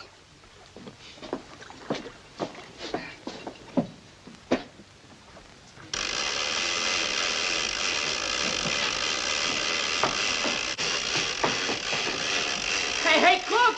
Mr. Flynn! Hey, what you got there? I don't know, but it feels like a whale. Well, check him. I can't. Here, hand it to me around here. Get around that post. Down them stairs. We'll follow in a rowboat.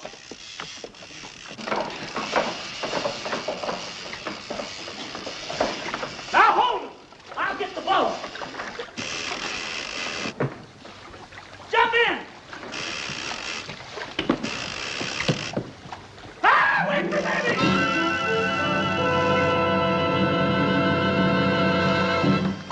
I can't reel him in. Never mind, I'll help you. I'll row. How you coming? Not so good. Reel him in! He stopped pulling. Huh?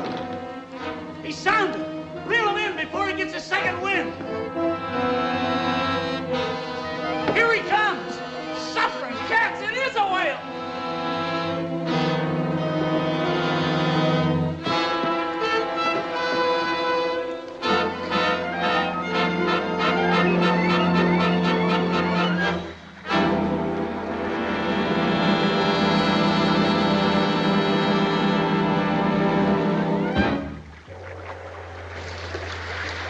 It's a two-man Jap sub.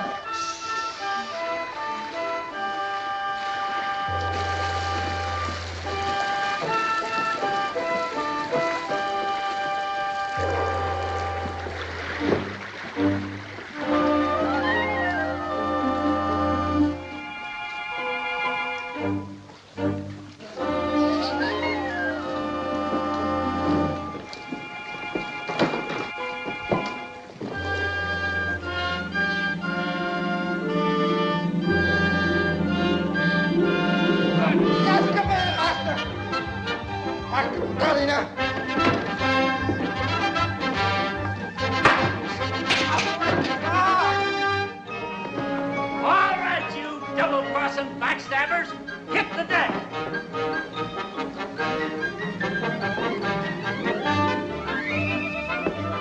Come on, come on, come on.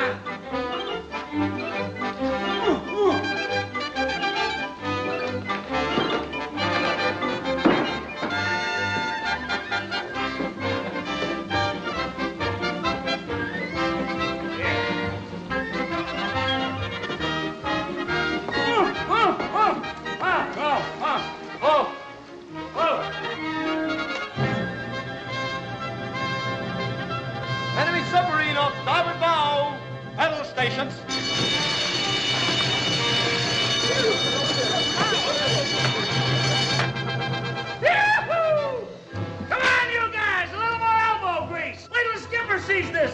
give us a 21-gun salute. Ah! What did I tell you? You hear them guns? Ah! Holy smoke! They're not saluting. They're really shooting.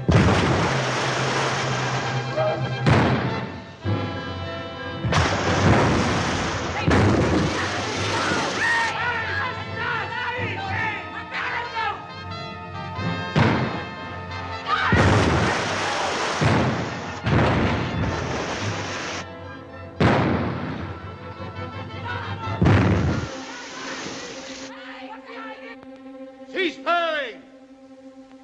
Those two ex-sergeants, Ames and Doubleday, are on that submarine. Oh, They must have captured it. this was a thrill, eh? Just like you read about in history books. Boy, we're making history. Yee-hoo! Whoopee!